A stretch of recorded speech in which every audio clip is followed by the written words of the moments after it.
Na na na na. Na na na na na na na na na na na na na na. Here comes the hot stepper. All right, here we go on a Tuesday. It's Cody and Gold, Alex Gold, Cody Tapp, Drew Nixon with you. 1 day away from our Cody and Gold garage sale, fourth year of doing it. It's all for the Negro Leagues Baseball Museum. Tomorrow at 7 a.m., bidding opens up for the garage sale. You can go to 610sports.com right now. Check out all the items and experiences. There's even like 4 or 5 things that still need to be put up before tomorrow morning. I put some new things up this morning. Yeah, we're Have you added your confetti yet? Nope, that's what I'm saying. That still has to get up there. So we've got some more stuff that still needs to be added. But you can view 99% of what will be in the garage sale already up at 610sports.com. So tomorrow's going to be a fun day for that. We'll have some different guests calling in or stopping by the studio tomorrow to talk about theirs. Even today in the 1 o'clock hour, Dana Wright from Dana and Parks over on our sister station, 98.1, is going to stop by. She's got her golf bag, or one of 2 golf bags, in the garage sale, and she doesn't even know what's in it. So she's going to bring the bag in. She's going to talk with us, and who knows? Like, she's thrown out all kinds of things that could be in this bag besides the golf clubs themselves. So she's going to join us in the 1 o'clock hour today, which should be fun. I actually need to update her listing anyway, because one of the towels on the golf bag, which is not included in the listing yet, is apparently signed by John Daly. It is. And she can provide photo proof that it was signed by John Daly at a Hooters, because that's where he does his signings, as you well know.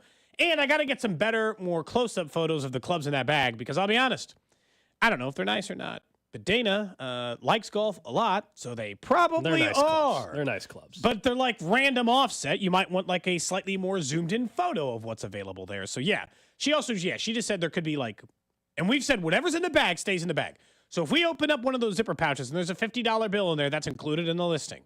Dana doesn't get to take things back out of the bag she might want for later, but we'll open it up at least to get some sense of what's in there. I can't wait, man. Like you said, I put up some new stuff from Jake Eisenberg today. Went out to the K last night. He gave me some bobbleheads, both from the last couple of years he's been working with the Royals and when he was with the Storm Chasers. And he gave me a bobblehead for Ron Santo, a Cubs player, that when he was doing the Mets play-by-play for a couple of games. And I looked it up. The cheapest one you can get on eBay for that thing is like $60. Apparently, it was a hard-to-get bobblehead. People love bobbleheads, man. They do love bobbleheads. And apparently, it was hard to get one. I was actually researching some bobblehead prices yesterday because I'm like, I don't know what to ask for these on the garage sale. Yeah. And there was a Bo Jackson one from the year I was a Royals insider that they sold at FanFest of him breaking a bat over his head.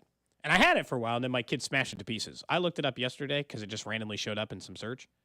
The cheapest you can buy it is like $400. I'm like, you guys smashed that thing to pieces. It's in 1,000 pieces in the bottom of some dump. Is there anything worse to give now. a kid than a bobblehead? I gave one of my nephews an older Bobby Witt Jr. bobblehead from a year ago, and that's been destroyed. I was told the other day that one of the nephews came running into the living room, I guess, and said, Bobby, and it's my younger nephew. And I guess the arm is broken off the Bobby Witt Jr. bobblehead. Dude, they have no care for them at all. But I also I don't know, they're kind of like toys. So they're interested in them. I've got a Rusty Kuntz talking one. I have like 3 bobbleheads in my entire house. And one is the Rusty Kuntz one, which they've played with a ton. We've just had to glue the legs back on. We've glued Rusty together a few times. He still exists. We just, they break him sometimes. Real quick, and then we'll get into last night and what the repercussions are from last night's loss based off of the injury to Hunter Renfroe. Someone on the text line reminds us that the cover athlete for Madden was going to be announced today, and it just came out. It's official. It's Christian McCaffrey is on the cover. You got that one right.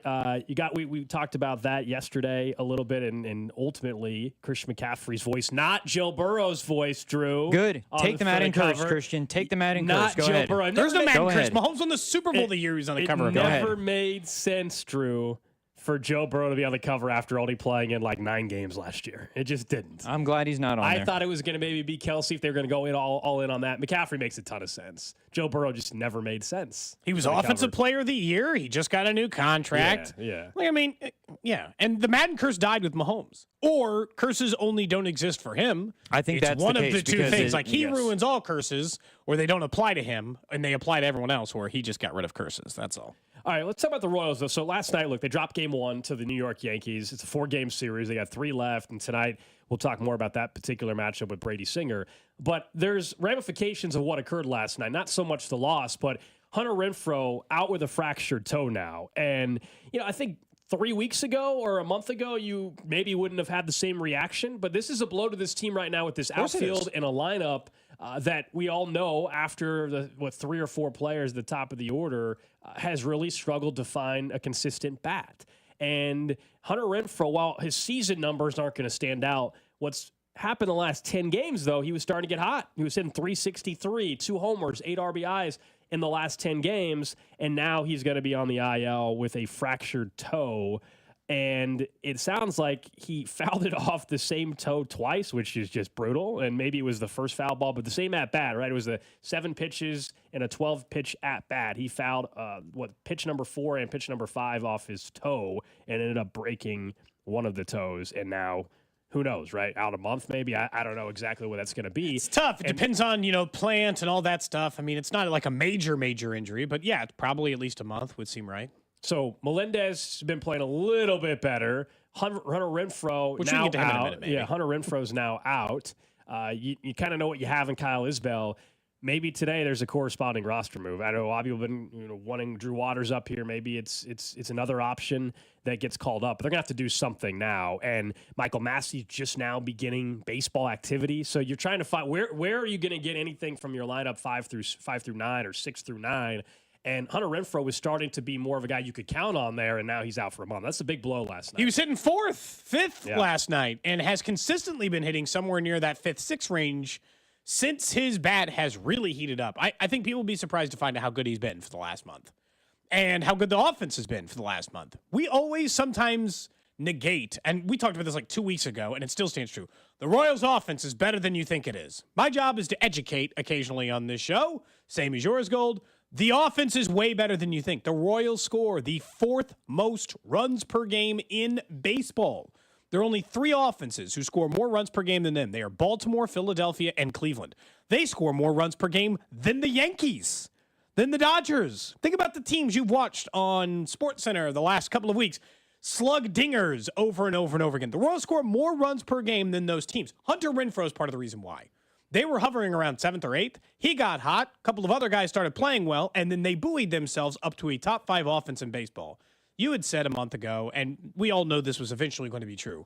What are you going to do when you're missing guys? Well, you're now missing your starting right fielder, who was hitting well, your starting second baseman, who was hitting well, and your 5th starter, and are having to rely on Daniel Lynch, who will require an opener tomorrow in his start against the Yankees. You are missing key pieces. No, you're not missing your 3 best players on the team, but you're missing important players for what has gotten you to this success point. How you cover for this will tell you how far the Royals have gone in building up their farm system to be replacement level in the absence of some players. That's what it's testing. Can these guys step up, be good for a month, and then you move on? The only good thing with this is every single person that has been hurt to this point, right? Michael Wacha's on IL. Now Hunter Renfroe will eventually be on IL here today or whatever. Michael Massey's been on IL. All 3 of those names, they're all expected to come back and maybe all be back within a month.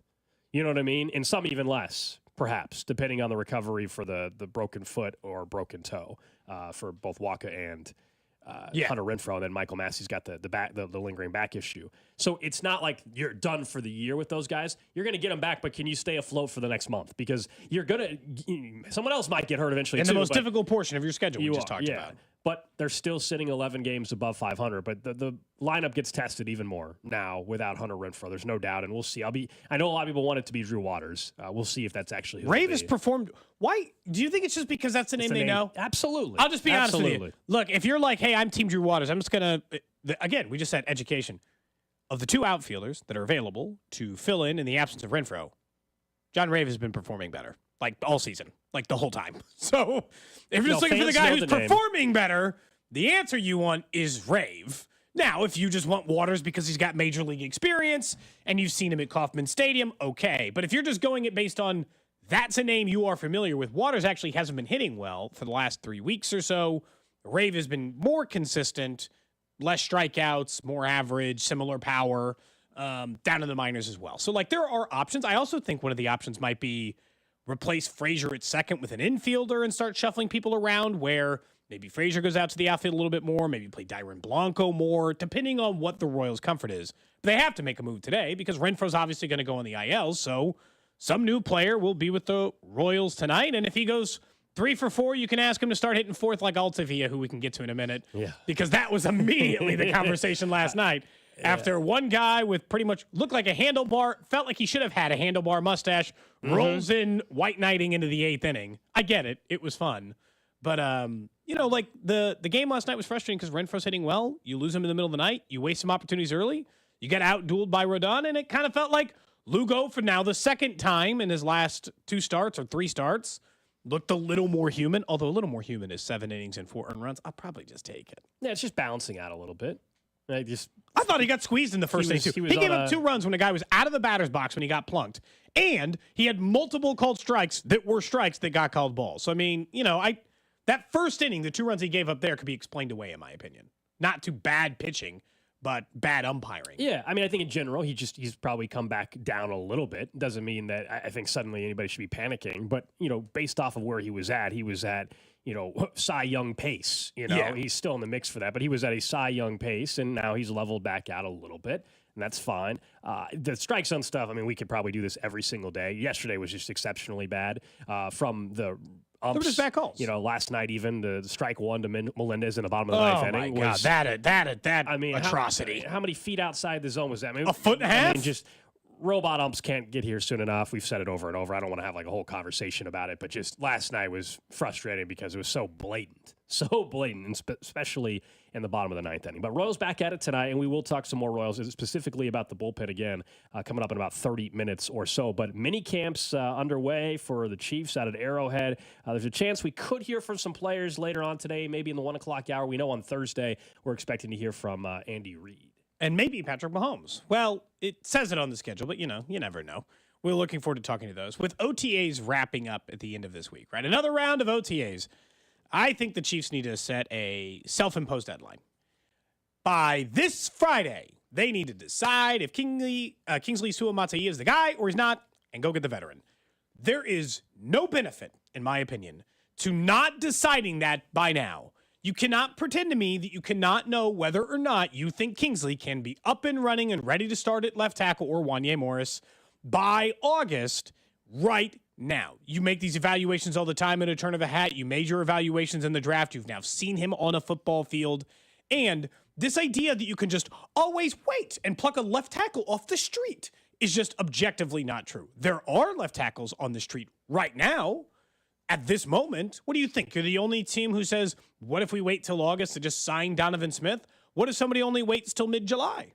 What if someone only waits till that? And then you're only left with the option. If you have already decided that you're worried about Kingsley Suamataia, go get a left tackle now and make it a developmental year for him. Like, I don't think you need to wait. I think you just need to set a deadline by this Friday, make your decision, and then move on with that decision for the rest of the season. Look, they will probably have a very good idea about that path after OTAs. Remember, they're still after minicamp, but they're still not putting any pads on. I think there's a difference there. But if one of the questions is footwork and things like that and technique, yeah, is that something you think can get corrected by the time the start of the season happens? And if they think he's on the path to doing that, then they don't need to go the veteran route. Let's not forget they also do have Wanye Morris who played in 4 games. So maybe they think it's not even worth. There's not a huge upgrade by going out in free agency anyway and getting a veteran. So they could just it could be more even just that they're comfortable with the backup plan being Wanye Morris if he's the backup plan, or vice versa, right? Maybe Wanye Morris is not the backup plan and that is the starter, and they're confident that if needed, Kingsley could step in. The veteran route is always still in your back pocket. I get what you're saying, that you can't just wait forever. But look, if you're Donovan Smith, he's a name that, for obvious reasons, that keeps coming up. Unless somebody else is promising Donovan Smith a starting gig, if somebody else is saying, well, you can be our backup or have a chance to compete, unless there's a better opportunity being presented, why wouldn't he just be willing to wait? You know what I'm saying? Like, I hear you. If the Commanders called up today, Cody, and said, and if the Commanders called up today and said, hey, starting left tackle, we want you to be our starter. Well, then, yeah, of course he should go take that right away. If 4 other teams are calling and they say, well, we'd like you to help one of our younger guys and maybe you get a chance to start, well, then he's probably saying, well, then I might as well wait to see what the Chiefs are doing. I've already played there. I've won a ring there. I'm going to try to win another ring there. But it's implying, but it's a risk to just assume that nobody else would offer him a job, and the Chiefs are the only team who would give Donovan Smith a starting job, which is why I'd be making that decision sooner. I just think we pretend sometimes. And look, evaluation is important. I think you need that type of evaluation. The crazy thing about it is if you just say, hey, Donovan, you're the starter. That's the way, what is that, like written in stone? Like, you can say you're the starter, and then if you get to August and you find out that you've made a mistake and Kingsley's definitively the better guy, sorry, this is football. It's still a competition. You can still lose your job. But if you think, I think if you're even like 70% sure Donovan Smith would be a better starting left tackle for your team in 2024, you should just sign him. And I think you've got enough time, the draft evaluation, multiple rounds of offseason camp. You've got him with the hands of Andy Heck. You know what you're looking at now. There's no, like, I understand there's still a pads element maybe that you'd want to see. But, like, because you're worried about the technique end of it or the strength, like, this is a pretty good time that I wouldn't want to wait again. We spent so much time, and I'm not saying left tackle's not important. I think Mahomes can cover some of it. We spent so much time talking about how hard it is to find a franchise left tackle, and we're just assuming that for the second straight year that the Chiefs will be lucky enough that there'll just be one on the street in August. And I just don't think they wait till August last year to bring in Donovan Smith. No. When did they sign him last year? It wasn't August, but I don't know exactly when it was. I don't think it was August, though. Donovan Smith, 2023 signing. I don't know. You know? May 10th, looks like, for what I can see. Quick Even Google better search. for my timeline Quick thing. Google search. A full month? He wasn't available in June last year. He is this year. Now there might be a reason in for fairness, that. they didn't spend a second-round pick on a left tackle last year either. No, they spent a third round. Yeah. I mean, it's not that crazy. I mean, it's not like there wasn't like worlds different. It's not like they spent no pick on it. Spent a third round pick on a left tackle last year. In fairness, people thought Kingsley was a first-round pick potentially this year, though. I don't think anybody was talking about Wanya Morris maybe being a first-rounder. There were plenty of mock drafts and projections that thought Kingsley could be a first-round pick. So I think there's a little bit difference in talent level. You know what I'm saying? But he wasn't. They just drafted over Wanya Morris. I mean, that's further proof. I think how they feel about Wanya Morris. They just drafted over him. Sure. But I mean, that's how they feel about Wanya Morris now. Doesn't mean how they feel about Wanya Morris when they took him. That's fine. I was saying the consensus when he was picked was his upside is really high, but he needs time. So I think that was everybody. It wasn't just one person saying that Kingsley is going to need time. I just don't think it's like, man, if they don't bring in Donovan Smith on Friday afternoon at 3:05, man, they're screwed. Like, after minicamp is over, they have till July 23rd till training camp. They could sign him July 20th for all we care. Like, but I'm not sure he'll be on the street July 20th. That's the point. Yeah, I would get on it. Otherwise, you're stuck with Kingsley. Because if you have doubt, just move. Just make the move. Yeah. That's my point. You've had enough evaluation time.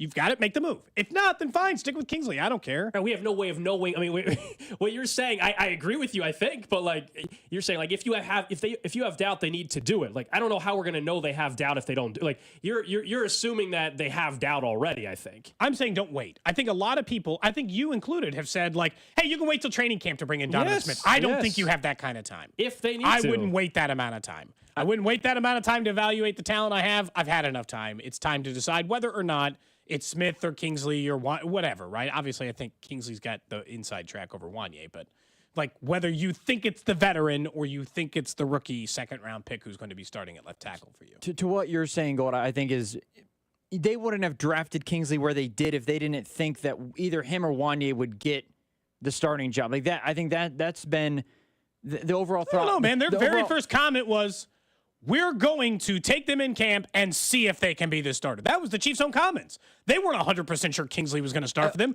Their own comments going into camp were, we'll see. We're going to let them battle it out. Then we'll decide. Then they've made a mistake by not. Camp hasn't even started. I think if that is what they said, though, then they said off-season stuff. If that's what they said, then they should have signed somebody by now because they didn't believe. I thought that the process of, hey, we're taking a guy in the second round. We feel like they're going to compete, him and Wanye, and whoever wins is going to win the job. That was the mindset I thought that's been at least that way from the jump. But if it's not been that way, then they should have signed somebody. If they really felt that we're going to see what happens, and if worse comes to worse, we can go get somebody, you are playing a bit of risk in doing that. Because if nobody's available, then you're going to end up picking, I don't know, Dwayne, whatever his name is, the 40-year-old guy. Who's the tackle? Who's playing in the league forever?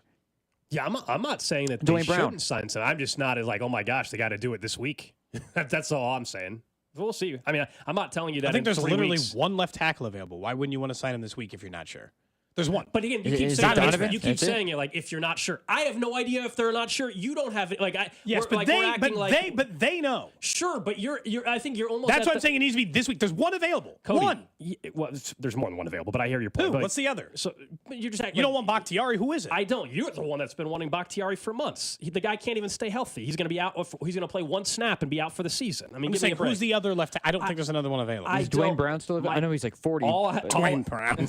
All I'm saying is, you're right. We don't know. They have to know, which is true. I feel like you're setting it up already that, like, if they don't sign somebody by next Monday, then you're going to say that they don't trust somebody or they automatically trust somebody. No, I'm saying they have a week to I'm saying decide. I don't care which side of the coin they go with. Does that make sense? I'm not saying I demand you sign Donovan Smith by Friday. If they're cool with Kingsley, fine. I'm just saying you don't wait on Donovan Smith. Either sign him or don't. Like, there's no, like, if you make it through the end of this week and you haven't signed Donovan Smith, then Kingsley's your guy, and let's all just move on. You've made your decision. So if it's like July 27th and we're up at camp and they bring in Donovan Smith, you're not going to like the signing then. I'm just saying, like, that's waiting. That's too much risk. I'm not saying. If they get him anyway, it's not risk, because the whole reason why you're saying it's risky is that you don't think they'll be able to sign I don't think he'll be available on July 20th. That's correct. Right. So if it's July 27th and they don't sign him and they just go with Kingsley, are you going to assume they only stuck with Kingsley because there was no other veteran option, or are you going to think that's because they actually like him? If Donovan Smith signs, not on July 26th, but if Donovan Smith signs the next 3 days, yeah, I will think that. There's a timing. That they like him, but you won't view it as a negative. No, not that they like him, that they now have no other choice. Wait, so that's not fair, though. So wait, if they don't sign the guy you think they need to sign, in your time frame, it means that they just don't have any other choice but to start Kingsley, not that they like him. I'm saying I don't know in that case. Okay, like, if Donovan Smith signs in 3 days, I can't be sure that they just like Kingsley or they got too late to Donovan Smith. 100%. Right? But they're That's giving what I'm themselves getting at. no choice. That's what I'm getting at. I'm saying you got to be the first person to call Donovan Smith, not the second or third or fifth. Fine. Some of the available tackles right now: Donovan Smith, David Bakhtiari, DJ Humphries, Jason Peters. Literally Dwayne nobody Brown, wants any Riley of those Reef. people except for Donovan Smith, and they only kind of want him. Right. I was just trying to find out where you were at. It doesn't always have to be a negative if they don't bring in somebody. I'm saying there is the possible path that they just really like Kingsley Suamataia. If Donovan Smith signs next week and they don't bring in a veteran, it doesn't mean they're just stuck with him. It could be the positive angle. Could be the negative. I'm just making sure we recognize that there's also a positive angle to this as well. There's either side of that. If they sign Donovan Smith now, I think that means that Kingsley's not ready, and it's evident that he's not ready. I think there is some of the risk that you have to play in it, though, where you drafted him in the second round, and you said going into it, Kingsley and Wanye are going to compete for the job, and you have to, I don't know how long it takes to evaluate them. I know that they've had time, but I feel like the Chiefs have to buy into the fact that that left tackle position is in the room already, not that they have to go sign somebody. Where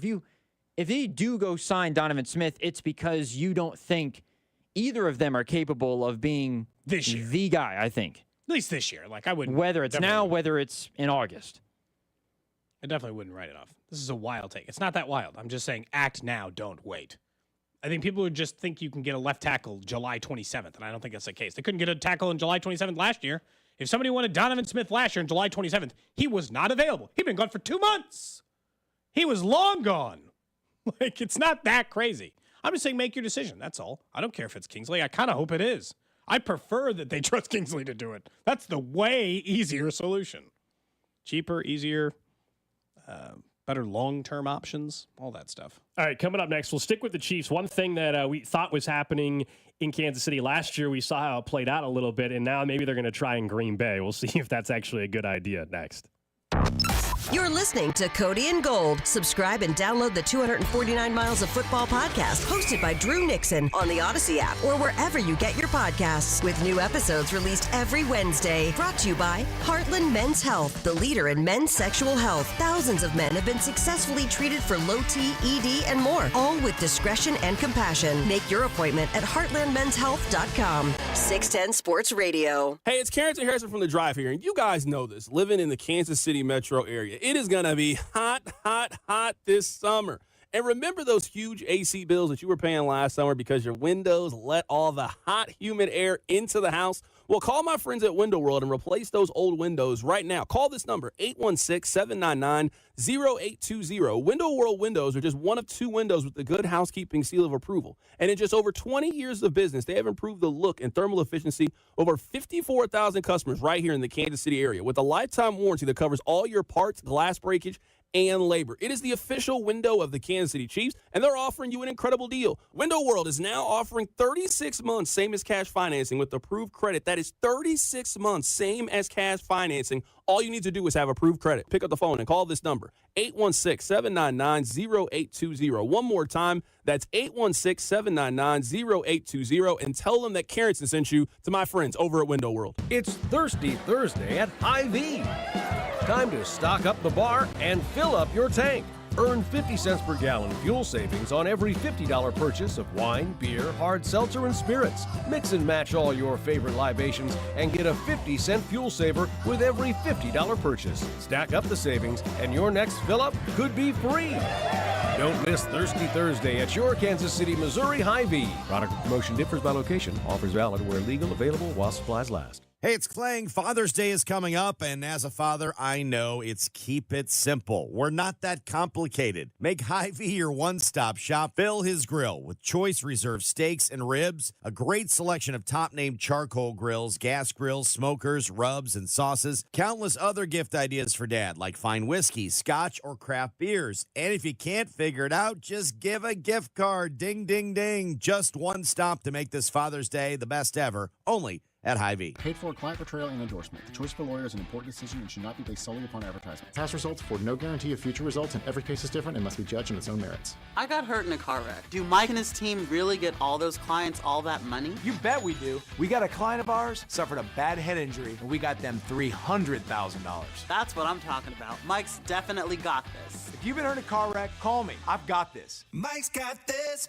All you need to know, 816-888-7500. Mike's got this. Are you a victim of the timeshare trap and think there's no way out? Well, Chuck McDowell, founder of Wesley Financial Group, has helped over 35,000 families out of financial hardship by getting them out of bad timeshares, and they may be able to help you too. If you were misled into signing a timeshare agreement that is a lifetime commitment, if you were told timeshare is a great investment, or your maintenance fees will never go up, you need to get the facts about timeshare cancellation. For over 10 years, Wesley Financial Group has been dedicated to helping folks get out of a lifetime of debt by canceling their timeshares. So they created a timeshare exit information kit, which reveals how the timeshare industry works and what your options are for cancellation. Simply call Wesley right now and they will send you a timeshare exit information kit absolutely free. See how you can become timeshare free. Call 800-761-0000. That's 800-761-0000. Again, 800-761-0000. I'm Bob Burke, founder and chairman of Burke America Parts Group, a family of brands that includes RepairClinic.com, an appliance and HVAC parts solution company that's grown into an international brand. Before AmericanEagle.com, we partially launched a new technology platform developed by another firm. American Eagle helped take our technology to a whole new level with digital marketing, software development, and business insights into our key markets, appliances, HVAC, and outdoor power equipment, and did so both on time and on budget. AmericanEagle.com has the resources, experience, and talent needed to produce solutions. Our new technology platform, developed by AmericanEagle.com, has produced tremendous results with higher traffic, conversion, engagement, and online revenue. If you have any home repairs you need to take care of, check us out at RepairClinic.com. If you need a world-class website or technology project, then I would highly recommend AmericanEagle.com. Call AmericanEagle.com at 773-NETWORK. That's AmericanEagle.com, 773-NETWORK. We're the Goo Goo Dolls. We're fortunate that our daughters have what they need to grow and learn. But that isn't the case for nearly 13 million kids in the U.S. that struggle with hunger. Childhood hunger is a heartbreaking reality that Feeding America is working to change. Each year, the Feeding America network of food banks rescues billions of pounds of good food that would have gone to waste and provides it to families and children in need. You can help kids in need in your community by visiting feedingamerica.org. Brought to you by Feeding America and the Ad Council. We all know what UV rays can do to our skin, but they can also do damage to your car. Keep that from happening with 303 Protectant. 303 Protectant keeps the sun's harmful rays from causing fading and cracking in rubber, plastic, or vinyl surfaces. From the dashboard to the tires, 303 Protectant keeps your car looking new longer. Get 303 Protectant today at Advance Auto Parts. Visit 303radio.com for more information. What's wrong? My travel rewards card didn't earn enough miles for my vacation. Are you crying? Are you crying because of that other credit card? Uh-huh. Well, switch to the Capital One Venture card. Venture lets you redeem miles on any travel purchase. Really? Yep, and you earn unlimited double miles on every purchase every single day. The Capital One Venture card. What's in your wallet? Terms apply. See CapitalOne.com for details. Baseball season is heating up. With the free Odyssey app, you can get the most entertaining local coverage of your team while you're at work or on the go. Stay locked in the know with your favorite hosts as they bring you unfiltered takes, react to the latest team news, and talk to callers. Don't miss any of the action. Stream the shows you love live or on demand with the Odyssey app. That's AUDACY. Download it today for free. Sponsored by Robert Half. Robert Half research indicates 9 out of 10 hiring managers are having difficulty hiring. Robert Half is here to help. Our recruiting professionals use proprietary AI to connect businesses with highly skilled talent. At Robert Half, we know talent. Visit roberthalf.com today.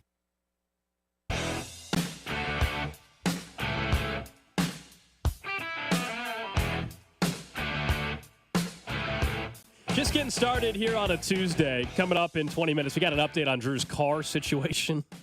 If you were listening yesterday, you heard a little bit about the gas tank problem. We got a new update. It sounds like it has not been resolved. In fact, it might have got more complicated. So we'll get the lowdown on that coming up. How to get more complicated? Drew, I got to be honest. You are one event away from the hey, why is everyone an a-hole? And then you're like, well, there's one common denominator.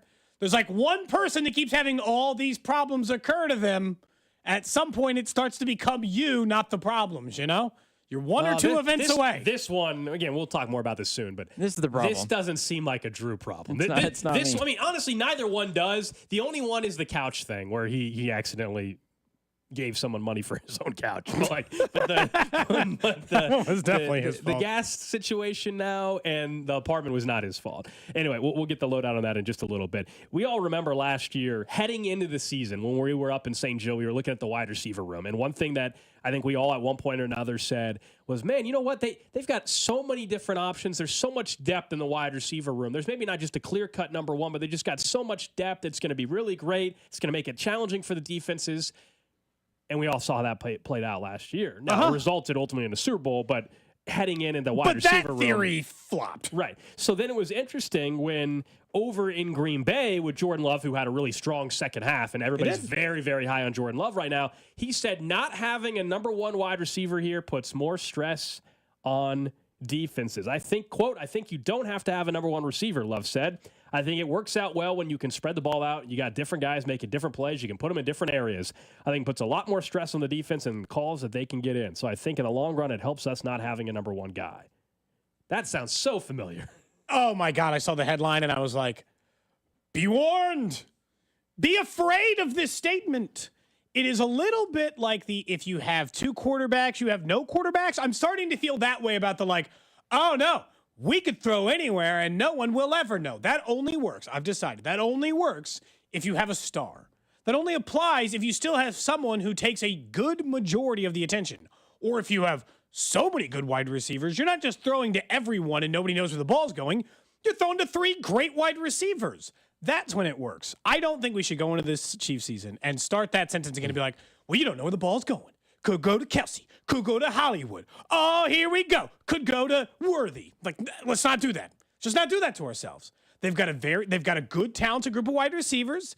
If it turns out Hollywood Brown has the best year of his career and Xavier Worthy appears right away and Rashee Rice plays enough games and is as good as he was last year, they're going to be difficult to guard because of the amount of talent they have on offense, not because you don't know where the ball's going. I've decided I fell for that trap, and I'm never falling for it again.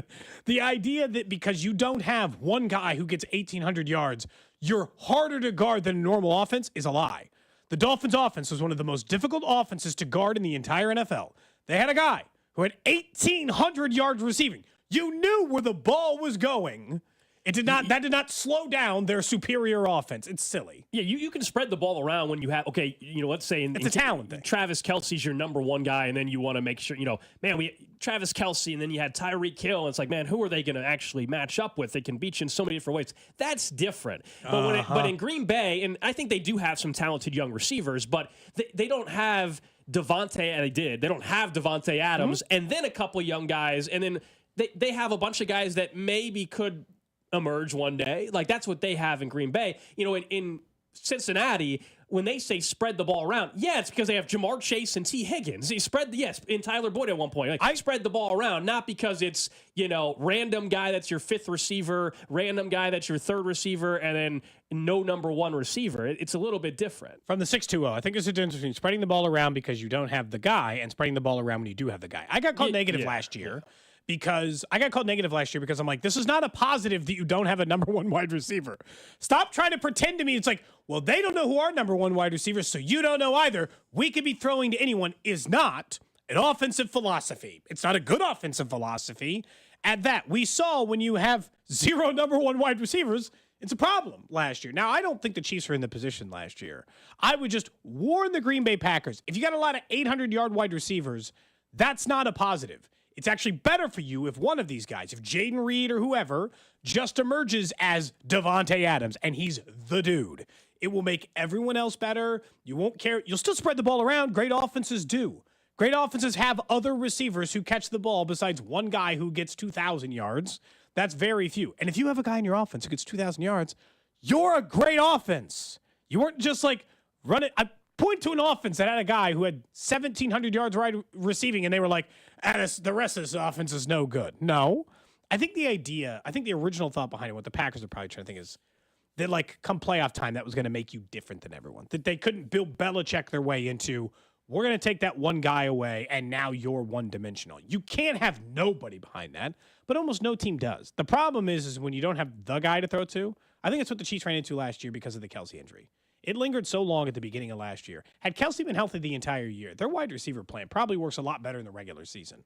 I know it didn't stop him from winning the Super Bowl because Travis Kelsey was a Hall of Fame tight end in he playoffs, started doing that again.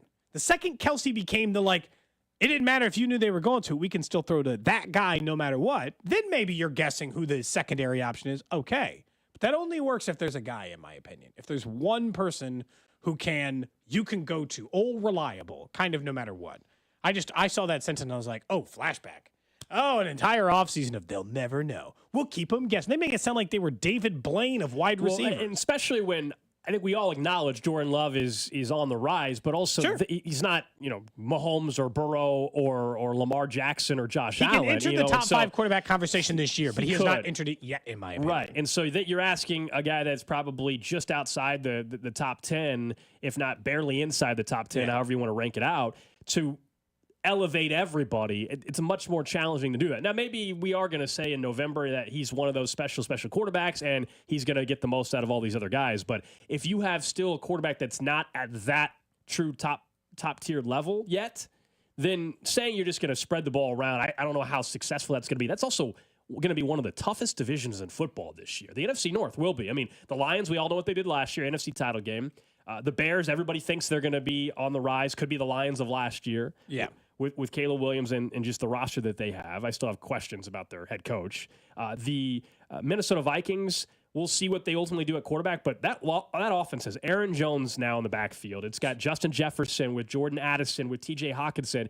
So, we don't know yet about McCarthy. Darnold might actually start the first month of the season. If you've seen how brutal the start of the season is for the Vikings, their first 5 games are, other than week 1 against the Giants, brutal. You think they might not send J.J. McCarthy to the Wolves? I think they're going to start Sam Darnold. Sam Darnold? I think they might, just because of that. They don't want to have that kind of start. They can have him start middle of the season. He's learned a little bit, and the schedule's a little softer for Minnesota. But that's just a really tough division for the Packers, too. So it's going to be a big test for Jordan Love this particular year. Here's the schedule for the Vikings, just real quick, as I mentioned, to begin the season. Week 1, they could win. They probably will be, have a great opportunity to do that, right? They're playing the Giants. But then they play the 49ers, the Texans, the Packers, the Jets, the Lions, the Rams. That's the start of their season. That's rough. That's not great. But then it softens out. They get the Colts, the Jags, the Titans, and the Bears. That's why I'm saying I think there's a chance that post-bye week is when McCarthy actually starts for the Vikings. Why wait? I mean, look at the weapons he has. Like, they might still lose football games. That's fine, but, like, don't you just kind of want to get J.J. McCarthy out there with Justin Jefferson and Addison? I mean, I get it if you just want a sacrificial lamb. Probably no better guy in the league to do that with than Sam Darnold. But, like, man, I just don't. I would just get to quarterbacks faster than most teams in the league. And I know that there's probably a fear that you're going to get them beat up so bad that maybe, you're going to ruin their confidence or the things or make them second guess themselves and everything comes in between there. I guess to me, the great quarterbacks, no matter when they get tossed in, are good right away. Like, there doesn't seem to be, like, Brock Purdy got thrust into the middle of a season in which a team had Super Bowl hopes when they were down to their third quarterback, and he performed immediately. Like, he might not be a super, but he performed immediately. He stepped in, and he was good. And the Viking situation was the best hand-picked situation you could have been to start as a rookie quarterback in this entire drafted year. Sure. Addison, Hawkinson, Jefferson, and Aaron Jones is tailor-made. I know they got offensive line problems, so maybe that would be the only exception. But for the teams that are picking in the top 10 of the NFL draft, I don't think you could have had a better situation to set yourself up with. It'll be interesting to see. I'll be fascinated to find out if the Packers do have a true number one. I still think that matters more than what if we have it's like the idea of like somehow you're better with 5 2s than a 1 and 4 3s. And I don't think that that's the case. I think you'd always rather have the star, the guy who can always get open. Of course. All right, we'll get to Drew's car situation here in about 8 minutes or so, if that. People on the text line say, get to Drew's car already. We will. We'll they want to know what's going on? They do. The problems continue. So last night, we earlier in the show already talked about Hunter Renfro's injury, and we talked about the Yankees getting game one of this series.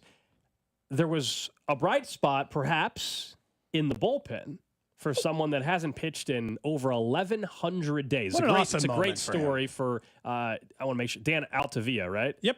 And I heard him pronounce his name yesterday in the clubhouse. So you're good. Okay, yeah. Altavia. So he hadn't pitched in over 1,100 days. He's been very outspoken about some of the things he's been dealing with. It's a great story to see him get back to the big leagues. He was awesome last night. 2 strikeouts, looked dominant, had some gas behind it that we really haven't seen from anybody in the bullpen other than maybe Zerpa. And so that was a positive sign.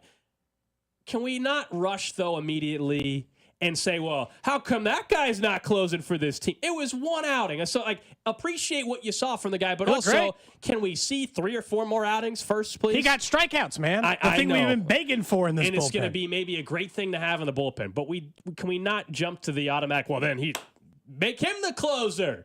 No, stop. Can we People see do how try to jump to that pretty quick. Couple outings go for the guy before let's see him in high leverage. Let's see him in a few other at first before.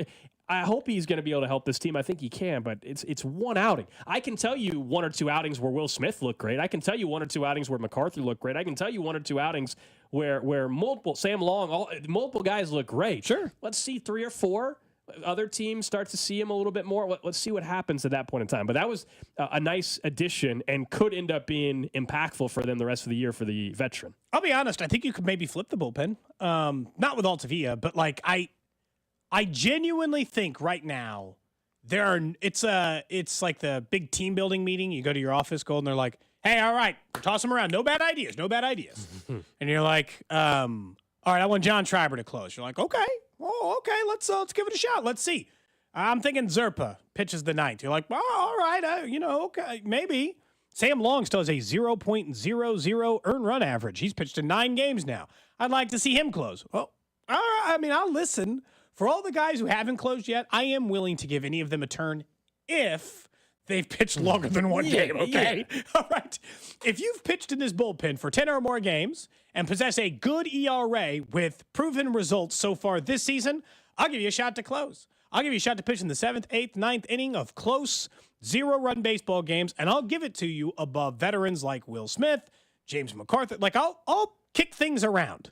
I'll move things around because right now the guys with the better ERA are the guys pitching in lower leverage. Of course. The problem is you don't know that their ERA will go up in the higher leverage unless you throw them there. You can't be sure. And Sam Long actually has been getting sprinkled into some higher leverage. But, you can't know for sure until you toss them in the mix. So I don't think they're bad ideas. But, yes, I would not just throw Dan Altavia one outing in the 9th inning because he showed some strikeout stuff. I will say it's a great story. It is. To get injured so much that, you made your major league debut, you didn't pitch in the majors for 3 years. He got asked yesterday, we're staying in the clubhouse, and he's like, hey, I know that, the first time being called up is still the biggest deal, but, does this feel, it was a long way back. Over 1,100 days, man. You make it to the big leagues, you reach your ultimate goal, and then you just get battered with injury to get called back up to the bigs. I imagine the second you were back up, it would send you gleaming to the outside. You'd just be so happy with the possibility and everything else you can do in now this moment. And so, yeah, he pitches 10 more games. My rule is now 10 games. 10 games, you pitch pretty scoreless baseball. I'll give you a shot in high leverage, and you prove to me that you're worth it. Because what's funny is, like, James MacArthur didn't have a lot of high leverage before, so we didn't know. Will Smith did, but it wasn't going great in the earlier part of the year. Schreiber didn't really. Nick Anderson didn't really. Sam Long didn't really. Those guys haven't pitched in leverage, so we don't know. I just start pitching them in leverage and find out. I think last night, what was it, 4-2 when he came in? I mean, the game's not over. You want to keep it close, and he was great, but they gave him a chance to actually win the game. But still, yeah, I'm not going to panic. All right, Drew, what's going on with your car? Yesterday, you told us that you couldn't open the gas tank of your car, and it's a known the problem. fuel door. Yes, that's what. That's what I mean. That's what I'm. Yeah. So did you try to drive it? Because that's really what I want. I want you to try to drive it for as many miles as it'll go. Well, my wife used it yesterday to get to and from work. She was able to. However, now no longer is it 11 miles. It's like 8 miles. 7 miles. So you're at 7. Did she take it today? No, she didn't have work today. She's off. So still 7 or 8, but she drove. Her drive is like a 2-minute drive. Okay, and it dinged off 4 miles. Like it is on E. The lever's on E. Fuel light's been on for a little while now. A couple days. We're pushing it. Anyways, so I called the dealership yesterday. And they said, yeah, we can have it towed. And I was like, well, can I call tomorrow? Because, what my wife needed to use it. She said, yeah, just let me know. Just let them know that I sent you or I got the go ahead. Let them know that today.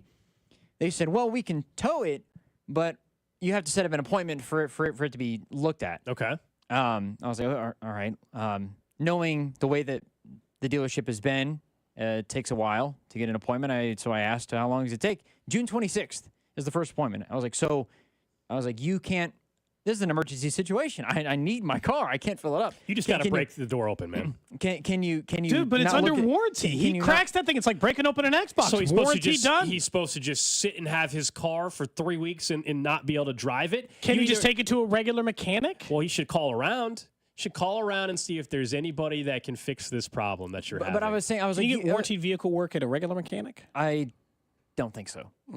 Because I was asking, I was like, you can't take 5 minutes to look at this? I was like, if I had it towed first thing in the morning tomorrow, first thing, the dealership's not even open yet. It's just the service department. Can you look at it for 5 minutes? It literally is a simple fix. Can you get it open so I can fill up the tank? According to what I've looked at, and you even looked it up too, Cody, there's a part that probably takes 10 minutes max to actually fix. Yeah. It looks like it's an actuator. I would guess it would take a mechanic 15 minutes. They said I have to have an appointment, and they can't do anything unless I have an appointment. I was like, so what? I asked them. I said, so what am I supposed to do? And the lady goes, I don't know.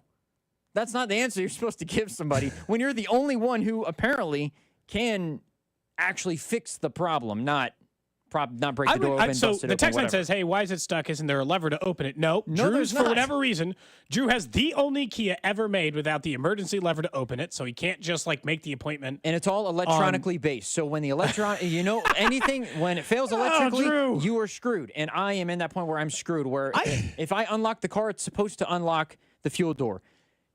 It's not working. I would ask Kia that because this is an under warranty issue, and they cannot get you in for 2 weeks, and you, a normal, reasonable human being, cannot wait 2 weeks to get your car serviced, I would ask if they're able to cover it under warranty at a different mechanic, and you can just go to a local place that would fix it in 30 minutes too. Some authorized mechanic might have have some sort of deal or whatever where it still is covered under warranty even at another place. Yeah, I also wonder if there's anybody listening right now. Does anybody listen that works at Kia? I'm actually getting a call from them right now. Drew? Wait, from them right now? I'm dead serious. All right, turn the mic off for a second. Answer that call. Yeah, you're definitely going to want that. What timing? I know we had reached out to somebody. We had reached out. We had our boss reach out to somebody maybe over there at one point. Brady could put a lot of pressure on him. If we name the name of... No. Don't do that. Don't do that. We can put a lot of pressure on this company, Yeah, so I think that is... Yeah, he's talking to him right now. So this could get sorted out. If there's anybody that works at Kia... Maybe as a mechanic at Kia on the side, right? You've had a friend maybe that works for a car dealership service department, but maybe they on the side can meet with you for 10 minutes to go ahead and fix it on their own. You throw them a few bucks and just be done with it. A lot of people are recommending, Drew, just disconnect the battery terminal for 30 seconds, reconnect and start your car. They think that's the fix. I don't know. If the problem is it appears based on the online forums, because I was looking out for Drew as well, it appears that this is a common issue and it's an actuator-based issue, not a battery thing. You can try the battery thing. Because my initial thought is like maybe it was just a fuse that went bad. But his car's not even that old. It's a 2022. I asked the question. So, like, if you tell me you can't get my car in for 2 weeks, and it's under warranty, so this is a Kia problem to solve because it's under warranty, can I get a loaner? Can I just get a loaner until my appointment on the 26th? Why can't you get your boy a car? Like, if I can't have my car for 2 weeks, can I have a car for 2 weeks? My guess part of it would be, I wonder, Cody, if it's because it's not even like a huge repair. It's not a costly repair. They're not making a ton of money off of him.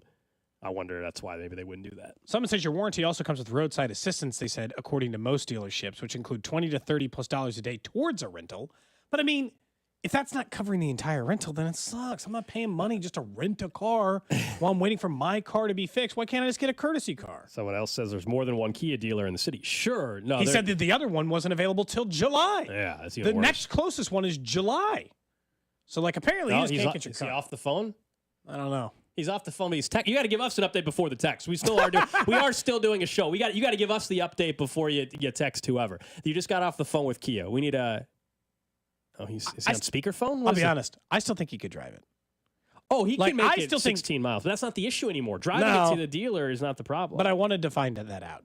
I want that to be. I actually think that should be a new thing for the Cody and Gold garage sale. Is you get to experience sitting in the passenger seat with Drew as he finds out if his car can go 16 miles when it says 7 miles to empty. You can bid on it. Drew will take it over there. You have to pretty much solve it immediately. And you find out how far the car goes when it says 7 miles to empty. I think we're going to get this resolved today. I think one way or the other, we're going to get this thing resolved. Either somebody knows how to help or we can get a quick look at the Kia dealership and get this thing figured out. Maybe they can. Maybe the pressure can get a little, get the courtesy car you're talking about. Although I bet you they're willing to fix it pretty quick when they find out we're going to give this guy a courtesy car for 3 weeks to fix this little gas cap thing. No, let's just fix the damn gas cap thing instead of giving him a courtesy car. Okay, so this actually it's one that's not the one that I call not the one that said I needed an appointment. I called different Kias because a different Kia called you. What's the verdict on this Kia? I said, can you tow my car and open up the door? They said yes today. I asked. This is the thing though. Problem solved. Hang on. This is the thing, though. Should I pay to have it towed? Because they said they don't know if it's covered. I have to call roadside assistance, and then they'll tell me if it's covered under my warranty. How far away is this dealer? Is that the issue?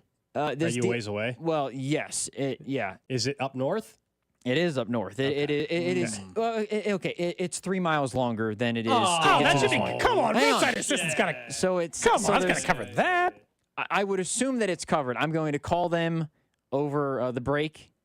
Here, I'm going to try to call them and he's running into some kind of trouble. But they did say the dealership did offer to open the door. So that obviously, if now they open the door and fix it, or just open it so you can fill it up for one time and still have an issue in a week from now. They said, they should get on a schedule. Well, this is the thing. So hopefully it would, if I can do it in say June 26th is available for this one too.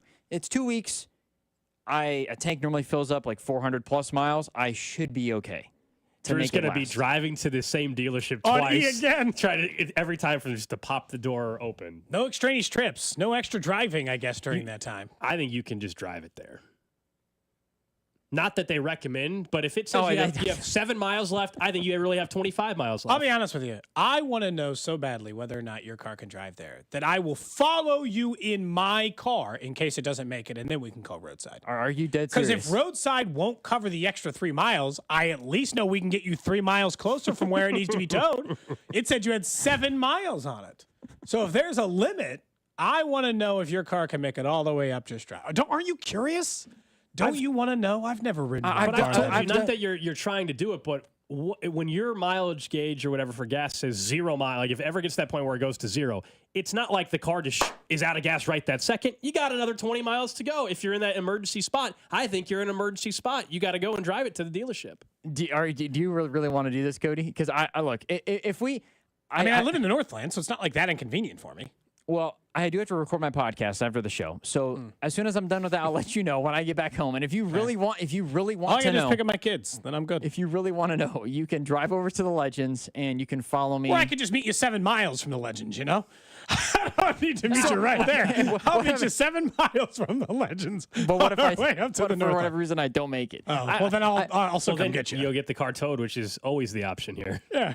The car it's either going to get towed or you're going to I could also have it towed like now, and then I could just drive up after the show is done and pick up my car. That's true.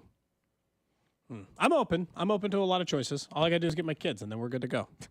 All right, well, I'm sure get another update on this at some point today or later. Up next, though, what J.J. Piccolo had to say on a national radio show yesterday in regards to how aggressive they can be at the trade deadline.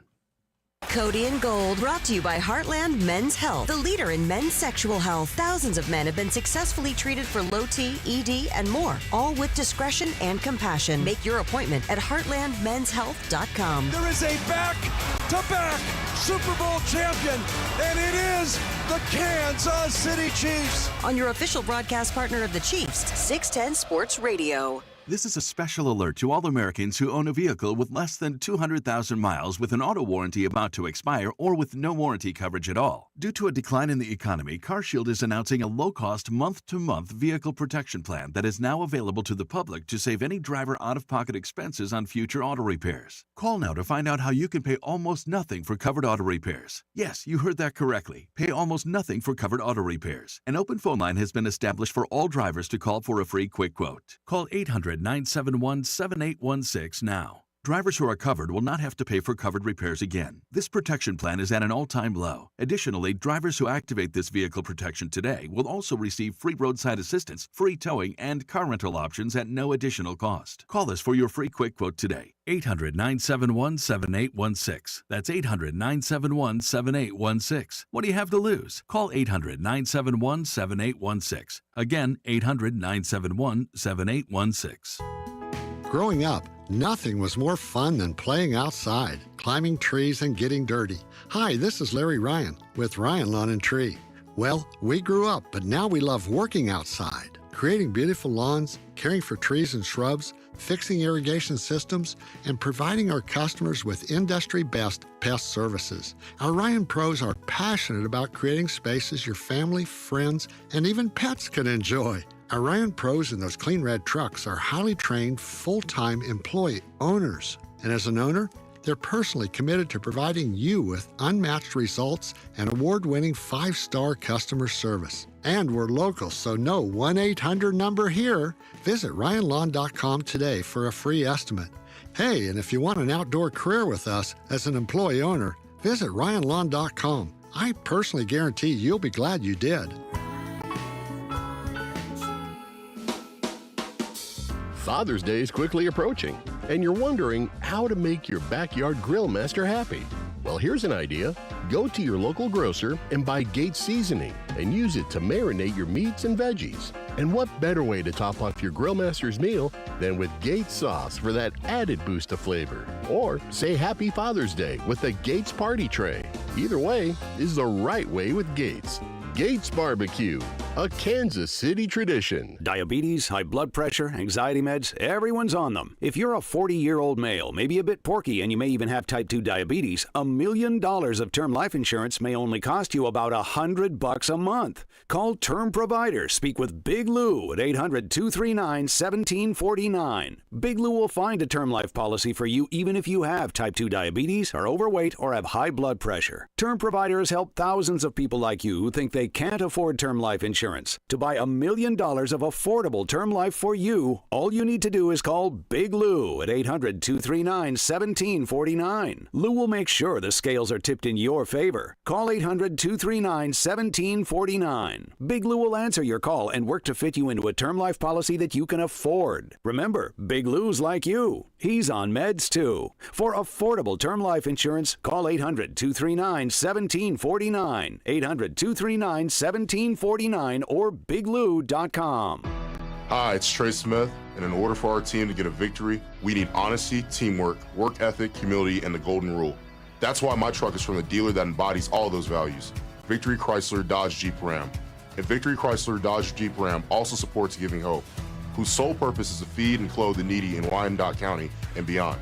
Giving back in the highest integrity, that's how Jeff and his team do business. For your next vehicle, visit or go to victorychrysler-dodge-jeepram.com.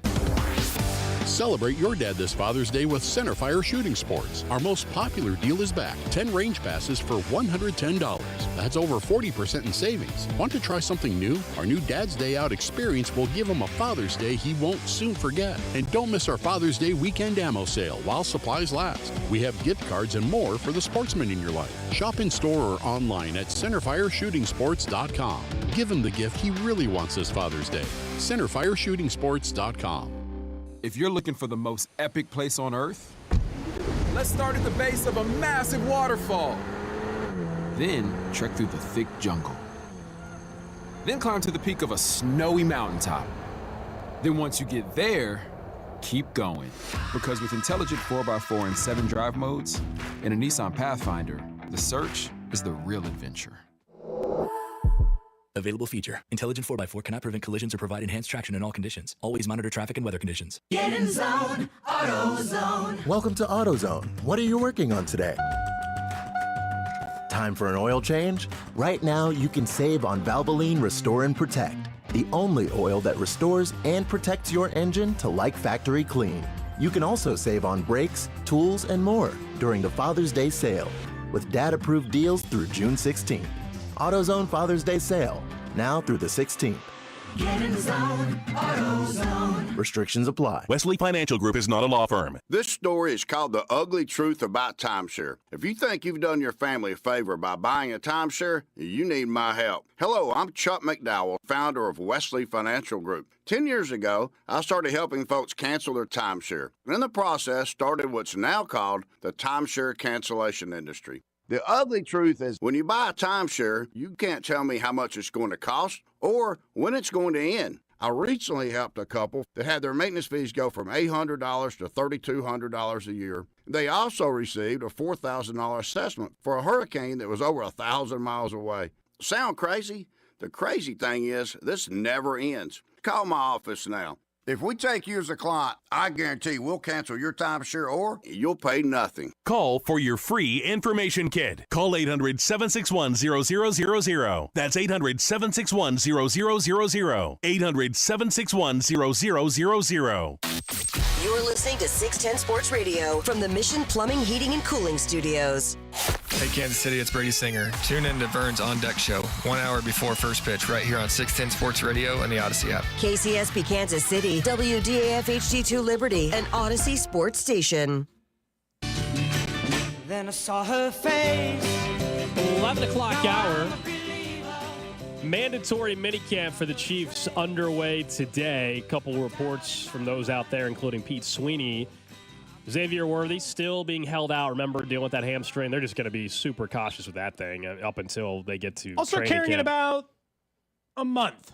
Oh, yeah. If he's not ready for day one of training camp, it's well, that's the serious. Why didn't you have surgery or something at that point? I think there's just no reason for him to be out there for minicamp, if that's the case. And then Mahomes, Kelsey, Jones there. And then Kadarius Toney, for the first time all offseason, is at a... Now, this is the only mandatory. In fairness, he hasn't missed anything that was mandatory. Again, I'm not mad at him for missing. I question why he wouldn't want to go. Correct. You know? Like, if I had the start to my career that I had and I'm on my second team and it doesn't seem like that's all that secure of a position, I might be very well headed towards my third, not that far from now. And I finished with like 180 yards last year when there were no other wide receivers available. I would probably be on the grind, personally. I'd be on the grind for the job. He doesn't have to show up. I'd never be like, hey, you have to be there. I probably would. If you had the mistakes that you made last year and the perception and your job is on the line, to make this team, I really believe that. I know either way they're on the hook for over $2 million, but still, you would think you'd be doing everything possible. At least he's there for the mandatory portion. There'd be no excuse not to be there for that. But that's a little update just from out at camp today. And later on in the 1 o'clock hour, expected to hear from Travis Kelce right here on 610 Sports Radio.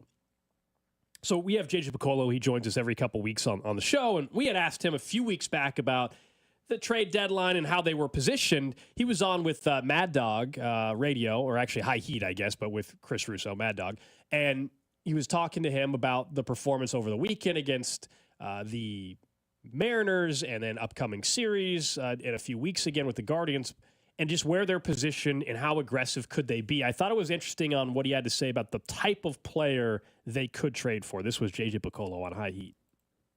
That I think our system has players that others are going to want. We're pretty deep in pitching. We have some bats that I know other teams are going to like, but we have to sort of thread the needle here. This is the first year that we've been competing. We want to build our farm system and win at the same time, and that's hard to do. But if we can make a couple smart moves, we're going to look to do it. Our payroll flexibility is there. Our owner's been very supportive from the offseason until now. But at the same time, we're going to need to make smart moves. It might be a couple moves on the margin. I don't know if we'll go get a big name, high dollar contract. We'll see how that plays out.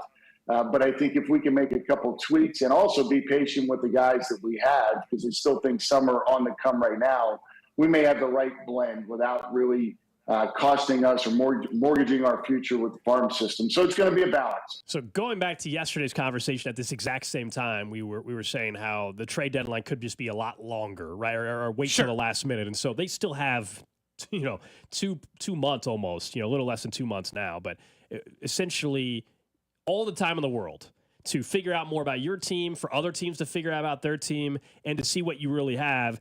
Unfortunately, now with Hunter Renfroe being hurt, depending on what MJ Melendez does over the next month, maybe that shifts your thinking on the outfield. But from a bullpen area, which is what we've kind of been focused in on, and most people have, are you getting the biggest name bullpen arm? I don't know. I mean, he said that, based off of financial elements that, are they going to actually go out and get the biggest name available on the market? Like, if you thought they're going to go trade for like Luis Robert of the White Sox, I think you're kidding yourself. He's got multiple years of control. I think the Dodgers or some big market team is going to go pony up for that, and they have the farm system to do it. Look, I think that would be a lot of fun. Of course it'd be a lot of fun. And that's the kind of player, in my opinion, that you should be willing to mortgage your farm for, because he's got 3+ years of control. It's going to be expensive. And is already would probably take Daniel Lynch or Chris Bubich and Blake Mitchell and probably another prospect. So, it would take a haul.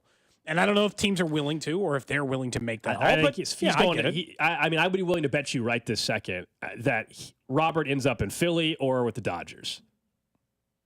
And I get the field? Yeah. And what would you take? I would feel very confident with my two teams, I guess. I'd probably take the field, but I'd think about it. Yeah. I wouldn't just lock in the field. I'd probably consider my bet for a second if that was going to be the case. I think what's interesting about that is normally I want you to just swing for the fences. You haven't been good in a decade. You've only had 2 playoff appearances in the last 30 years. You should be aiming to do whatever you can to know what it's like to play postseason baseball again and to get this young crop of players. But this team is so different than when they were going for it in 14 and 15. In 14, by the way, they did not buy big either. That I don't think I would be in the big market either. I actually think JJ's right.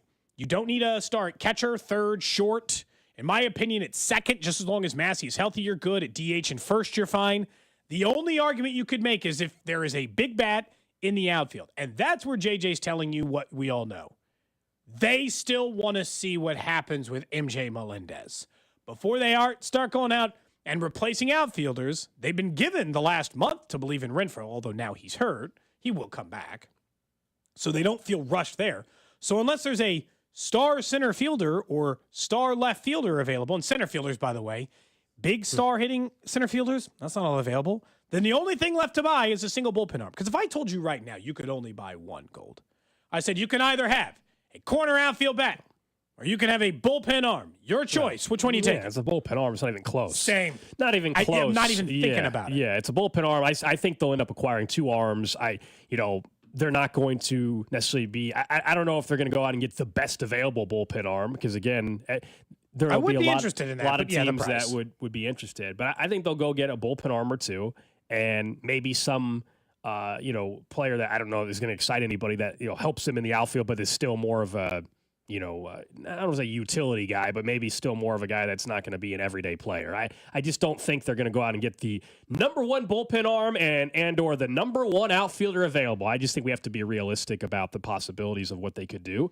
But as we said yesterday, a lot of this picture is going to get clearer up on the deadline day versus in the past or maybe right now. I mean, what was it? 5 teams are only in all baseball. There's only 5 teams that are further than 4 games back from a playoff spot right now. Correct. So that tells you it's just going to be a while. Well, I'll be honest. I just don't think I think when we talk about the like, hey, we want to see where some of the young players are and they're still on the rise, I also think he's talking about pitching. Like, honest to God, based on their major league experience, do we have everything figured out on Sam Long and Schreiber and MacArthur and like some of the guys' careers are their careers, like Will Smith, but Angel Zerpo, or if Lynch ever ends up back in the pen or Bubic comes back, there's just so many unknowns in the pen. I don't think that they want to just go out and sign 2 bullpen arms, kick everyone out if they don't know for sure that those guys are going to be there. That's where the late trade deadline will help the Royals. They have 5 weeks. This is the opposite of the Donovan Smith thing, which we can get back into in a little bit. But, like, they have all the time in the world, in my opinion, to go through the motions and go through the options to try to figure out where it is they do or don't need help. And, look, the only guy I think right now that straight up is not performing in any capacity, there's MJ Melendez, who maybe is coming on a little bit. We'll see. And Frazier. Garrett Hampson's been a really good player. When he's asked to fill in, he does fine. Those are the only guys that are just performing in the lineup with no ability. So, like, they're the 4th best offense. I'm out here going to choose a corner bat? No. The bullpen's the issue. Of course. It's always been the issue. Yeah, we've known that 2.5 weeks into the season. Yeah. You know, I mean, that's why I said nothing that's happened in the last week, you know, whether it was Sunday or whatever, like, nothing has changed the feel of the bullpen. I mean, it's all the same. Now, is there a chance that maybe they found something in Sam Long that he can help them as a 6th or 7th inning guy throughout the season? Last night, maybe they found something, again, another arm. Not the key high leverage 8th, 9th inning spots. Nothing has changed there. And I'll be curious tonight, if they get into a save spot, do they go to Will Smith? Or do they go to James MacArthur? I think you can make a strong argument that Will Smith maybe gets another crack at the 9th inning and MacArthur moves to a different role. But they've been having the closer travel around anyway. You know, MacArthur's issues have been in the 8th inning, not the 9th inning. It's been when they've had him come in a high leverage 8th inning spot. Yeah, you gave me the ERAs yesterday. Yeah, it's kind of funky. I'll give credit to a listener on Twitter. It wasn't my stat. I don't want to claim it was mine, but he did the digging on it. Just take credit. It's fine. It was Brandon H. on BH In-Depth Mo on Twitter. And he just did some digging on some numbers from MacArthur. Let me see if I can pull it up real quick as we're talking about it here. And it was interesting. It's you would think, closer, and he's got an ERA over 5. It's all just got to be a disaster in the 9th inning. No, here's what it is. So 4 2/3 of an inning, 8th inning, 15.43 ERA. He's given up. In the 8th? In the 8th inning. 15.34 for MacArthur. ERA? Yeah, so he's pitched to 2/3 of an inning in the 7th inning. No, 0.0 ERA. Okay. 8th inning, 7 appearances, 4 2/3 of an inning, 8 earned runs, 15.4 ERA, so 12 hits. 9th inning, 19 appearances, 18 1/3 innings pitched, 6 earned runs, 2.95 ERA. You can live with that. That's fine. Yeah, no that's problem. fine. Extra innings, and this is inflated drastically based off of Sunday. 4 appearances, 3 2/3, and a 4.9 ERA. And that's how you end up with a 5.32 ERA if you're MacArthur. But the 8th inning, man, that's the 8 runs given up in the 8th. Routine. Like, this is, there's no real good explanation for it because it shouldn't matter as much as it does. When you take a baseball player out of their normal routine and their normal element, some wire breaks. It shouldn't. It's the same. It's the same people. And obviously, when they're calling him to service in the 8th inning, they're usually calling him to service for hitters, 7, 3, 2, 3, 4. Or they're coming in sometimes in a situation where there's maybe already a runner on base and now you're being asked to help somebody else get out of their problem. So you don't start with a clean inning. You don't, there's a lot of things that kind of go in there. But yeah, there's a pretty dramatic difference between a man has a 3 earned run average in 19 appearances in the 9th inning and it seems to be going fine versus giving up what he has in the rest of it. So sure. 6 earned runs is a pretty big difference between the 8 he's given up and half the number of appearances. We'll get to the trash of the day here in about 7 minutes or so. But once again, the topic of expansion in one of the professional sports leagues came up yesterday. Adam Silver was on the Pat McAfee show. Of course, Adam Silver, the commissioner of the NBA. And he was asked about expansion, and he gave some insight into the cities. Everybody always wants to know what are the cities that he mentioned. I can tell you the 3 that he mentioned: Mexico City, Las Vegas, and Seattle. Now, 2 of those should not stun anybody. It's pretty evident Las Vegas is getting an NBA team soon. It's pretty evident that Seattle will once again get the Supersonics back. They already retained all the right in that. My understanding is they have retained the Supersonics history and all that, is my understanding, Yeah. right? So that would still just, they'd bring back the Seattle Supersonics. Mexico City is the interesting one. That would be the first professional sports league in the United States that would actually have a team in Mexico City as well, right? The NFL plays games there. They don't have a team in Mexico City.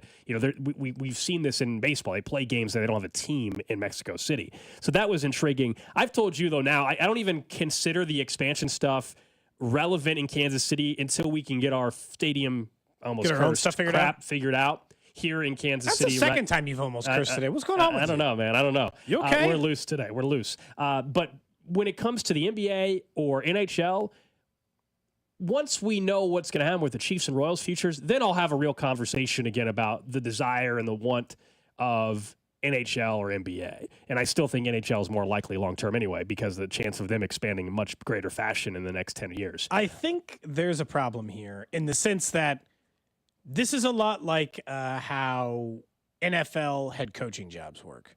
Your name gets mentioned for a long time, and then one day it stops. When's the last time Kansas City's name got honestly mentioned like it was a real possibility they had a shot at getting an NHL or NBA team? It's been probably 10 years. Yeah, NHL's still more likely. NBA, I've kind of just understood we're not getting an NBA team. NHL, because there's a chance that over the next 10 or 15 years, they could actually add 6 to 8 more teams. So your team got mentioned, and now Salt Lake's getting teams over you. Vegas has gotten a team. Not an expansion, though, right? Salt Lake is the weird scenario in Phoenix, and the owner of the Jazz already basically said, I'll just buy it and let me bring the team right up here. But by that same measure, Sherman could, what I'm saying?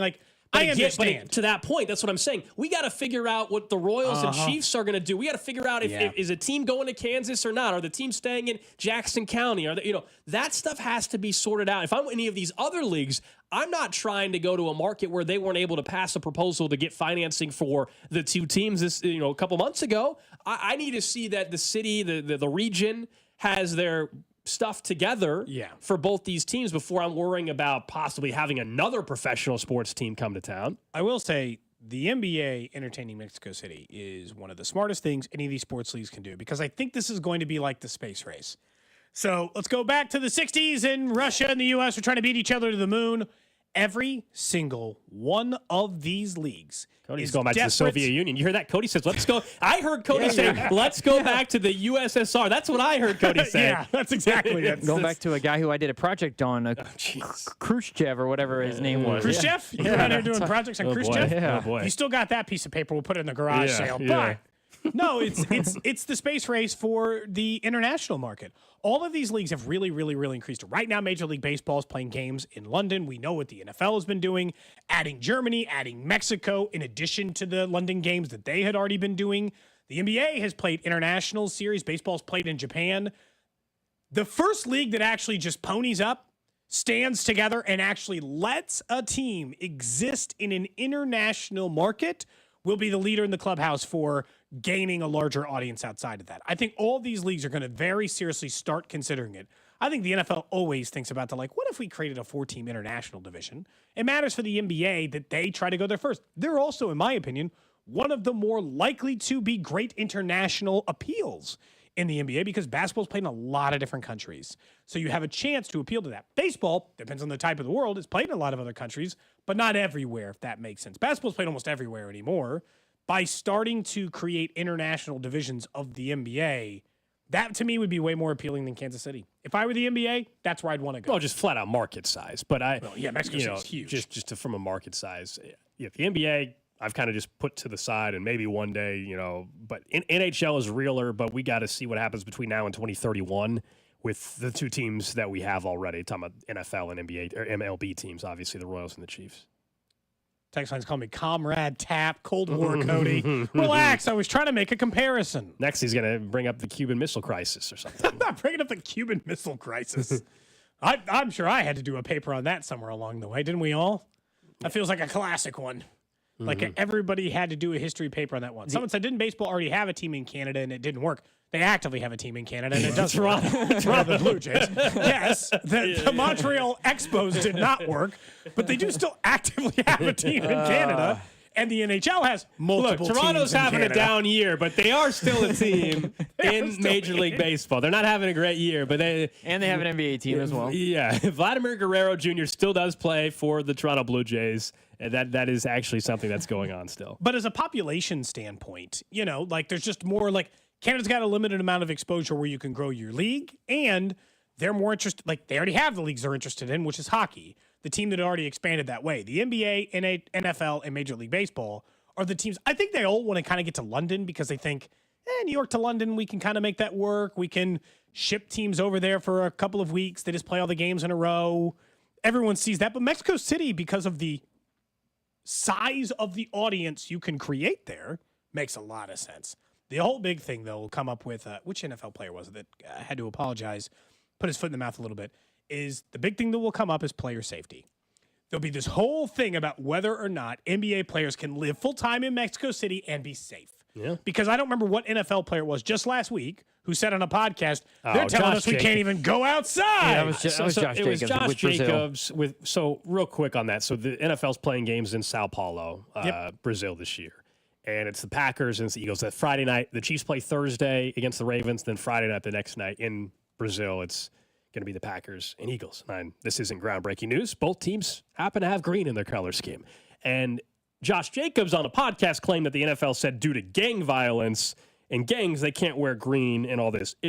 We brought this up, guys, months ago. It has to do with a soccer rivalry in the stadium that they're playing the game, and they're not allowed. That's the rival for that city's soccer team, I guess. Sure, yeah.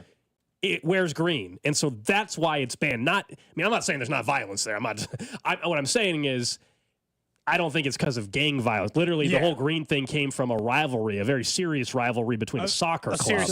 So we're going to have the Eagles wearing black uniforms? No, and they're just then going to put them in Packers wearing the green. white? It's different. They're NFL teams. Or they'll wear they'll wear an alternate white or something. I have no idea. I don't think it was because of. I know I saw the clip of Josh Jacobs as well, but the initial story was always about on Twitter. Yeah, it was about a soccer rivalry, not like actual gangs hating the color green. Goodness. Anyway, trash of the day. Let's get to it. Trash of the day. That's not it. That could have been. It could have been. Could have For been. sure. No, this is something. This is actually sad. That's what I want to preface. This trash of the day is sad. Oh, no. It has to do with We don't like sad trash of the day. a 14-year-old or a 15-year-old kid that his grandmother reported him missing, right? Very serious matter. Turns out the kid is fine. That's the great news.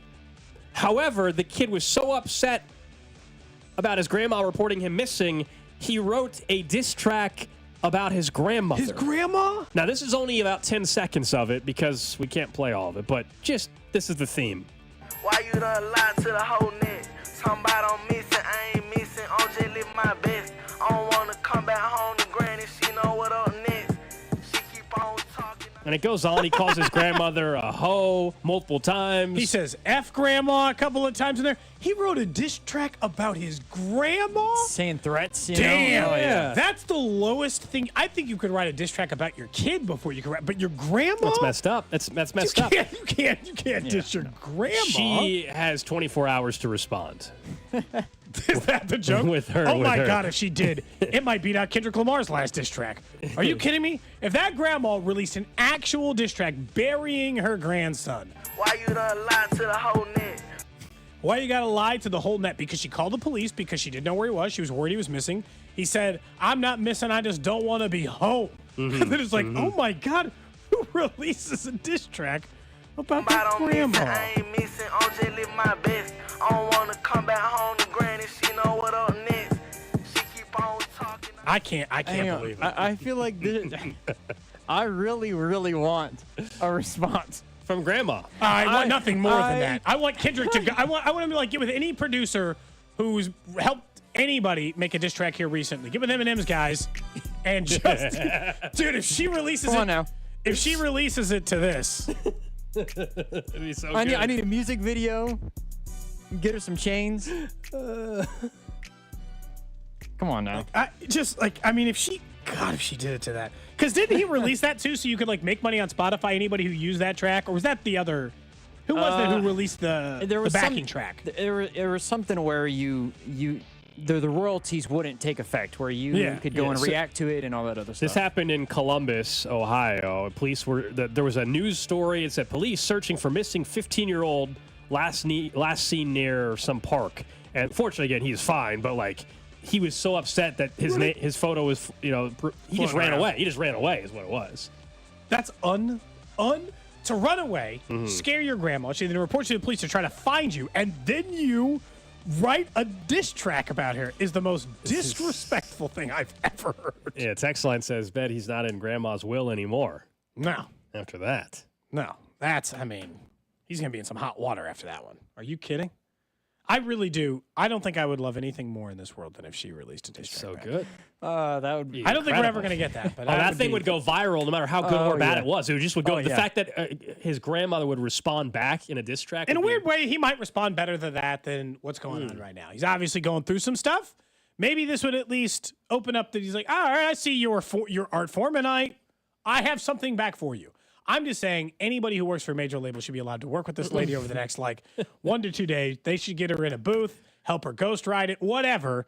Get out the best possible diss track over a 15-year-old kid. All right, up next, we get to the Chiefs Red Half Hour. One thing Cody says the Chiefs need to decide by the end of the week, and him and I don't agree on this one. Next. Hey, it's Vinny Pasquantino. Don't forget to follow Cody and Gold on the Odyssey app so you can listen on demand to my terrific football takes throughout the year right here on 610 Sports Radio. Brought to you by Heartland Men's Health, the leader in men's sexual health. Thousands of men have been successfully treated for low T, ED, and more, all with discretion and compassion. Make your appointment at heartlandmenshealth.com. This message brought to you by the Kansas Department of Transportation and all the victims of impaired driving crashes. Wherever you plan to watch or listen to your favorite baseball team, if you're drinking, have a plan to arrive and return home safely. 610 Sports Radio is proud to partner with the Kansas Drive to Zero Coalition and invite you to join fans with a plan. It's this simple. Plan ahead to designate a sober driver, hop on Safe Ride, or use your favorite rideshare app. Together, fans with a plan can prevent serious injuries and fatalities caused by impaired drivers. Thinking of popping the question? Diamonds Direct has an offer you can't miss. This month only, buy a natural diamond engagement ring of 1 carat plus and receive a free natural 1 carat diamond tennis bracelet valued at $2,000. Imagine giving her the ring of her dreams and her wedding gift all at once. No one provides education, selection, and value like Diamonds Direct. Your chance to get a free tennis bracelet from your friends at Diamonds Direct won't last long. Details at diamondsdirect.com. Hey, it's Carrington from The Drive here, encouraging you to swing for the fences this MLB season with FanDuel, America's #1 sportsbook app. Because with Dinger Tuesdays, you can turn dingers into dollars all season long. The Royals are off to an incredible start, and all you need to do is bet your favorite player to hit a home run, and FanDuel will give you $5 in bonus bets for every home run during that game. Home runs have gotten even better. All you need to do is visit FanDuel.com/CDOT to get in on all the Dinger Tuesday action. There's no better place to celebrate the Royals' hot start as they look to make the playoffs than with FanDuel. That's FanDuel.com/CDOT. Make every moment more with FanDuel, an official sports betting partner of Major League Baseball and also 610 Sports Radio. 21 and present in Kansas. Bonus issue is non-withdrawable bonus bet that expires 7 days after street. Max $25 bonus per game. Restrictions apply. See terms at sportsbook.fanduel.com. FanDuel is offering online sports wagering in Kansas under agreement with Kansas Star Casino, LLC. Gambling problem. Can you help with your best bet? Call 1-800-522-4700. Visit KSGamblingHelp.com. With extreme weather here in Kansas City, durable windows aren't just a nice-to-have thing. They're a must-have thing. Rob Britton from The Drive here. Renewal by Andersen, the claim windows have more than a century of engineering built into them. Strong, energy-efficient, low maintenance, and beautiful. And their custom-built patio doors are available in 4 colors and 3 different wood interiors. Their certified master installers have installed thousands of windows and doors. They're experts at custom installations. Plus, with Renewal by Andersen's easy pay options, you can do your entire project at an affordable price. This month, Renewal by Andersen has a 4th of July sale. You'll save $323 on every window and $823 on every patio door, and you will pay nothing for 2 years. Sale ends July 7th. Call Renewal by Andersen, 913-364-0200, 913-364-0200. Guys, it's 913-364-0200. Now that summer's here, you're going to want to look and feel great for all of those days at the pool and lake. And you can get there with Supplement Superstores. 7 months ago, I wasn't feeling my best. I looked overweight and needed help. So I went to Supplement Superstores. I met with the folks at the Ward Parkway location, and I knew right away they could help me lose a few pounds. My initial goal that November day was to drop 10 to 15 pounds. Here we are in June, I'm down 30, and most importantly, I'm keeping it off. And I could not have reached and surpassed my fitness goals without the help from the folks at Supplement Superstores. I'm taking the Flashpoint Complex. It's a refreshing drink when I get up in the morning that gives me sustained energy all day long, and my workouts have been so much more productive. Then, at night, I take one more refreshing drink that helps me recover and get great sleep. The Flashpoint Complex has been a life changer for me. Go into any of the 8 Kansas City area Supplement Superstores. Tell them I sent you. You'll get 20% off the Flashpoint Complex. Supplement Superstores, when you're ready to feel your best. Angie's List is now Angie, and we've heard a lot of theories about why. I thought it was an eco move. Fewer words, less paper. No, it was so you could say it faster. No, it's to be more iconic. Must be a tech thing. But those aren't quite right. It's because now you can compare upfront prices, book a service instantly, and even get your project handled from start to finish. Sounds easy. It is, and it makes us so much more than just a list. Get started at Angie.com. That's ANGI, or download the app today. With your choice of select sandwich, nugs, fries, and a drink, Wendy's $5 Biggie Bag is your go-to. Your nugget wingman. Your hot and crispy fry co-pilot. Just like us. We're like the bag boys. What? Bag boys, what you gonna do? What you gonna do when we bring your food? For a deal you can count on, bet on Biggie and choose wisely. Choose Wendy's. Bag boys. U.S. price and participation may vary. Includes choice of JBC or crispy chicken sandwich with 4-piece nugs, junior fry, and small soft drink. Third-party delivery pricing may be higher. I learned patience from my adoptive dad. All he had to say was, "Hey, you got this. Just breathe." Hey, we're pretty good. Yeah. Might have to start a band. I got it. Learn about adopting a teen from foster care. You can't imagine the reward. Visit adoptuskids.org to find out more. This message is brought to you by Adopt US Kids, the U.S. Department of Health and Human Services, and the Ad Council. Every business faces challenges, but complicated, expensive, and uncertain shipping shouldn't be one of them. With USPS Ground Advantage from the United States Postal Service, you can avoid all the noise. No more unexpected surcharges, hidden fees, or complex rate structures. It's just easy, cost-effective, and dependable shipping. Tune your business's frequency to success and turn shipping to your advantage. Learn how at USPS.com/advantage. USPS Ground Advantage. Simple, affordable, reliable. Thanks for calling Discover. This is Diego. Hi, Diego. It's Jennifer Coolidge. I just want to say your cashback match makes me feel so special. It really inspired me. That's great. Doubling the cashback you've earned at the end of your first year is what we do. Well, I'm doubling everything now. Double dating, double dipping, double feature, double header, double whammy. Basically double or nothing. You earn, we match. Discover Cashback Match. See terms at discover.com/creditcard. Sponsored by Robert Half. Robert Half research indicates 9 out of 10 hiring managers are having difficulty hiring. Robert Half is here to help. Our recruiting professionals use proprietary AI to connect businesses with highly skilled talent. At Robert Half, we know talent. Visit roberthalf.com today. Chiefs Kingdom. This is Mitch Holtis, and welcome into the Chiefs Red Half Hour on Cody and Gold. Every day at 11:30 on your official broadcast partner, the Chiefs, 610 Sports Radio. Thank you, Mitch. Before we get to some Chiefs football, garage sale, Cody and Gold garage sale coming up tomorrow. 7 a.m. Bidding opens up. The 4th annual Cody and Gold garage sale benefiting the Negro Leagues Baseball Museum. You can go to 610sports.com, view all the items, and we, every single day, have still been adding new items. We just had, 10 jerseys of Royals, Chiefs, K-State, dropped off from a listener who had messaged us a week or so ago and was kind enough to drop some off. So put some of them in this year. We're going to hold some back for next year, too. So thanks to Jeff for dropping off some items for us. He did not ask us to thank him, but we really do appreciate it. I did warn him, and I've warned other people, we got so much stuff this year, and we're only a 3-man crew. Yeah. Some of these are definitely getting up. No doubt about it. Similar to the hats J.J. Pagola gave us. So the question is, which ones do we put up? Drew, there are multiple K-State jerseys, so a chance for some more K-State stuff. Yeah, I think we put up the K-State Jacob Poland jersey. Like baseball? Yeah. There's remember the year after the Royals won the World Series, Drew, on Friday, they just wear these gold lettered jerseys. They were always gold and gold trimmed out. Salvador Perez, that jersey holds up fantastic. This one on top is maybe the most intriguing. It is our bottom now, I guess. It is a gray Royals jersey. It is sleeveless, which I feel like you should wear it that way. Based on the player I'm getting ready to tell you, it is signed by Billy Butler. So it is a gray sleeveless Billy Butler jersey. That's tough to beat. That's going to be a tough one to top. That one might have to go in this year because I love it so They're all much. in great shape, too. So they're all the jerseys in great shape. So we'll get a couple of those up this year, and then every year we always have some holdovers. That's how we build up our stock, if you will, for the garage sales for future years as well. But go to 610sports.com. You can check out all the items. Bidding opens up at 7 a.m.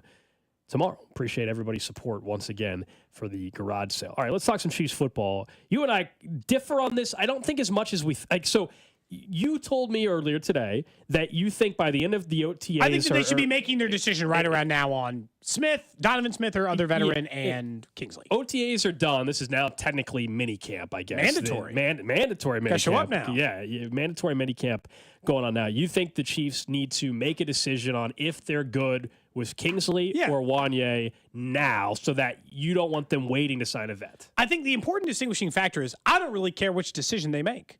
I'm not uncomfortable if they go with Kingsley Suamataia. What's funny is in previous years, I felt like I was in the opposite side of this coin as everybody, which is like, you're going to let a second-round pick, practically a third, start for your team at left tackle? And I'm like, yeah, I don't care. If they tell me he's good enough, I'm going to have to trust that they have the person in play. What I'm saying is last year, you got Donovan Smith a full month ahead early. I don't think you can afford – I think there's been this fan – and look, this might be fan versus team. I think there's been this fan sentiment in the people I talk to, and even at times you're talking to other people at the station that are just like, well, they could just keep trying with Kingsley, and if they don't like it, they'll get Donovan Smith August 1st. I'm like, no, you won't. He's not going to be available August 1st. It wasn't available August 1st last year. I mean, look, I'm not saying it's a 0% chance. I understand that sometimes people are, but for the most part, I think it's far too risky of a proposition when most people can't tell me, unless for some reason you want David Bakhtiari, who might be no, thank you, hurt 7 times before we get to August 1st. Whether you want to do that, I don't see I think you need to be deciding that Kingsley's your guy. Moving forward, he's getting every single damn snap at left tackle, and we're doing it. Or start thinking about the veteran options to complete your lineup now. Or that Wanye's the option. Let's not forget that. I mean, he started 4 games for this team a year ago when Donovan Smith got hurt. I hear what it just seems like it seems like the noise we're hearing is not that they're leaning towards Wanye. Does that make sense? That's why I'm mentioning Kingsley. For sure. And the preference, I think, if they were to be honest with everybody, of course, is that Kingsley wins the job. I mean, that's you draft him in the second round this year. That would be their preference, I'm sure. Now, is he actually ready to start at left tackle in the National Football League week 1? And that's what we're going to find out throughout this week. And I still think by the time we get to training camp, or the first week of training camp, and who's getting the first team reps and that whole conversation that happens all the time. Sure. I get what you're saying. There, of course, no doubt, Cody, is a risk that somebody else could sign Donovan Smith, and you may not have that luxury. I don't want you to be like, I wish we had the veteran option. Then when you go looking for it, it's not there. Right. But I also think, one, on just Donovan Smith, and then we can get back to Wanye and Kingsley, just on Donovan Smith, if somebody else is going to promise him essentially a starting job, then he would have already been signed. You know what I mean? Like, he would have already have signed. Probably. That's why he signed in May of last year. I think the Chiefs basically said, you're our starting left tackle. You know, if the Commander, and I keep using them because there's some reports out of D.C. that they think maybe they could still go and sign a left tackle as well. So let's say the Commanders say, Donovan Smith, well, you're our left. We'll make you the starter. Then, of course, why wouldn't he sign? If anybody else has already called him a little bit and say, we have some interest, we think you could compete, or maybe you could help out one of our young guys. If he's been starting too long, compete, I'm not taking that. If you're him, you might as well wait. That opportunity will exist for him in 2 months. Like that doesn't matter. Unless someone gets, the Chiefs' risk is like, I just think if you decide now you think you're going to want the veteran, you should probably just be signing it. And if you're Donovan Smith, if it's just the same offer essentially the Chiefs are having, well, why wouldn't you go to Kansas City where you've played? Super Bowl champs, back-to-back champs, all until that stuff. Somebody else presents him with a starting opportunity, I don't know why he wouldn't just wait himself until training camp. That's why I'm not as concerned that he could sign. If he does sign, though, all I was arguing with you earlier about is I don't think it has to be a negative. What I mean is, if I don't think so either. Kingsley or Wanye, because I think Wanye still has a chance, if Kingsley or Wanye is the guy they go into camp with starting getting first-team reps, and Donovan Smith signed 3 weeks earlier, it doesn't just mean like by default they're stuck and they would have signed Donovan Smith. It could also be that they really trusted Wanye or Kingsley. Well, I don't know if we'll ever know the real answer to that. Oh, they'll just say, no, look, because no matter what, the answer they will say publicly is, we love Kingsley. No team has ever. Every team has taken like, all right, we had the 170th pick in the draft. That was the guy we actually wanted first overall. Can't believe he was available at 170. It's a miracle. Yeah. They've never admitted or shook confidence in the sense it's like, no, what we actually wanted was a veteran, but Donovan Smith was gone, and we just like, oh, screw it. I guess Kingsley's got to start now. We know that those internal conversations exist.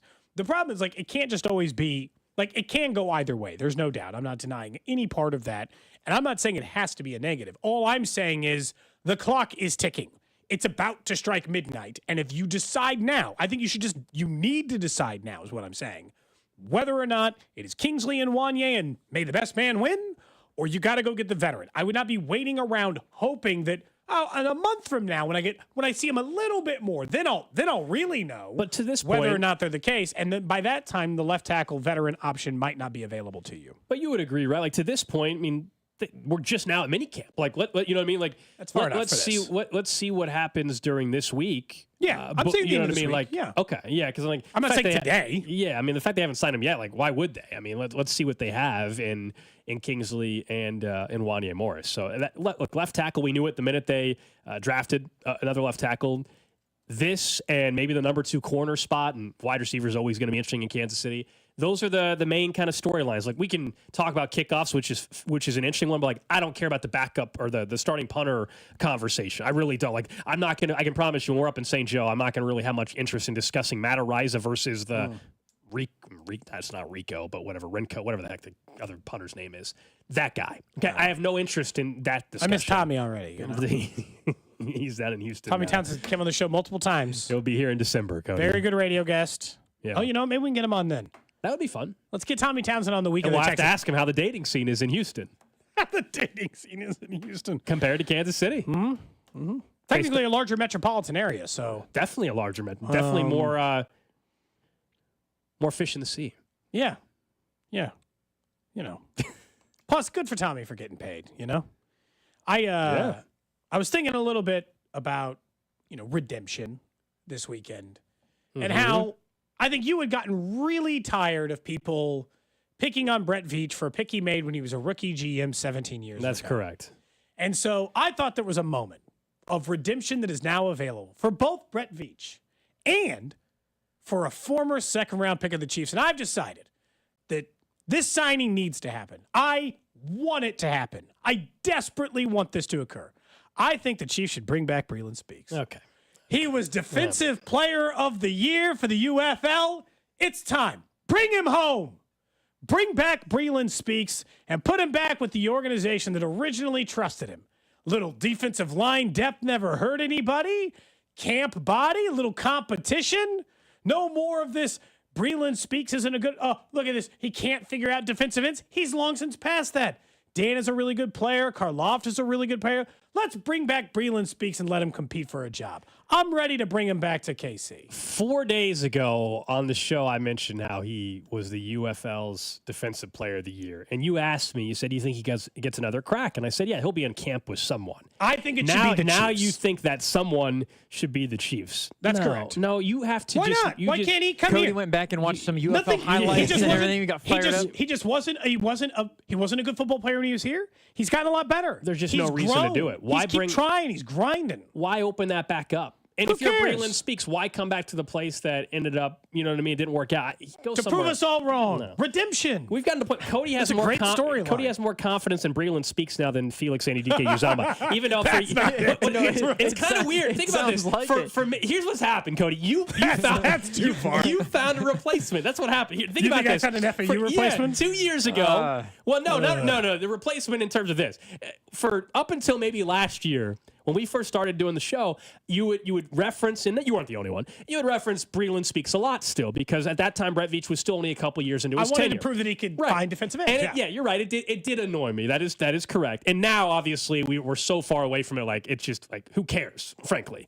But because you don't have him anymore, now your new Breland Speak that you mentioned is Felix Anudike-Uzomah. You're treating him like he's Breland Speaks. Whoa, and so now, whoa. I'm not treating him like Breland Speaks. Now you're trying to bring Breland Speaks back as a camp invitee. No, let somebody else do that, please. I wish him the best. He doesn't need to come to Kansas City. That ship has sailed. Why open that box back up? I don't understand we always pretend like that if somebody leaves your team once, they're like cursed. Shake them away. They could never come back to the organization. Oh God, what would happen if a team that didn't believe in you 4 years ago just gave you another shot because your tape is good?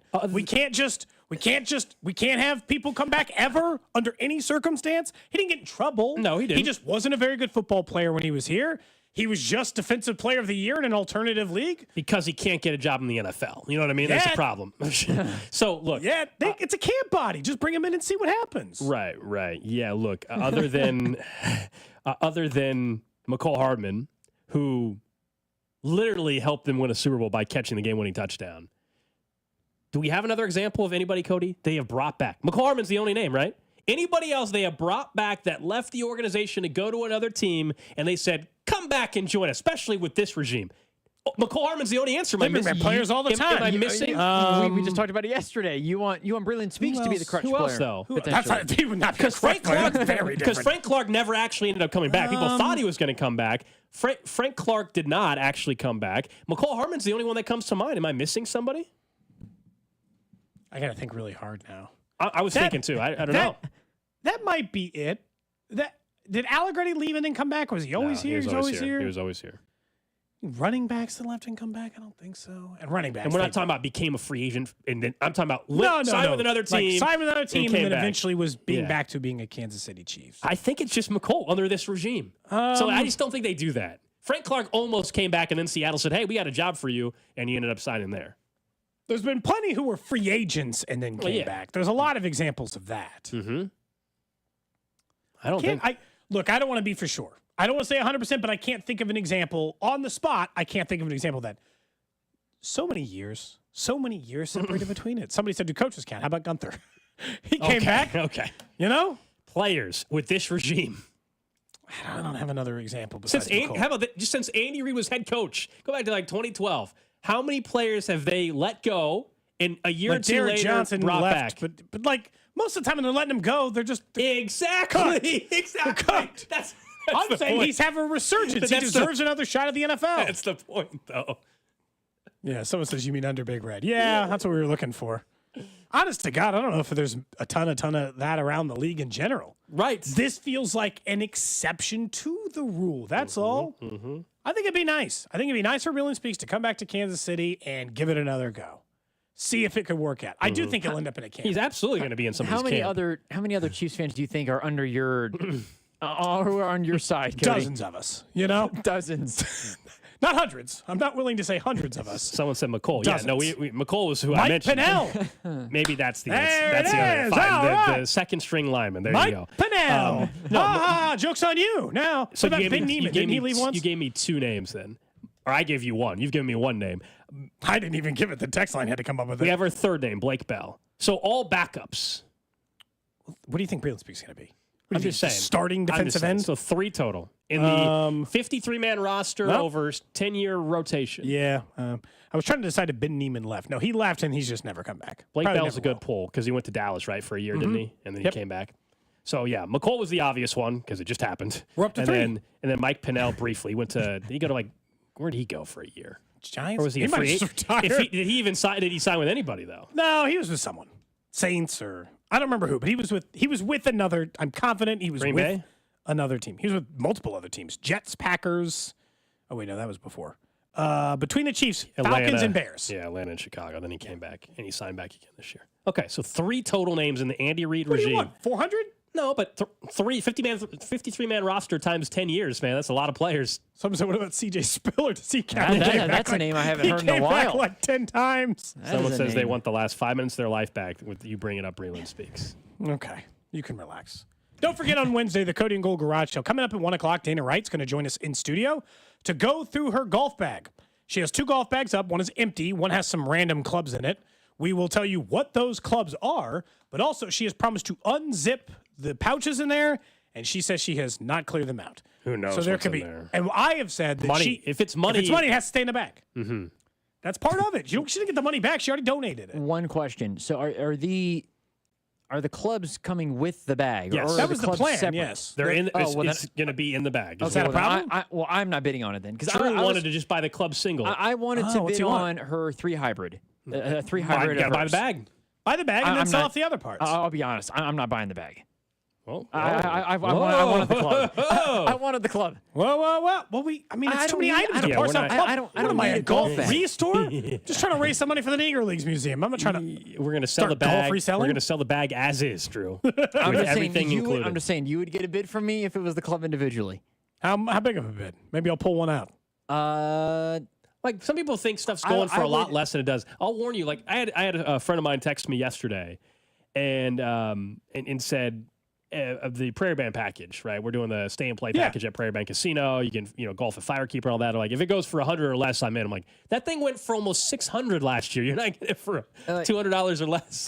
For starting bid, I think for that club because I looked at what club it was. I looked it up and what year it was and everything. For that club, I would say starting bid at $30. For that club, $30? Yes, and Man, I will bid. maybe I we're will starting bid the bag too low. I will bid $30 Okay. I have to think about pulling that club out separate. for that 3 hybrid. I will consider it. I think we already put the listing up with pictures. People have been scouting it. The club That's true. stays in the bag. The club stays the in the club bag. stays in the bag, Drew. Hang on, somebody texted in. I do not hate the Negro League baseball players. I do not hate the Negro League Baseball Museum. Why did you say that out loud? I do not want to bid for Dana's bag. I want the club. I have no problem putting in a bid to help out the museum. Oh, man. Good stuff. Maybe whoever buys Settle the bag. down. Hey, maybe whoever buys the bag will sell you the club. And no, if the money went to a Bengals museum, I would not buy the bag either. Bengals That would not happen. For Bengal Tigers. I promise you. Supporting their recovery. I Like the promise. zoo? Yeah. I promise I would not buy the bag. Yep. I would like the club. Good text. Good text. Someone says you have a no song voucher worth $15,000. That is true. Oh, Actually, is it 15 now? No, it's Has it been $10,000. upped? It's $10,000 in In 1 cent. one Oh, you're saying it's worth 1 cent more. than Cody, my song Cody has a voucher. custom song listed, and if you missed it a week or so ago, I decided to give. That way we have everybody happy. People that like the song can bid on a custom song. Those that don't, they have the option to purchase a one-time Cody Can't Sing Today pass, which Cody would never know if I had it. He could be planning all week a song to be, and then that song cannot be played. That cannot be sung. That on the also show. makes me force a sneak attack song in. Like I'm afraid to announce ahead of time. I can always have the pass readily available. So that person's just auto canceling the next song. They get to say when the song is, right? It just depends. Once they know if you're about to do it, or if and I get it real Then it's quick. kinda their call. Yep, it's their call. If we say, "Hey, coming up at noon, Cody's going to sing a song," they have 2 hours to get back to me if that song is actually going to happen. 15,000. They're trying to give you more value for the song than you did originally. Someone says I'll bid $31 on the same club. They're already outbidding it. It's perfect. Keep it in the bag. Everybody's saying, "Keep it in the bag." Some of the new items today, by the way, are game-used Jake Eisenberg polos. It's like a player wearing a jersey in a game. He wore those while broadcasting a game. I think they're size large. The sizing was rubbed off a little bit, and I forgot to ask Jake. He looks like about a large. That feels about right. Some of the bobbleheads from the time he was there, including a Boba Fett bobblehead. Yeah, so yeah, Bubba yeah. Starling, but dressed as Boba Fett, and then Gerard Dyson, all kinds of random stuff. So go to the website, 610sports.com. You can preview all currently 118 items crazy. with more to be added. It'll be 130 by the time this thing starts tomorrow. And I think there's one item that went up in value and is worth way more. You guys probably saw on it's true. social media. We were obviously sad with the news and everything and bummed out about it. But Kling announced earlier today, of course, that he is leaving the morning show. And so he's got his tennis lesson package experience in our garage sale, which now I think that thing's worth even more. Limited edition It is. now. We may never get him to do it again. It's the only time that there's going to be a Josh Klingler tennis lesson available in the garage sale. And because he's going to have more time now, I think we can commit him to 60 minutes instead of 30. Because he's going to have more free time. Yeah. He can do a 60-minute You want lesson me to now if edit he's it? getting ready to You want me yes. bump it up to 60 minutes. If he's getting ready to retire from daily radio, as he put it, if you missed it, Josh Klinger's leaving the morning show. He's going to do, he's still going to stay on as a chief sideline reporter and many other things. And we wish him well, obviously. But he won't be on daily on the morning show anymore. But he's not getting rid of his tennis lesson for that. It's just now valued at more because maybe you can get him to swap old war stories, right, about his 30 years in local radio. I might have to bid on that one now. I used to play some pickup tennis, essentially. You've updated 60. We're just committing him to 60 minutes. Okay. Maybe you guys are having a good time. Maybe he'll go 65. It's hard to say. Someone says, is the polo washed? It's worth $8. If the polo's unwashed, $789. They're willing to pay more for unwashed clothing. The Dana Wright hats are definitively unwashed. There's a lot of used Dana Wright hats and visors. They're definitively unwashed. They're too. I think that's a worthwhile question. Yeah, it's good. No, the polos were definitively washed. I can confirm. They seemed freshly laundered. It was included in the listing. All right, up next, we'll get to what's trending and then talk a little more Royals baseball. One big development last night that has season-long or at least month-long ramifications. Next. Hey, it's Brady Singer. You're listening to Cody and Gold, weekdays starting at 10 on 610 Sports Radio and the Odyssey app. Brought to you by Heartland Men's Health, the leader in men's sexual health. Thousands of men have been successfully treated for low T, ED, and more, all with discretion and compassion. Make your appointment at heartlandmenshealth.com. Hey, it's Rex here with RexBuysKC.com, your local KC home buyer. If you own a property in the Kansas City or surrounding area and want to sell it fast and at a fair price, write this number down. 816-330-6000. I'm a private real estate investor, not some hedge fund or large national chain. My family and I live right here in KC. I can pay cash and close on your timeline, even in as little as 3 days. Here at RexBuysKC.com, we're improving Kansas City one house at a time. I buy inherited houses, vacant houses, foreclosure houses, behind in payment houses, my tenant won't pay the rent houses, and properties that need complete rehabs. Do you own a house that's trashed and needs thousands of dollars in repairs? Great. If you own a house and want to sell it fast, call me at this number, 816-330-6000. That's 816-330-6000, or go to RexBuysKC.com. That's RexBuysKC.com. And I look forward to working with you. Hey, it's Carrington Harrison from The Drive here, and you guys know this. Living in the Kansas City metro area, it is going to be hot, hot, hot this summer.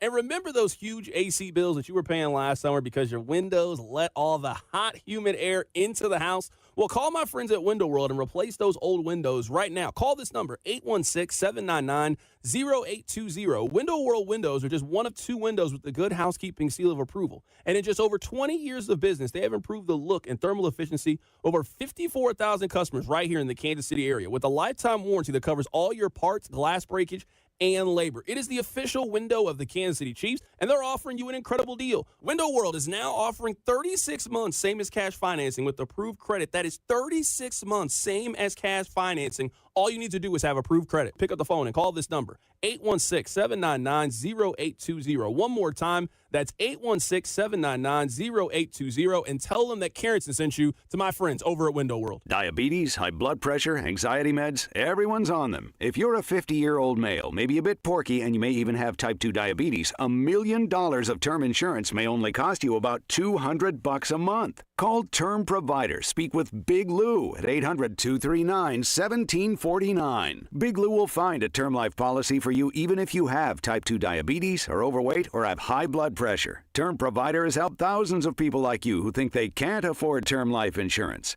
To buy $1 million of affordable term life for you, all you need to do is call Big Lou at 800-239-1749. Lou will make sure the scales are tipped in your favor. Call 800-239-1749. Big Lou will answer your call and work to fit you into a term life policy that you can afford. Remember, Big Lou's like you. He's on meds too. Call 800-239-1749, 800-239-1749, or biglou.com. This is a special alert to all Americans who own a vehicle with less than 200,000 miles with an auto warranty about to expire or with no warranty coverage at all. Due to a decline in the economy, CarShield is announcing a low-cost month-to-month vehicle protection plan that is now available to the public to save any driver out-of-pocket expenses on future auto repairs. Call now to find out how you can pay almost nothing for covered auto repairs. Yes, you heard that correctly. Pay almost nothing for covered auto repairs. An open phone line has been established for all drivers to call for a free quick quote. Call 800-971-7816 now.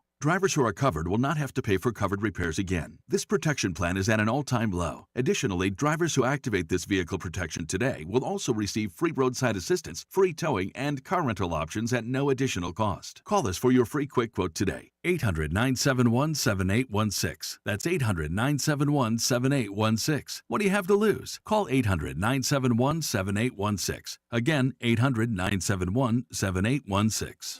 Diamonds Direct has done it again. This month only, get ready for an offer you can't resist. Buy a natural diamond engagement ring of 1 carat plus and receive a free natural 1 carat diamond tennis bracelet valued at $2,000. That's right, a stunning diamond tennis bracelet at no extra cost. Imagine giving her the ring of her dreams and her wedding gift all at once. So hurry into Diamonds Direct. Your chance to get a free tennis bracelet will not last long. Details at diamondsdirect.com.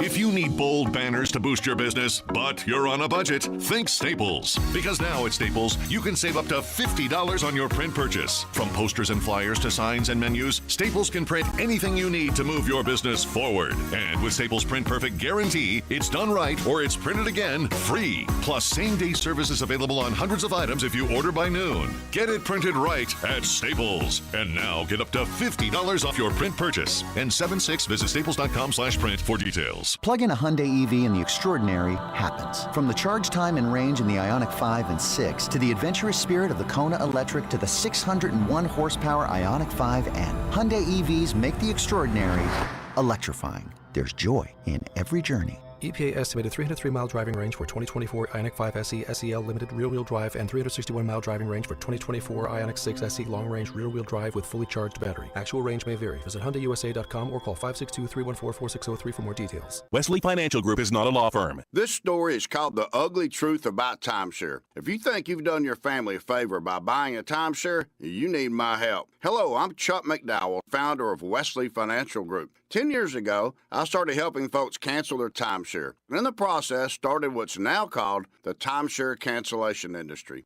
The ugly truth is when you buy a timeshare, you can't tell me how much it's going to cost or when it's going to end. I recently helped a couple that had their maintenance fees go from $800 to $3,200 a year. They also received a $4,000 assessment for a hurricane that was over 1,000 miles away. Sound crazy? The crazy thing is, this never ends. Call my office now. If we take you as a client, I guarantee we'll cancel your timeshare or you'll pay nothing. Call for your free information kit. Call 800-761-0000. That's 800-761-0000. 800-761-0000. You're listening to 610 Sports Radio from the Mission Plumbing, Heating, and Cooling Studios. Did you know that you can watch Cody and Gold weekdays starting at 10 live on YouTube, Twitter, Twitch, or Facebook? This way you can see the look on Alex's face when Cody starts singing Pasquantino live. What? 610 Sports Radio, KCSP Kansas City, WDAF HD2 Liberty, and Odyssey Sports Station. What's trending? All right, let's check in on the hot topics trending. Number one on what's trending, the Royals game 2 of their series against the Yankees tonight. 7:10 first pitch right here on 610 Sports Radio. Vern's on Deck show at 6 o'clock. It'll be Brady Singer getting the nod for the Royals going up against Marcus Stroman of the Yankees. My guess is you won't have the kind of B lineup for the Yankees tonight. I'm guessing you'll see. And Stroman on the bump. It's a tough day to win for the Royals. Sure. I mean, the Yankees are a very good team. They got 47 wins on the season. My guess is, yes, Aaron Judge, I'm sure, will be back in the lineup tonight. Maybe they'll give Soto a day off. Ease him back in, and we can just keep getting part of the Yankees lineup. Honestly, all things considered, only allowing 4 runs to the Yankees is not that big of a deal over the course of a game. They just came up a little bit short in some early opportunities, and Rodon was very good. Yeah, he was great, and it wasn't power last night. The Yankees 9 singles, bunts and singles. Yeah, they had 3 or 4 bunts in the first 4 innings. Yep, not a single extra base hit. They decided to one-off the Royals a bunch of times in a row, and when you're not getting the strikeouts necessarily in a game, you can get burned that way. Next up on What's Trending, Chiefs defensive lineman B.J. Thompson was released from the hospital last night per his agent Chris Turnage. A significant step, obviously, for Thompson, who does continue to progress on the road to recovery. Hopefully that means he's on the healing path. The fact that he had to spend 4 days in the hospital, obviously very scary, as he suffered a seizure and then cardiac arrest at the Chiefs facility late last week. But after 4 days in the hospital, he has been released on his own recognizance. Hopefully good news for B.J. Thompson moving forward. Next up on What's Trending, we found out today the Madden 25 cover athlete. That'll be Christian McCaffrey, running back for the 49ers. He gets on the cover. We speculated last week. Cody, you guessed Christian McCaffrey. I thought maybe it would be Travis Kelce. Drew heard the audio of the teaser last week and thought it was his guy, Joe Burrow. I was worried. Thought it was his guy, Joe Burrow. I was worried. I'm glad it's not. Go ahead. Somebody else can take the Madden curse. This was not the energy you had a couple of days ago when you were practically gloating that you thought it was Joe Burrow. No, I thought it was was him, but I wasn't. I didn't want him on the cover. And somebody else can have him. It doesn't matter. Somebody else can have the Madden curse. I'll tell you this much. He doesn't need a curse. He's already been hurt. Okay, you know what? Yeah. Cursed what? His whole life's been cursed. Missed an entire season with a knee injury, and now an entire season with a wrist injury. He was left at home while his parents. He was left at home while his parents went on vacation. He was home alone. I'm starting to feel like I'm cursed a little bit with all the issues that I'm going through. Yeah, you are starting to feel that way. I hope your car gets taken care of. Next up on What's Trending, Jamar Chase is finally at Cincinnati camp. Speaking of the Bengals, no T. Higgins yet, who's still not at the mandatory. And now Higgins, because of the way he hasn't signed his franchise tag, cannot be fined for missing. Jamar Chase could. So he showed up. No Aaron Rodgers at Jets camp as well. He had an unexcused absence. They did not say it was excused, but it sounded like Robert Saleh knew he was going to be gone. He said it's for an event important to him. Wasn't this the same guy who said, we got to stop with all these non-football distractions that keep us from footballing? And this dude's on at the first day of mandatory camp? Mm-hmm. Okay. Now, he did go to all the voluntary OTAs, so he's missing the mandatory camp date, and the Jets were aware of it. Now everybody just wants to know what's the event. But other than that, yeah, it is what it is. You don't want to take any guesses? I don't know. I got a lot of guesses, but I'm not. I don't want to take a stab at He's that. taking peyote in a hut. It's an important event to him. Already Who had knows? it scheduled. Who knows what it is? Yeah, I don't know. With Aaron Rodgers, honestly, it could be. It really legitimately could be anything. Yeah. Yeah. He could be like, he'd be like, I'm sorry, 2 years ago I booked this trip to the Nile. They put leeches on you for 14 straight hours, and then you're instantly healed through the recovery of magic. And I'd have to believe it, wouldn't I? I mean, he's done some pretty crazy, weird stuff. Yeah, it's probably some conference or something. I don't know. That's what's trending. So a conference, you guess, and then Cody thinks he's going to the Nile. Yeah, he's at some. He's at a very important conference. That's maybe what he's at. I will say about the garage sale, as we're reminding you that Wednesday's the day, we would desperately like to set a new record. I always try to. We try to be careful in the show of not like, we want to raise $1 million. We can't do that. We don't have enough stuff. But we would like to set a personal record of $10,000. I looked it up. $10,536. That's what we raised last year. $10,536 for the Negro Leagues Baseball Museum. We have more items and more experiences than we've ever had for the garage sale. I would like us and need the listeners' help to raise more than that. So that's why we put it up on the website. That's why it's at 610sports.com. And that's why you can go view the items now, so you can already decide what you want to bid on now.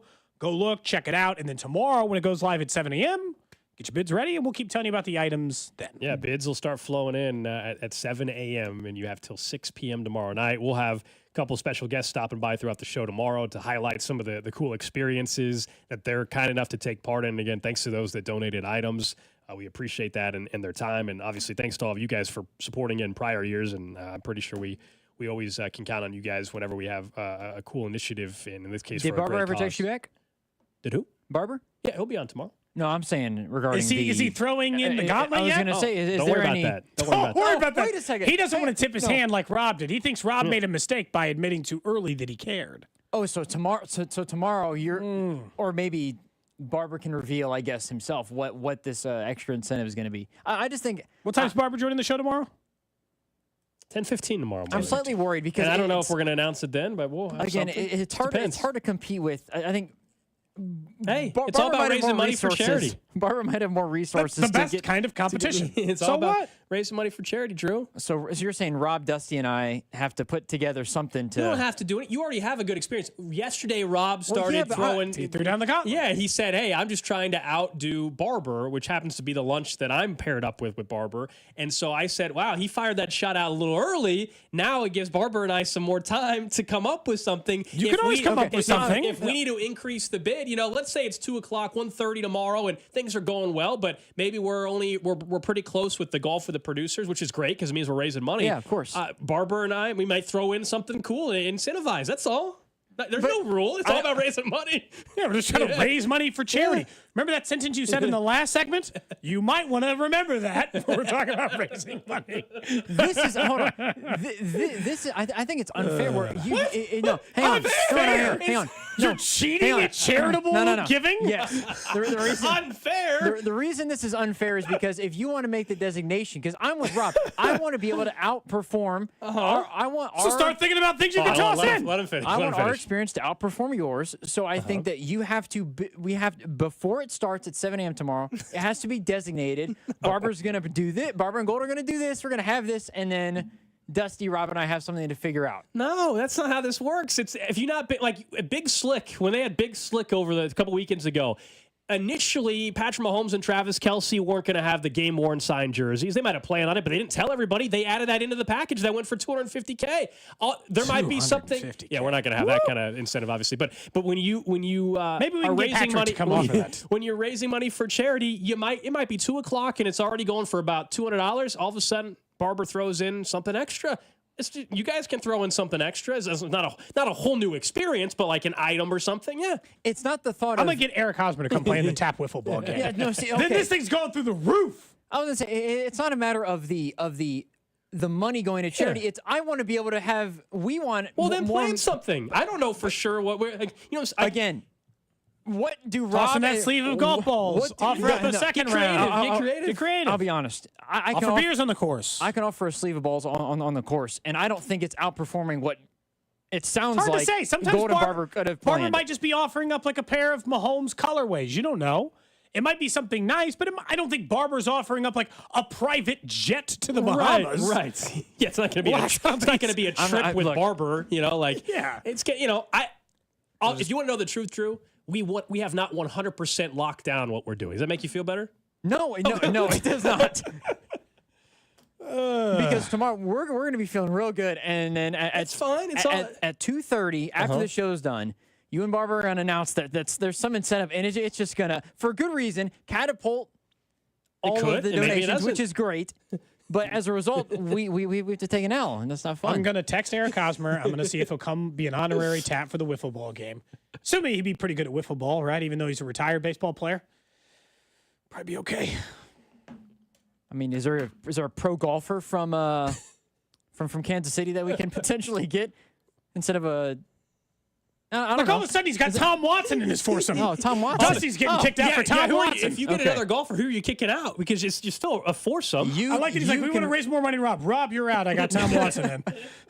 I would never do that to Rob. We would find a way to pull a 5. All right. We'll see tomorrow, Drew. Don't worry about it, man. We've got a bunch of great experiences. The Golf with the Producers is also one of the most popular ones. It's a great time.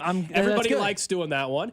Cody's got drinks with him and Pete at Kelly's. That's always popular. Barbara and I are doing lunch together over at Arthur Bryant's for you and a guest. We've got Kling doing the golf tennis lessons. Carrington and Rob are doing a hangout at the other place. Everybody's doing something here, all to raise money, and anybody's allowed to throw in an extra incentive whenever they want. We're trying to raise money for charity. We're trying to set a new record. That's funny, Drew. That's funny. What? Look. He wants to look up. This is his first garage sale. I'm like Cody when it comes to competition. I don't like losing. And all of a sudden, nobody does. I don't like losing either. I'll tell you that. I don't blame you. I don't blame you or Barbara for this in a way. I kind of blame Rob because Rob mentioned it. Rob laid down the gauntlet. So now I feel like Dusty and I have to pick up the slack and try to He fired off the shot a little too early. I'm gonna have to talk to Rob. Figure out a plan. Offer up some fireball shots. There's things that people can do on the course to make it fun. You can offer up some extra stuff. You never know. Mm-hmm. Somebody says maybe you can get Gary Woodland to come play with you guys. Oh, great. I mean, at least the person I was joking Gary's about. a great dude. Yeah, he is a great dude. I don't have his cell phone number, though, so I can't help you out there. I know someone that does, but I don't think he's going to come play golf at Swope Memorial with Drew and Rob. I can get his number through, I think, one contact. I was at a party with him once. There's no way that Gary Woodland would agree to this. He's not going to play golf with you. It's for the, by the way, for the Negro Leagues, but will he play for the Negro Leagues Baseball Museum? You know? I think that's all you need to know. I think he would, but this is sanctioned. Yeah, text line did bring up, and then we got to talk some Royals. So last thing, someone said, did Drew, the Bengals fan, just say he doesn't like losing? Would never have guessed. Nobody enjoys losing unless nobody enjoys losing unless you're like the 76ers and you like losing to get other players who then can help you lose more. The Bengals don't tank.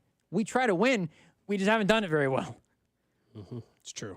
All right. So we're excited for tomorrow, obviously. Yes. Go to 610sports.com. Check out the Cody and Gold garage sale. Bidding opens at 7 a.m. tomorrow. All right. The Royals last night, look, they dropped game 1 of the 4-game set against the Yankees.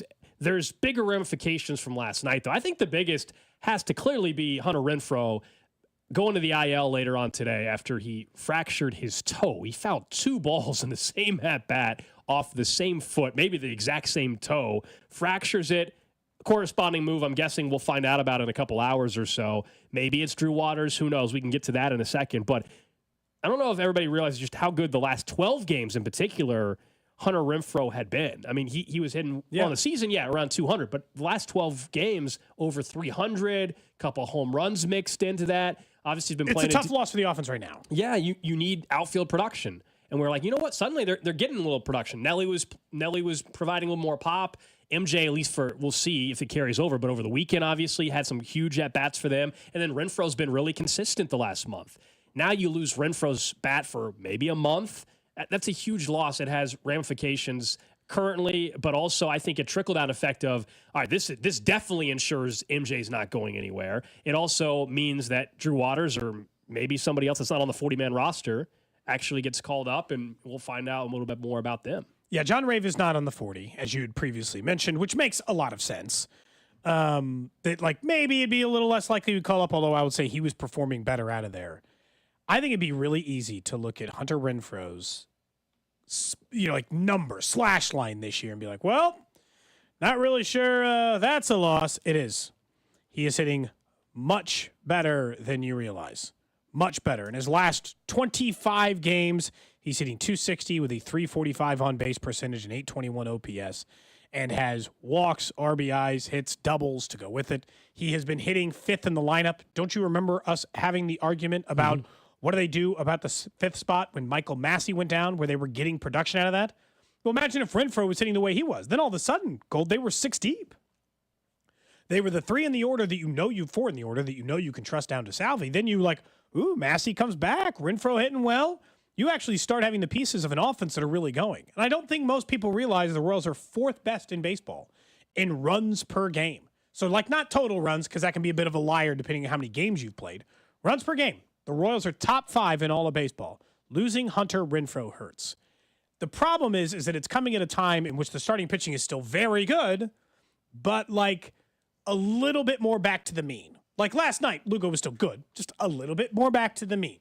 Singer's been, everyone's going a little bit back more to a leveling point where they're still one of the better rotations in baseball, and nobody's arguing that, but they're not all pitching 7 scoreless innings with 8 strikeouts every performance too, which means you're going to need the offense to perform a little bit better. Although I'd still make the argument the easiest way to keep the winning going, which they have been doing a good job of overall, is to get better performance from the bullpen. Stop asking an offense who's in the top 5 and a rotation who's the top 5 to fix your problems. And while these injuries are gone, bullpen time to step up. The bullpen is front and center still for the reasons you mentioned, and we acknowledge now maybe not as much with Michael Wacha because he's going to be out for this period of time, and so the innings concern maybe works itself out because unfortunately he's on the IL, so he's going to miss 5+ outings, and maybe that helps. But at one point in August, September, we were talking about how the innings that you're going to ask Lugo and some of these other pitchers to throw will be career highs. And so is that sustainable? Well, how do you fix that? Well,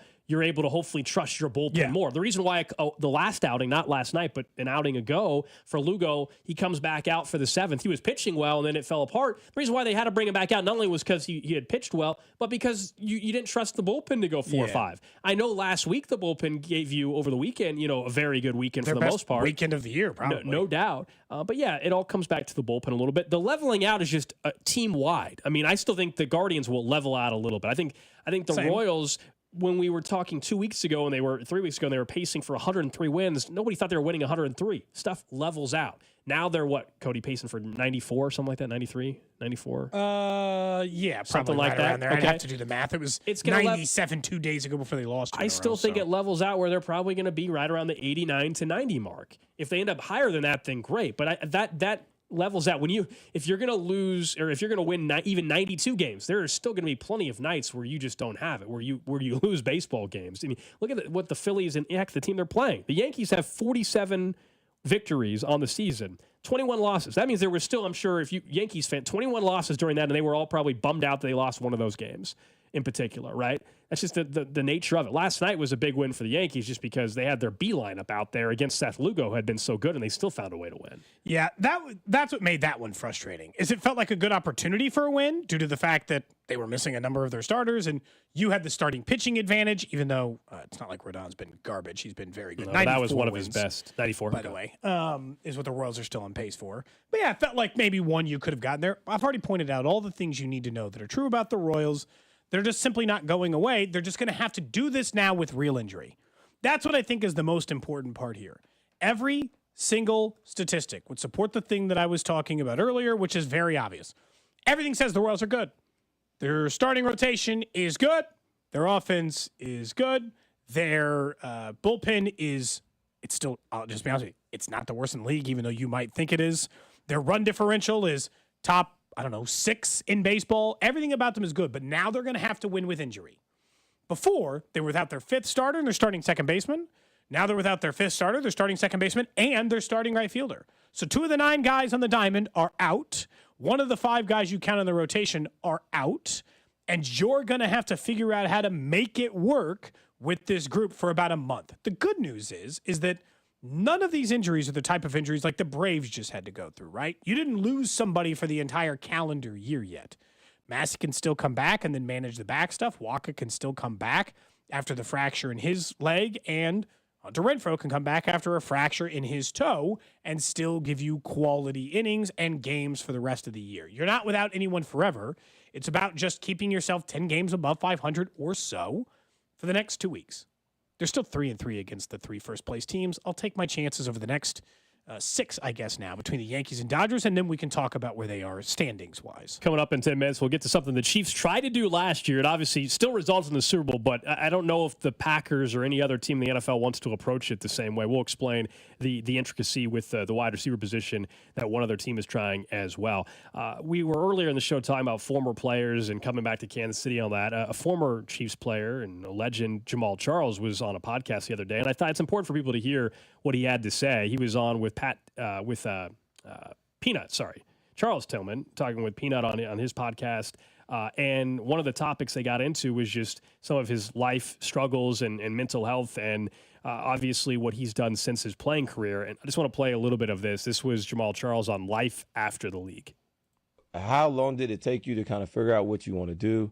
Like, what was that period like? We like to hear that side of everybody's story, because that's the thing that nobody wants to talk about, or that not enough people get to actually ask the question to these athletes. Yeah, it's like I wrote out, and people don't really know, like, you know what I'm saying? I went to try to work with people and invest with people, and I started it didn't go well, you know what I'm saying? I started to lose money in investment, you know what I'm saying? So I started to get really depressive, like suicidal and still in, you know what I'm saying? So I still continue to basically like still trying to find my way, you know what I'm saying, after going through that situation, the transition, you know what I'm saying? It's really hard, you know what I'm saying? And my situation was hard for me because I didn't know who to lean on, who to look for, or where the help come from. Yeah. So that was just some of what Jamal Charles had to say. You can listen to the whole podcast. It's out there, obviously. I think we hear this a lot from former athletes, not even just the mental health side of it, but your whole life for these guys, since they were maybe 4 years old, playing football in this circumstance. You're the dude making money. You're in his case, best running back in the league for many years, right? I still think he should be a Hall of Famer. Right. And then it's all gone, and it's like, then what do you do with your life after that? Yeah, and then on top of it, people are giving you bad investments, and you're losing the money. Hear about you did that make. a lot too. Look, obviously, I feel terrible for Jamal that he had to go through that. I'm glad that he's feeling better about some of the circumstances in which led him to those suicidal thoughts. I feel really bad for, I understand this, how the business works. I'm not saying the football end, and it's how teams have to operate. I feel genuinely bad for the players that have to play running back in the NFL. You make no money. You're out of the league at 27 years old. They run you into the damn ground. They never pay you. It stinks. It is a not glamorous life. Look at Pacheco. Will he get another contract at 26 years old as a 7th-round rookie who runs? Maybe gets a 1-year deal for $3 million or $4 million or $5 million. It's not that he'll get no money, but it's just like the way they treat running backs in the NFL feels even more disposable than the rest of the NFL somehow. I feel particularly bad for that position. Look, I mean, the post-playing career adjustment, I can't imagine what that's like. Yeah, We've only heard it from other athletes, either on podcasts or firsthand or whatever it may be from them, about how they have to adjust, and it's a very difficult transition. In terms of the position that they played, and while they're in the we had this discussion last summer with Austin Eckler in the comments or whatever. I still don't think, when you're in the NFL and the running back position is what you're playing, does that position get the second contracts usually the way others do? No, but I don't know if I feel bad for running backs or whatever. I mean, that's the nature of the they I feel bad for are the people who have to play it. They are gifted enough to be able to play in the National Football League. They're the top 1% or 0.01% of the sport. And they're in this case, starting at running back in the NFL. In terms of what they're getting paid in the league, you're going to have a hard time for me actually feeling bad about it, especially when this offseason, right? This offseason, we saw Derrick Henry still get paid. We saw Barkley get paid. Yeah. Right? We saw running back after running back, Josh Jacobs, running back get paid. Yeah, but you're again, this is separate from the transition off the field. I'm talking right now, when guys are in the league in the running back position, it's going to be hard for you to, I think, convince a lot lot of people to feel sorry for the current running back. If you make $50,000 a year and he makes $1 million, that's part of it. But when you're looking at the earnings and the short-term shelf life, sure. But let's say if you got a second contract period, look at these other running backs. Yeah, maybe they're not getting $110 million like Justin Jefferson, $55 million deal. Nobody's feeling sorry for that player while they're in the league. The off-the-field adjustment, that's what I feel bad for. How does someone get the resources needed? Hey, their whole life they played football. Now, how do they show to themselves that they could still be productive and useful in their mind after their playing career? And that adjustment, that part, that's what I feel sorry for. Not when they're in the league for 5 years and they only make $5.5 million. To give I guess, not necessarily a good example of this, but I don't know what level you would consider Isaiah Pacheco, but I looked up Joe Mixon's career earnings. Solid, never the guy, but a guy that was productive. He's earned $38 million in his career with a contract with Houston. He has one contract that's this one's 3 for 25. I'd say that is. I think Pacheco is gonna 5% of all running backs who make that kind of money in the league. I think Pacheco can get a new deal, but it's along the lines of probably 3 years, 25, because they're about the same age, where he's productive, but he's not going to go to a team necessarily that's just depends on if his body holds up. That's what it all boils down to for Pacheco. Can his body hold up? That's really. I'm glad he's speaking about it, by the way, because that's really, really, really important for the other players and people to hear. Yeah, that part's different than that's a whole other part of the conversation. That part is different than hey, they're not getting second contracts or they're not getting compensated enough. All right, coming up next, though, we'll get into one thing the Chiefs clearly talked about, and it seems like the exact same thing is happening elsewhere in the NFL. We'll explain next. Cody and Gold. If the Royals win the World Series, I will get, and you can mark it if you want, but everybody knows this tattooed on my body. Who gives? We're winning games. Brought to you by Heartland Men's Health, the leader in men's sexual health. Thousands of men have been successfully treated for low T, ED, and more, all with discretion and compassion. Make your appointment at heartlandmenshealth.com. Did you know that ignoring your problem windows and doors can cause extensive damage to your home, like leaks, rot, and even mold? Hey guys, it's Rob Brenton for my friends with Renewal by Anderson. They are experts at finding affordable solutions to your window and door needs. Their parent company, Andersen, has been transforming the window industry since 1903. Renewal by Andersen's experienced design consultants work with you to get windows and doors you want while meeting your design preferences and budget. You'll even get an exact price quote that's good for one whole year.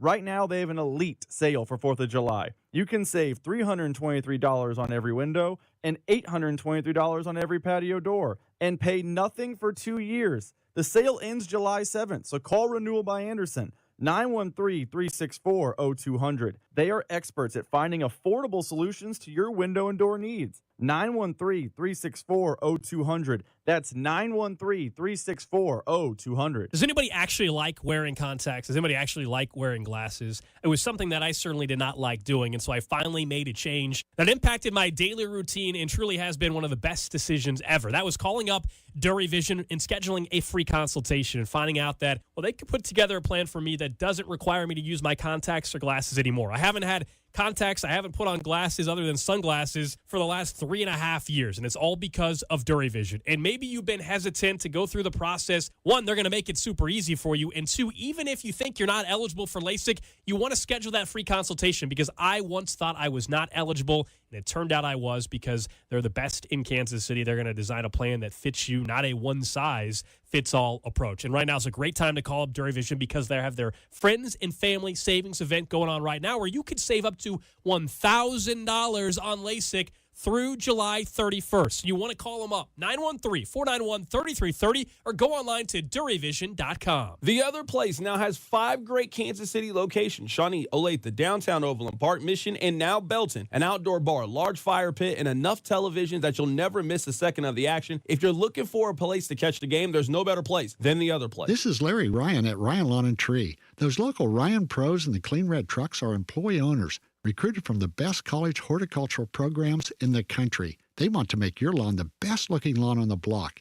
Schedule your free estimate at RyanLawn.com. This message brought to you by the Kansas Department of Transportation and all the victims of impaired driving crashes. Wherever you plan to watch or listen to your favorite baseball team, if you're drinking, have a plan to arrive and return home safely. 610 Sports Radio is proud to partner with the Kansas Drive to Zero Coalition and invite you to join fans with a plan. It's this simple. Plan ahead to designate a sober driver, hop on Safe Ride, or use your favorite rideshare app. Together, fans with a plan can prevent serious injuries and fatalities caused by impaired drivers. Robert is a real Prevagen user, and this is his story. I am Robert Strickler. My wife Joyce and I have been married for 53 years. Certainly one of the really important things in my life are our children and our grandchildren. I am essentially a writer. I've been involved in communications. I've been an avid fly fisherman. I've been taking Prevagen for at least 8 years. For me, the greatest benefit over the years has been that Prevagen seems to help me recall things and also think more clearly, have a crisper ability to remember and think through things. And I enthusiastically recommend Prevagen. It has helped me an awful lot. Prevagen is available in stores everywhere without a prescription. Based on a clinical study of subgroups of individuals who are cognitively normal or mildly impaired, this product is not intended to diagnose, treat, cure, or prevent any disease. Testimonialist was compensated for their time. Look around. You can find cars like these on AutoTrader, like that car riding your tail. Or if you're tailgating right now, all those cars doubling as kitchens and living rooms are on AutoTrader too. Are you working out and listening to this ad at the same time? Well, multitasking pro, cars like the ones in the gym parking lot are for sale on AutoTrader. New cars, used cars, electric cars, maybe even flying cars. Okay, no flying cars, but as soon as they get invented, they'll be on AutoTrader. Just you wait. AutoTrader. Pro Paint Days are back at Lowe's. Save $40 on select 5-gallon HGTV Home by Sherwin-Williams paint, like Weather Shield, Showcase, or ceiling paint. Plus, save $10 on drywall PVA primer and get free same-day delivery to the job site when you order by 2 p.m. Lowe's knows paint. Lowe's knows pros. Offers valid through 6/14. Delivery by 8 p.m. Subject to driver availability. Additional terms apply. See Lowe's.com/same-day delivery for details.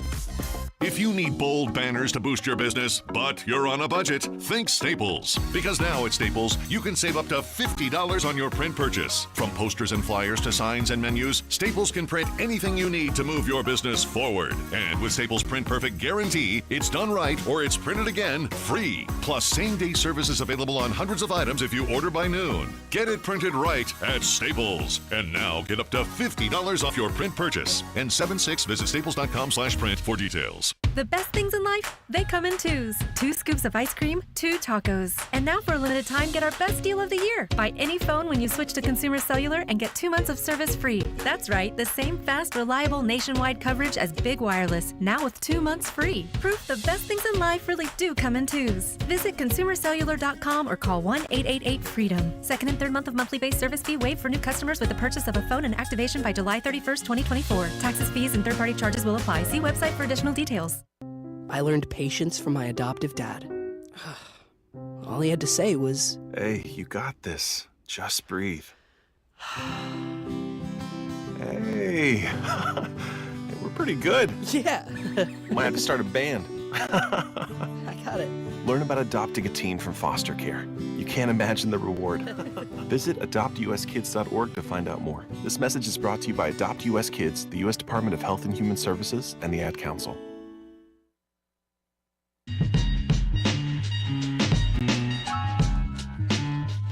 Random question of the day coming up in about 10 minutes. We're also a half hour away from having Dana Wright from 98.1 KBZ, host of Dana on Parks, join us in studio. She's kind enough to offer up a couple golf items for the garage sale tomorrow. Bidding, again, it starts at 7 a.m., so she's offered up a couple golf bags with clubs in it, but she doesn't even know what's in it. So she's going to come in studio on the 1 o'clock hour, and we're going to open up what is actually in the golf bag besides the obvious golf clubs that are there, and we'll see. And we'll talk more about it. She's offered up a golf experience, a chance to go golfing with her. We'll get into the details of that coming up at a in private the 1 club o'clock of hour. her choice is how she put it. That's right. That's right. Private club. And we'll hear from her on that. But that is going to also be a pretty popular experience. We got 3 golf-related experiences, I believe, in the garage sale this year. We got golf with the producers. We got golf with Dana Wright. We have the Prairie Bank Casino stay-and-play package, which could include, if you use your $250 property credit, for Firekeeper, which is a great course as well. So you probably will. A lot of golf experiences tied into the garage sale. I can't wait, man. I'm really looking forward to the garage sale. Obviously, as we said earlier, we're trying to set a new personal record. And honestly, I can't thank the people around us, either like JJ Piccolo for giving us items or Jake Eisenberg, or straight up listeners bringing us stuff that are really neat and unique. And everybody who's just kind of helped us create a bunch of random stuff. I don't care if it's thanks to Subway for putting me on a blimp. Whatever the hell it is, we're lucky enough that there's enough people around here that have helped us acquire. And I think maybe 2 weeks. How long did it take us to get all this stuff? 2 weeks? We had a lot of carryover from last year, too. But yeah, we got a lot of new items. Some of them will carry over. Go to 610sports.com. You can view some of the items. Bidding opens up at 7 a.m. tomorrow. When I read you this, it's going to sound really familiar because it's a conversation we had multiple times last year heading into the season and during the season. Shook me to my core when I read this. I was like, oh, no. Ugh. This is a quote from Packers quarterback Jordan Love to the team reporter there for Green Bay. Quote, "I think you don't have to have a number one receiver. I think it works out well when you can spread the ball out and you got different guys making different plays and you can put them in different areas. I think it puts a lot more stress on the defense and the calls that they can get in. So I think in the long run, it helps us not having a number one guy, a true number one guy, but I think all those guys can step up and be the one any given day." Does that sound familiar to you at all? Did you get just like a weirdo flashback from last season where like, Chiefs are going to be unstoppable. You don't know where the ball's going. It's the hidden ball trick on the Vegas Strip. They had you convinced the Chiefs are going to be playing 3-card money with defenses. Nobody would know where the ball was. It's a trap. It is better to have an elite level weapon and then other people behind him, even if most offenses or defenses know where the ball is going. The Miami Dolphins are one of the best regular season offenses all of last year. Everybody knew the ball was going to Tyreek Hill. Didn't matter. It was more about the fact that they had Tyreek Hill and Jalen Waddle and a great running game. They had a lot of very good athletes. You can't just have like a bunch of pretty good wide receivers and be like, you'll never figure this out now. The ball could go anywhere. Doesn't work. This is the next test for Jordan Love, though, because in Kansas City, when the Chiefs, other than Travis Kelce was hurt for a large part of last season until the playoffs, when they had this wide receiver by committee, if you will, until Rashee Rice developed, Patrick Mahomes still elevates. Jordan Love is the hot name right now, other than C.J. Stroud, I would argue, of the next up-and-coming quarterback. He has a lot more to prove, in my opinion, but he's the name that everybody thinks is next up to potentially work himself into that conversation with everybody. Well, he'll have a chance to do that if he takes, Dontavian Wicks and Jaden Reed and that group to another level. That would be my concern if I'm Green Bay. Mahomes did it because he's Patrick Mahomes. If you're Jordan Love, if you're most quarterbacks, do you have to have that Devontae Adams? Do you have to have that A.J. Brown or the Jamar Chase or Justin Jefferson or Travis Kelce type? Most teams that go on deep playoff runs typically do. I mean, the Lions, right? Amon-Ra St. Brown, they had him. Sam Laporta. The 49 and Sam Laporta. The 49ers, of course, McCaffrey and Debo and Ayuk. I mean, on the AFC side, it was the Ravens against the Chiefs. They ended up having just Lamar, right? He was the answer. That was maybe one of their issues. They had the great defense. For portions of the year, they had Mark Andrews and they've had Zay other Flowers. Yeah. So usually you don't just have a committee room at wide receiver. You have to have one of those top guys. Well, it's a trap a little bit in the sense that you think that you're harder to guard because let's say it's the idea that you would rather have 3 1,000-yard wide receivers than 1 2,000, 1,000, or 1 750 and 1 250. No, you'd rather have the guy who has 2,000 receiving yards or 1,500 receiving yards.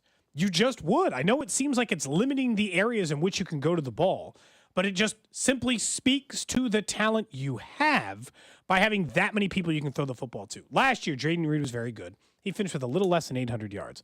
Last year, Romeo Doubs was pretty good. Finished with a little less than 700 yards. Dontavian Wicks, a little less than 600 yards. Rather than all three of those guys being 900-yard wide receivers, you would rather 2 of them stay exactly where they are, versus everyone getting 200 yards better. You would rather everyone stay exactly where they are, except for one guy is a 1,500-yard wide receiver. The idea that it's an illusion and magic trick, I'm just telling you, Packers fans, I fell for that in Kansas City. I honestly was part of the group of people that believed they could maybe make it work that way. Now, I was more critical than I think some. Some people were just like, they'll never know. It'll be Kelce and this and it could go, no. I would rather at this point have a superstar wide receiver. Last year, when everybody knew the ball was going to Rashee Rice, they got better.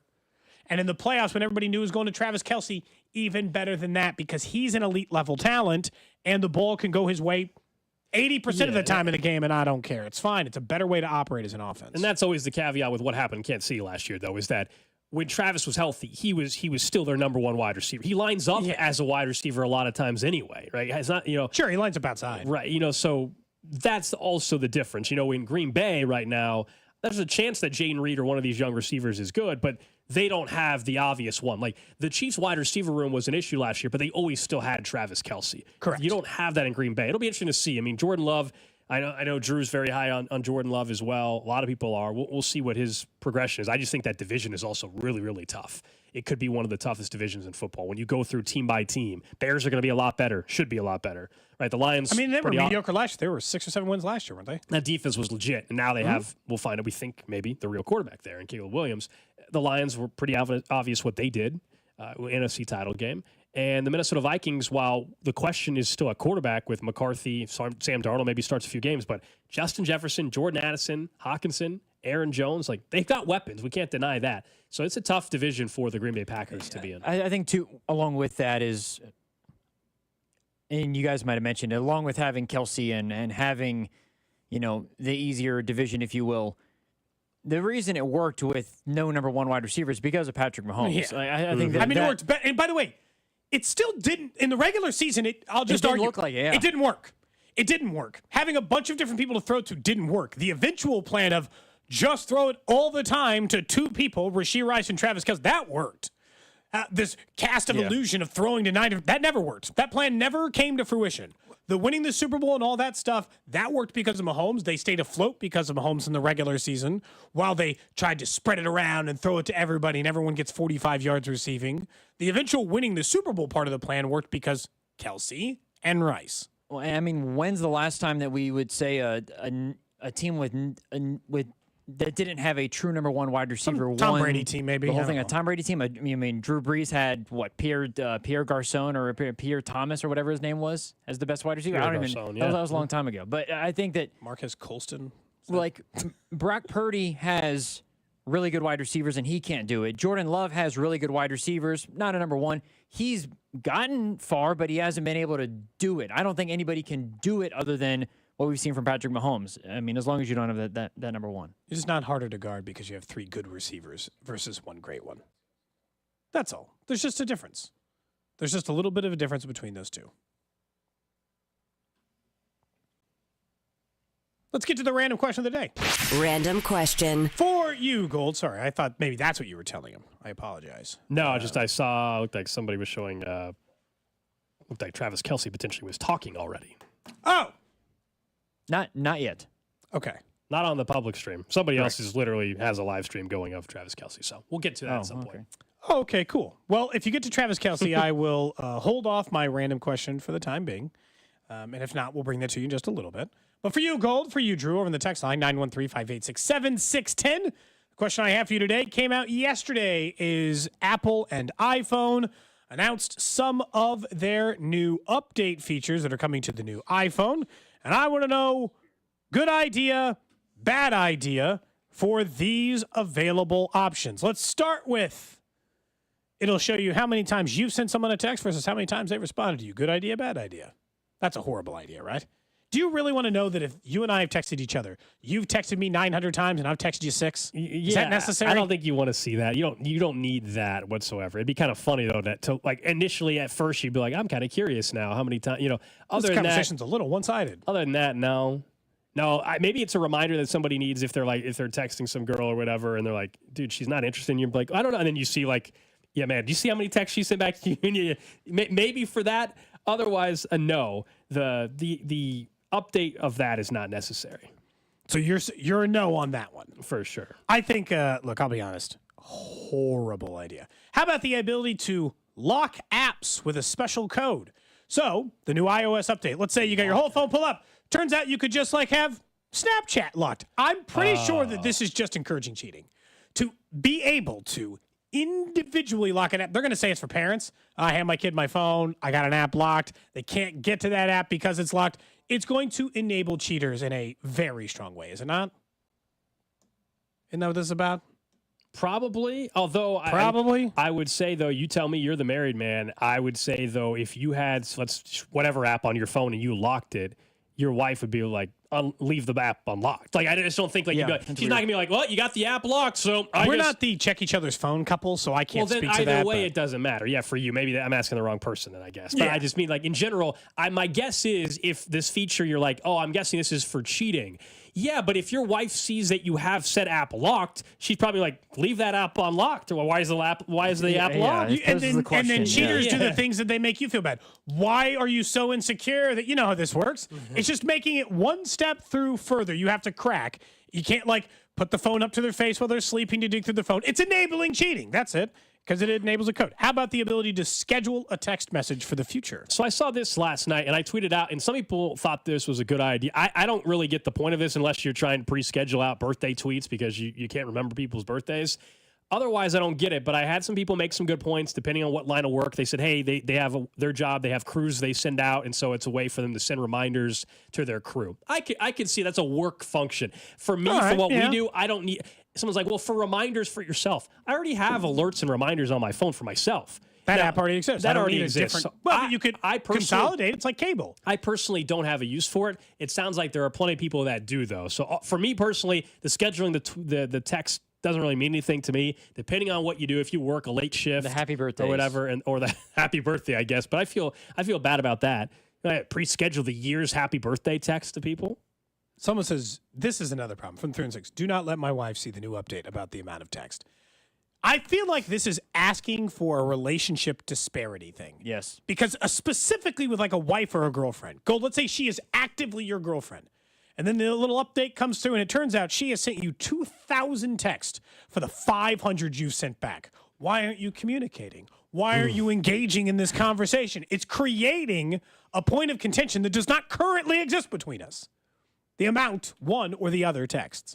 Now, this is also deceiving because some people, some people send paragraphs. Yeah, other people. Some people send multiple messages, 8 straight messages. For sure. So it's also just kind of lying a little bit. I also just need it. How about more reaction possibilities to text messages?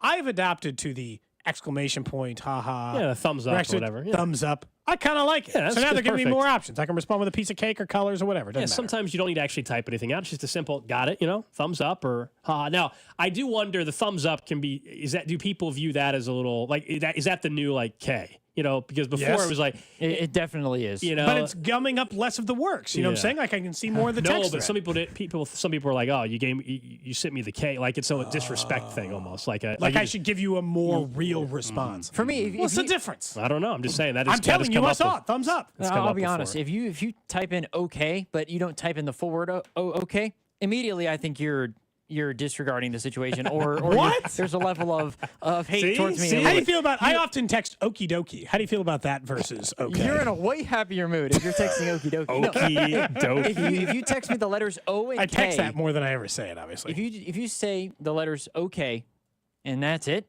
I don't know. You didn't spell out the word. You think it sounds like, oh man, you went O-K-A-Y? I turn you into. think it's passive aggressive for just the okay? I turn into George Costanza with that stuff. I overreact a little bit. I do think, because I've heard this before, like if you're just starting out talking to somebody and maybe you got on a date or you're thinking about going on a date and your response back or that person's or her response back is just K, that people read into that and like, oh.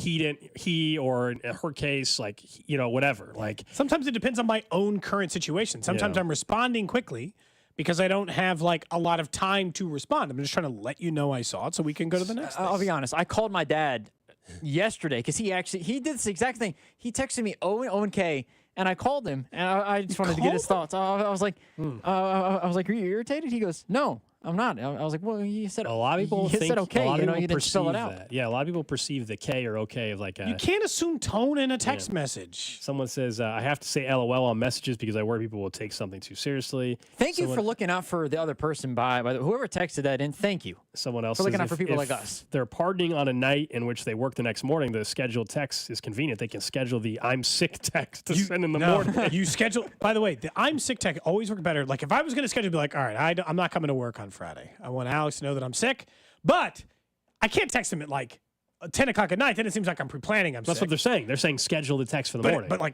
4 in the morning. That's what they're saying. 4 in the morning, you schedule a text and said, dude, I'm throwing up all over the place. I'm sorry. I can't make it to work today. Then there's almost no way to question it. It's actually not bad for that. It also cannot be 4 even. It's got to be 407. It cannot be an even. Does it show if it's scheduled? Because that would be a problem. I don't know if it shows a schedule. Going back to the sick thing, if I was sick, I wouldn't text you at 4 in the morning because I don't want to wake you up in case you're on duty. So I would text you at 4 in the morning so you knew longer, just in case you saw it. Yeah, so now I would be that would be more suspicious if I saw the text already at 4 a.m. Why? I'd be like, I'm up at 4 a.m. texting you. I'm obviously not well. Yeah, but if I felt sick when I went to bed the night before, I'm not going to tell you, hey, by the way, unless it's so evident that what I mean? If I'm puking at 4 in the morning, I'm letting you know I'm not coming in at 4 in the morning. Yeah, see, I would wait. I'm going to wait till I wouldn't text spec at 4:30 in the morning to be. By the way, I'm not coming. I'd wait till 6:30 or 7 o'clock in the morning. Interesting. I would just do it at 4:30. I don't want to wake I'm not waking anybody up. If you are, I just don't wake up to a text at 4 in the morning. I have it on silent. So do I. I feel like if you actually are sick, you text the moment you are sick. I feel like that's I agree. I'm a moment you are sick situation. The second I know, you know. Interesting. Because I won't be there. If you got diarrhea at 1:30 in the morning, I'm not texting you at 1:30. Hey, Cody, I'm on the John right now, man. Not going to make it in. Oh, wait. Maybe my stomach's fine by 6 o'clock in the morning. Yeah, maybe it's fine. Let's be honest, though. If I'm puking at 4 in the morning, I'm not finding out if I feel good at 6:30. I'm out. 1:30, if 4:30, I'm done. There's a difference on the time. If I am gripped to the toilet at 3 a.m., I'm out. That day's ruined. I'm not going back. I'm not hoping I feel better in 3 hours. The timing's different. 3 a.m. or later, it is that day. If it's 1, you might be okay. And it also, there's a difference between, everybody knows the feeling and the difference of hey, this is you got the flu and you're going to still be sick from the night before versus oh no, I've got an upset stomach. There's a chance you're fine in 8 hours. It just depends on. Yeah. I mean, somebody's just saying I'm not just saying your stomach hurts a little. I'm talking about you're in the throes of it. You are unwell.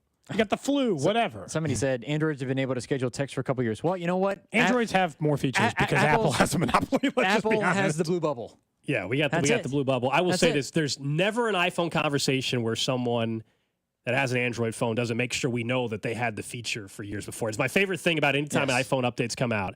And I used to have an Android phone, but it's the favorite thing because someone did it on social media or on my Twitter account yesterday, and I had the same response. It's like iPhone announces something, and nobody wants to tell us more about the features they've already had for 2 years than Android users. Nobody. It goes out of their way more to let us know. It's a little dig, yeah. It's tough because you just tried to rub blue bubbling in their face. He said that, know? not me. But you parroted I confirmed. Mm-hmm. I don't know. That's all we have. What do you mean that's all we have? That is all we have. That's it? That's all iPhones are better than? That's all we got. Maybe. And group FaceTime. I don't even know. Who does group FaceTime? My family. Group FaceTime? I rarely ever use FaceTime. Maybe if I'm FaceTiming like nephew or something, but like group FaceTime. It's a lot. It's a lot. Okay, that's a lot. That's a lot of faces on the screen, Drew. When I'm here, my brother's in like West Palm, my sister's in Tampa, my parents are in Indiana. It's group FaceTime. My mom is like she wants to see everybody's faces. She doesn't just want to call. Everybody can hop on FaceTime. Interesting. I think it's been more. I will say it is more convenient.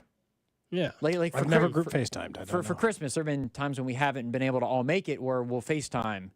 Sure. During Christmas time. So okay. I mean, I feel like if I'm doing that, I'm just like sending like a Teams. So, I'm like Zoom call. Yeah, Zoom. I don't know, something like that. Used to be Skype. That is my random question of the day. I think most of those features are completely unnecessary, and I require almost none of them. Yes. Yeah. Agreed. And it doesn't change anything really for me. Nah, it doesn't. I mean, other than I think they might be enabling cheaters, which is not great. It's enabling them at the very least. Yeah, that I just don't think it does because if your spouse saw that you had apps that were locked, to me, that would blow the cover immediately as well. Right? Like, I'm not going to be like, oh, well, now I can cheat. I can lock my app. If I'm the spouse, I'm like, why the hell is Snapchat locked on your phone? That's what I would say. Because I'm just telling you, I don't think that it's that simple a lot of times for people in cheating situations. They make a lot of excuses. You just told me, though, that locking the app is now an obvious cheating thing. There's a whole lot of overthinking that'll be going on because of this. Like the whole sent and receive thing. When I was this was a thing. If I was talking to somebody, that would be a thing. But also, my friends would be like, how much are you trying too hard? You're sending her 5 messages when she didn't send you any yet. Stop sending text messages. It's done. You've been ghosted. Maybe we'll get Dana Wright's thought on this as well, too, because Dana Wright from KMBZ is going to jump in studio with us here. We're going to talk about our garage sale. She brought in a lot of golf items. We're going to open the golf bag together. She doesn't even know what's in it. She's also going to tell us about the golf experience that she has up for grabs tomorrow. That's coming up next here on Cody and Gold. You're listening to Cody and Gold. Subscribe and download the 249 Miles of Football podcast hosted by Drew Nixon on the Odyssey app or wherever you get your podcasts with new episodes released every Wednesday. Brought to you by Heartland Men's Health, the leader in men's sexual health. Thousands of men have been successfully treated for low T, ED, and more, all with discretion and compassion. Make your appointment at heartlandmenshealth.com. 610 Sports Radio. Diabetes, high blood pressure, anxiety meds, everyone's on them. If you're a 40-year-old male, maybe a bit porky, and you may even have type 2 diabetes, $1 million of term life insurance may only cost you about $100 a month. Call Term Provider. Speak with Big Lou at 800-239-1749. Big Lou will find a term life policy for you even if you have type 2 diabetes, are overweight, or have high blood pressure. Term Provider has helped thousands of people like you who think they can't afford term life insurance. To buy $1 million of affordable term life for you, all you need to do is call Big Lou at 800-239-1749. Lou will make sure the scales are tipped in your favor. Call 800-239-1749. Big Lou will answer your call and work to fit you into a term life policy that you can afford. Remember, Big Lou's like you. He's on meds too. For affordable term life insurance, call 800-239-1749. 800-239-1749 or biglou.com. Is your old garage door a real clunker? Overhead Door Company of Kansas City is paying cash for your clunkers now. They'll haul away your old garage door and give you instant credit towards a new insulated door. $200 for the first garage door and $100 for each additional door. Cash in your old opener and entry door too. It's cash for clunkers now at Overhead Door Company of Kansas City.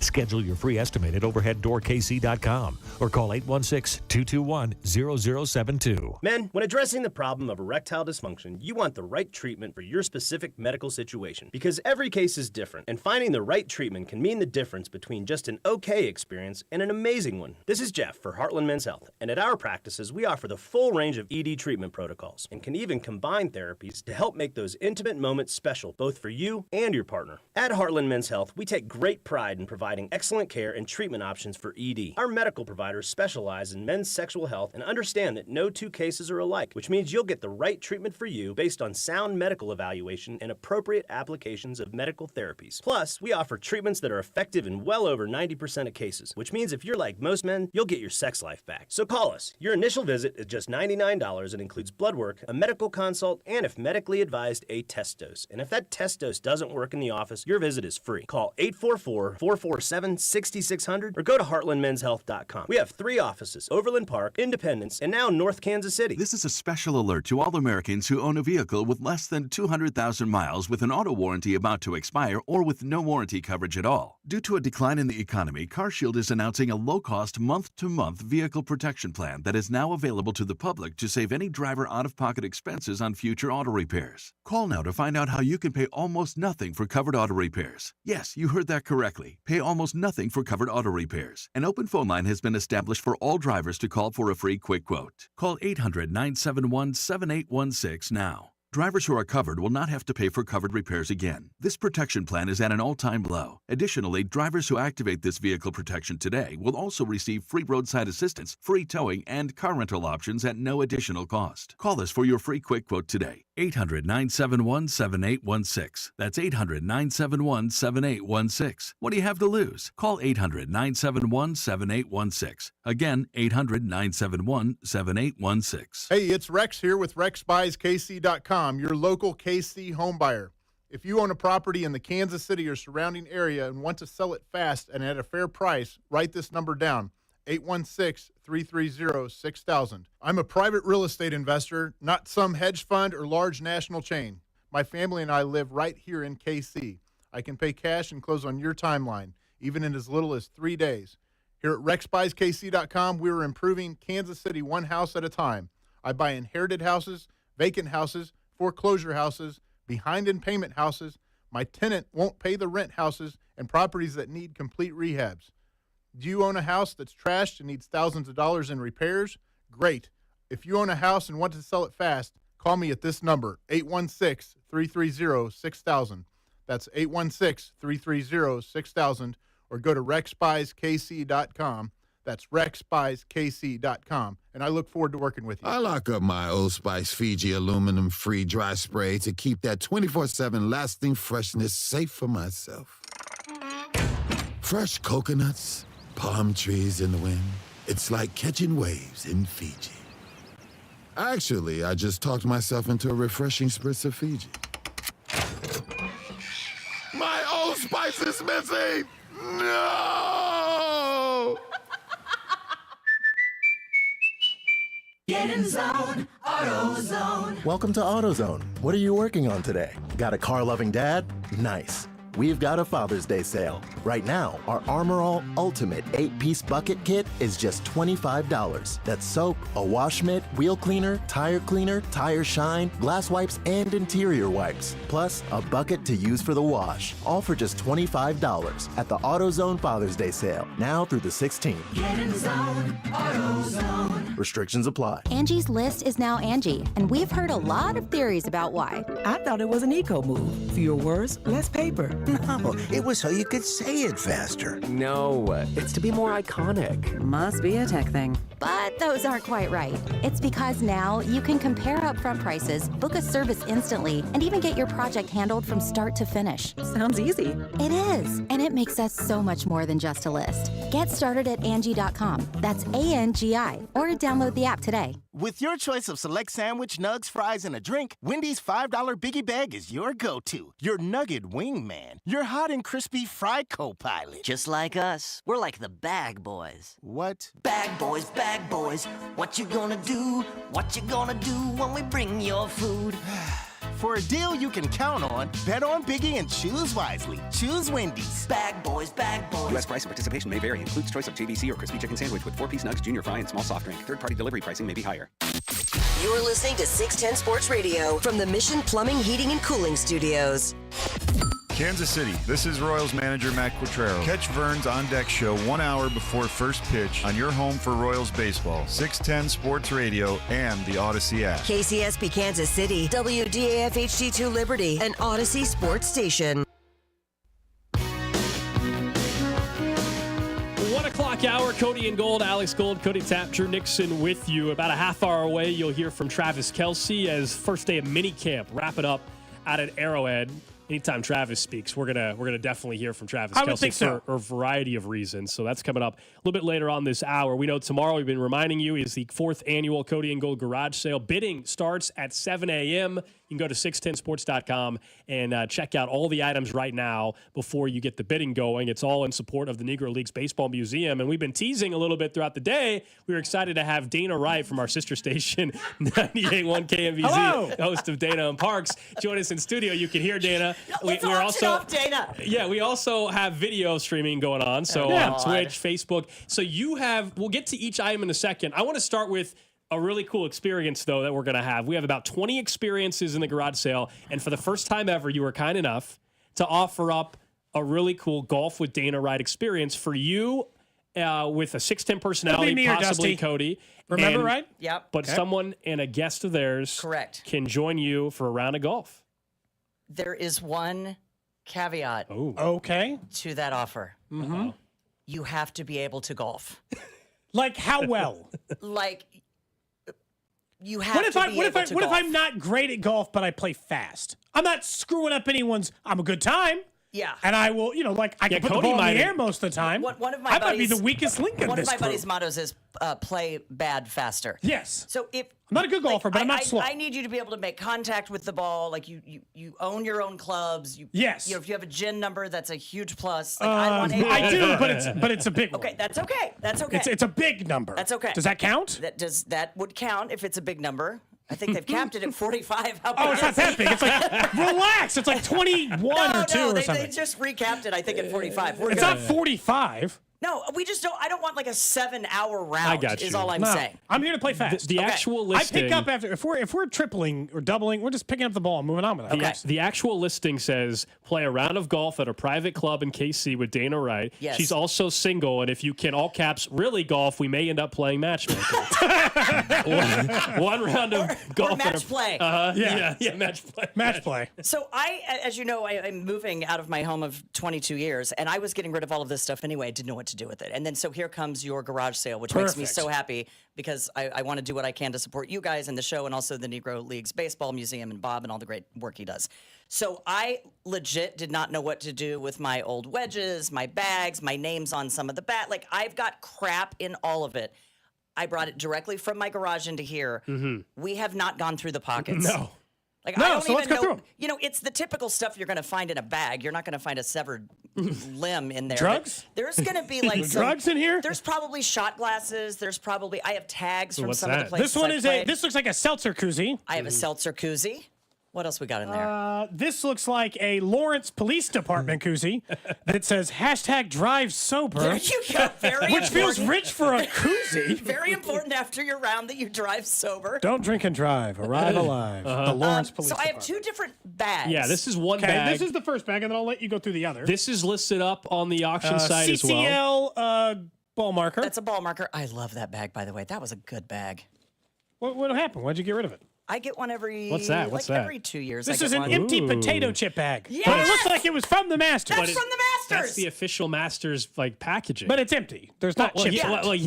You don't get my chips, but you get the Masters bag that the chips came in. I don't think you This is the more empty bag. Remember, we have 2 bags for sale. One's empty. So this is one has listed, some clubs in it. I think listed as golf bag number 1, Okay, maybe. golf bag number 1. Both of the bags say Dana Wright on them, so if that's your name, plus. And they both If you happen to also be named Dana they Wright. both contain a cooler pocket for your drinks. Perfect. Ooh, yeah, as well as the koozie that reminds you not to have So that's too many. one of the golf bags. And then we have an item that we've gotten so much, I think, so many questions on already, Dana, because people Tell us want the clubs in it for starters, people because wanna Drew's know. trying to buy one of them. We have to talk about this here in a minute. But yeah, okay, so these are my old wedges that I don't use anymore. I've got a 52, I've got a 60 that I just traded in for a 64, and I've got a good 58. That's a Callaway 58. That one looks nice. Yeah, that's good. Then we have 2 putters that are not very nice. That looks like an old top flight of one of my sons. 2 drivers. This is the driver I used, my gosh. It's the Callaway X-Hot Senior Men's Shaft. Very important. And it is a 13.5-degree loft. Drew, you're our golf guy. I'm not putting that in the listing. Someone's just going to have to figure that out. Senior Men's Shaft, very important. So it's 3 wedges, 2 Drew, do you have a senior men's shaft? What is on here? I do not. Man, dude, to buy that thing on eBay, still like $70. I know. There's a Have we started this thing too low? No. I told, when you said $75, Well, I go, no. are you So, insane? the golf experience. So the golf experience with Dana is starting at 110 now. Dana says we had it too low, so we're starting at it's Dana Wright we're talking about We're here. not 75. We're not playing a Muni. Dana, it's not a buy it now price. It's a starting bid. I can't start it at $500. I think it's going to go for around there, but if not more. But it's got to start somewhere. And then you get a Callaway 4 X-Hot hybrid. Is that the one you wanted, Drew?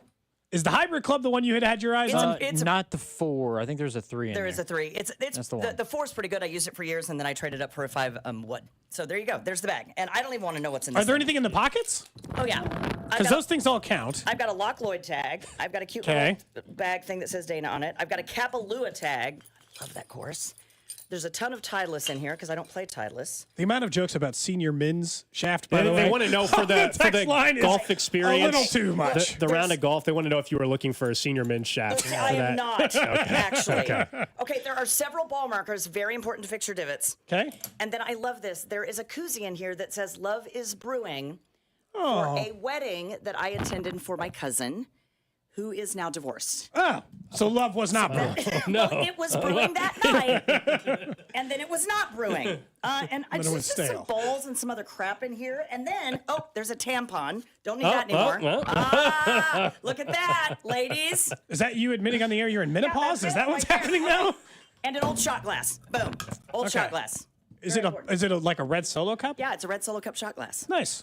Okay, this looks like a pretty honestly, we might need to start that bag higher. Yeah, we can. I remember when talking I about? didn't know what to sell it for. I didn't What know. did you start the bag at, I don't know, Cody? probably like $30. No, it's got to be higher than that. Well, obviously, I'm gonna up it. Hold on, Dana Wright golf bag with This the is why we clubs had her it. in. Those are golf tags. The one with the bag. What do we have this at? We also have a separate towel that we'll talk about here in a minute. Hold on. Did you start? When I Is started, this one with the clubs? I thought the one without clubs I started at $6.10. There's was one gonna that have to go started up. at $6.10. I'm trying to find the one with the.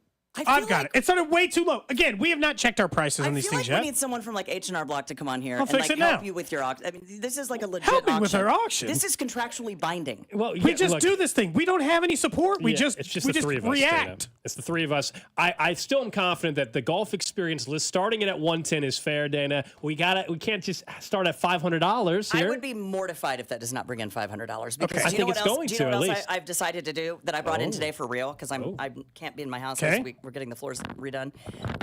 After I golf every time, I have my own Theragun experience. Have you ever had Theragun on you?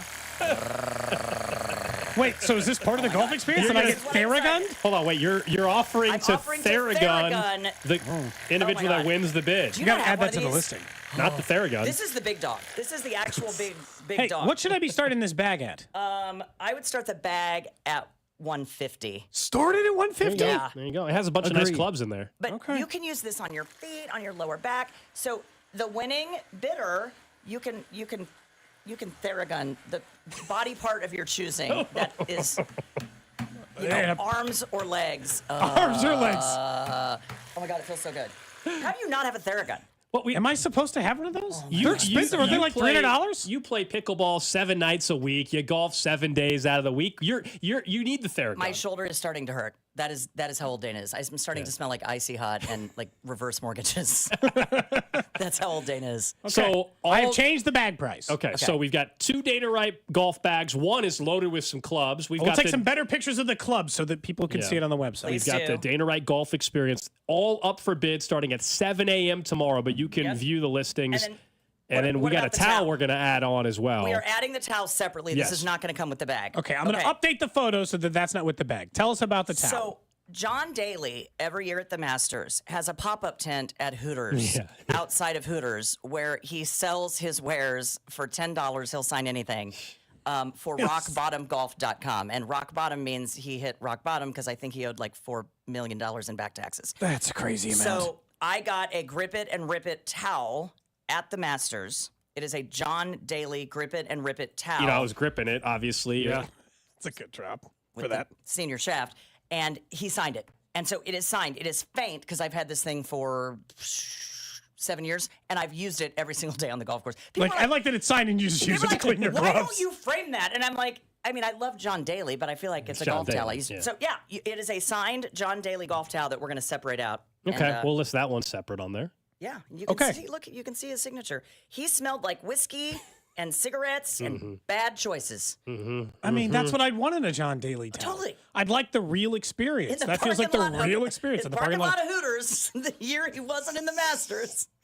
People lined But up it was for in us. Augusta? Is that where you were? Yeah, we were in Augusta. Yeah, because that's every, it's At that the I Hooters. just filled out the application for the lottery again. We'll see what happens, Dana. Have you got selected before? I've had friends that have been selected. I have friends that have tried 20 years who have never been selected. I've been selected. He's been selected. He did the practice round. I'm only putting the Thursday, Friday, Saturday, Sunday. If I don't get in, then I don't care. I'm not man, gonna. I put the practice I round say I in. don't want to go to practice. Oh, round. yes, you do. You don't even know it. You want to be there on Wednesday when they do the par 3 contest. Yeah, I only submit. I can still update the listing, but do it. I only did Thursday, Friday, Saturday, or Sunday. It's so much fun. It's so much fun. So I'm excited for you guys. It's a great deal that you're doing it. And Are you taking this cover back? Is that what's happening? No. Oh, okay. I don't know. You pulled it off the club. I thought maybe. I was just looking at them. I don't know who owns the Paradigm. And we now, have Carrington now who's Carrington's bringing in. on this. Get over here. Carrington is You kind sexy enough. sower. He's already doing the hangout with Rob and CDOT at the other place experience, but he's also been taking sewing classes, and he just brought in 2 pillows. One's a Royals Bring Out the Blue pillow, and another's a Chiefs pillow for the garage sale. Thank you, CDOT. Appreciate it. Is the mic on? There we go. No problem. I wanted to contribute to the to you guys' garage sale, so I've sewn 2 pillows. I might make you some scrunchies tomorrow. Dana has some sewed out original scrunchies. I do. And you made me a tea holder. Yeah. That I use. I put all my teas What in a it. class I are you might have in? to throw you guys some more stuff. A little sewed out package. We're trying to raise as much money as we can. A little package for you guys. We're trying to raise as much money as we can for the Negro Leagues Baseball Museum. I'm here to help. We're Theragunning people. Yeah, Dana's golf experience includes you being Theragunned in the body part of your choice. Yeah, here. Come here. Carrington's not. You know who needs that? Scott Parks. He always got something wrong with him. He always got some shoulder ailment or something. Can we Theragun him a new knee?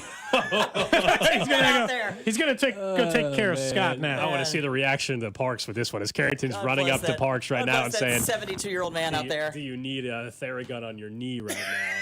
He's going up to him right this second. But Dana, I feel like right on the knee. That's not going to be. Yeah, I don't think you're supposed to do it on therapeutic. on the knee or Whatever. But. Well, appreciate it, seriously. And we'll let you know how this goes. We'll send you the link so tomorrow you can track it. I know. Yeah. I'm telling you, this up thing till 6 o'clock, so the end of your show, people can bid. Let me know how it goes, and then who I want to know a little bit about. I want to make sure the winner knows how to play golf. Okay. I'm telling you, you, we can establish that. I don't think people spend like big copious amounts of money. I mean, I don't know, just to be in your presence, you know. No, we'll have a good time. I think you're going to be surprised, Coach. Maybe you won't be surprised. I think Dana's experience could end up being one of the second or third highest, if not the highest bidded. We're going to have so much fun. And Dusty actually is legit. Yeah, he's really like good. What's he, a 5, 6, something like he's that? very You'd good. much rather play golf with him. Drew's also very good. His brother's a golf pro where? In Florida somewhere? In West Palm. Yeah. Good. Okay, good. And you guys, please cheer for Gunnar today, who got paired today at the U.S. Open in the practice round with Gary Woodland. Oh, that's Gunnar nice. is legit just a KU kid. Got paired with today Gary Woodland, Ricky Fowler, and JT. That's a great group. Can you imagine being 20 years old and like how nervous? Holy cow! I mean, how nervous? Do not trust a fart on that first tee box. That'd be a scary moment. I'm so excited for him. So He's got one other Kansas guy. Yeah, one other Kansas guy, and he's paired with Woodland today. There you go. All right. Thanks you guys Dana. for having me. That's Dana. Of course. Right? Thanks, Dana. Dana on Parks. Offering up a really, really cool. We got to add the experience. Theragun, and we got to change these photos on these golf We'll teams. update that. We'll have that as a bonus portion of the Dana Wright golf experiences now that a Theragun massage is included at the end of the round. Arms or legs? Shoulders. I Yeah. think shoulders is probably included in that. Non-negotiable. You're not allowed to pass on it. You have to take the Theragun. Non-negotiable. That part is a must. I like the idea that you just have no say in it. You're like, come on, who's turning it down? That's right. That's exactly Okay. right. These are some great clubs too, though. No, I looked up one of those clubs. I mean, I don't think you can buy it for Text line said packages, senior shafts, grip it and rip it, and a vibrator, Radio Gold. That did passing up happen. that experience, That did you know? happen in the last 10 minutes or so of the show. busy time, and Carrington dropped the pillows off. So we have even more things to add to the list, including jerseys that got dropped off by a listener earlier today. Mm-hmm. This is going to be the single biggest garage sale ever. By the way, some of the pickup times, if you guys are curious, when you'll be able to get your items are available up on the website. So if you go check out the items at 610sports.com, it'll take you to the listings, and then you can see some of the dates in which we'll start doing pickups. Here at the studios, Tuesday, June 18th from 2 to 4, Tuesday, June 25th from 2 to 7, and then Wednesday, June 26th from noon to 2.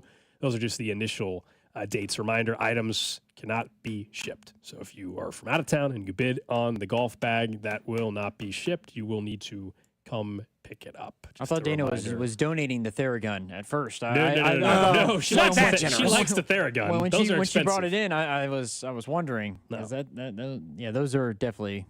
She's just offering to Theragun you. You know, it's different. Correct. Drew's going to put in some bids on that, I think. It'll be a fun experience. On the private on course. The experience, 100%. Drive up the price. Absolutely. You know what?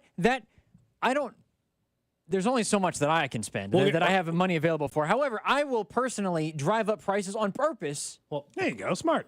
I mean, from multiple items. If you have intention of winning, don't. I was going to say I don't want to be drive him up. I don't want to be caught in a situation where now Drew cares about the Negro League Baseball Museum. I don't want to be caught in a situation where I thought Drew was. I thought win you, the bids. I thought you were about to hop on the mic based on our earlier conversation. You were upset that I told you Sean Barber and I might have something to enhance our experience, and you were like, "I don't know what I'm going to do." I thought you were about to hop on the mic and say, "Fine, Drew's going to Theragun massage offer as well." I thought that's what Drew was about to offer after his round of golf. Drew will Theragun massage you as well. Drew's not in on that one. If you listen to the conversation earlier, you'll get why that was. Look, you know what? That text was out of pocket. You know what? From earlier, it was out of pocket. I don't know what you were. It was out of pocket. I mean, I did not. Yeah. You said I. You ought to pull that clip. Still. I should have phrased my. Yeah, I should have. Yeah. Text line says the garage sale sounds fantastic. Yes, it does. Yes, it does. We still have we heard back regarding a potential dinner at Twin Peaks? I don't think that one's going to happen this year. Hopefully in the future. Not going to happen this year. Garage sale's tomorrow. We haven't heard back in time. So, unfortunately, unless you're offering to just spend your own money on that, I don't think it's going to happen this year. I will not be. Okay. I did talk to Rob briefly. I don't think we're going to have any. I don't think we're going to have anything to offer. Oh, don't play that game with me.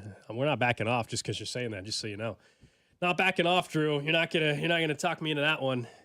Coming on the air saying you have no extra additional things to add to your experience. I said I would offer up a sleeve of No, you golf may not, balls. but I'm not buying it. I'm not buying it.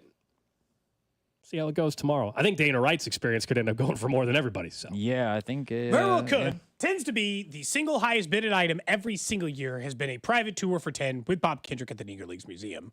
For obvious reasons. It's an incredible experience. It's directly helping the museum, and you're going to get a tour with the man who runs the museum, so you know he knows every single tiny item in there. But the golf experience with Dana after this selling point feels like it's going to go high. The only thing, as you heard her, she requires is that you at least you got to know how to golf. You just got to know how to golf. You can't just be rolling in there, having swung the sticks for the first time yesterday and screw up Dana's afternoon. This is the thing, though. Is there a way that we can verify that? No, because somebody's going to say, yeah, I'm a 5 handicap, and they're not. I don't even think she's asking for that. I just think she said, get the ball in the air. She's just not trying to go up there like when Chuck first started learning to golf. She's just not having you like twitching it at the knees trying to swing the golf club. Like physically trying to put the ball in play. Yeah. That's all. Yeah. And play fast.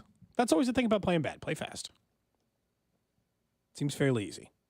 I did see breaking news there a few minutes ago. Did you see Joey Chestnut is out of the 2024 Nathan's Hot Dog Eating Contest? We have like acid reflux going on. What's going on? Hot dog news. Joey Chestnut, perennial winner of the July 4th Nathan's Hot Dog Eating Competition, is out of this year's competition.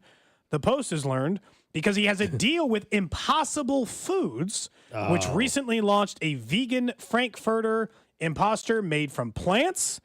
He said that they tried to like bend over backwards for this, but that if he was going to agree to be on the event, he had to agree to participate without mentioning the rival brand in any way. Said he was paid $200,000 last year to appear in the contest, offered $1.2 million over a 4-year deal to appear, but because of this branding deal, he is banned from participating in the Nathan's no need to watch now. Eating contest. I don't need to watch anymore. Someone check on Jay Binkley. Holy cow, this is. Should we get Joey Chestnut on to talk about it? This is going to be devastating. We've had Joey Chestnut on the program before. Have his number on this show? Maybe not this iteration. Not this show. Okay, I was like, I also have it. Everyone must have Joey Chestnut's number, but he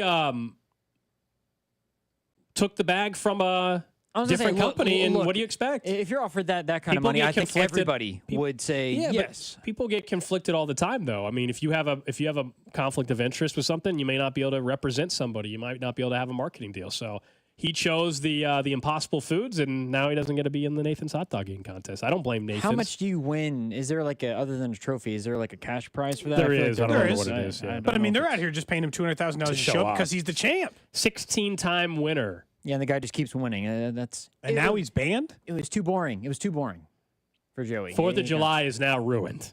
Okay? It's canceled. It's ruined. It's ruined. I'm actually going to work on the 4th of July now. You know, it's over. There's no point. Someone says they met Joey Chestnut in Vegas 3 weeks ago. He has an engineering degree. He was doing was it an ice cream?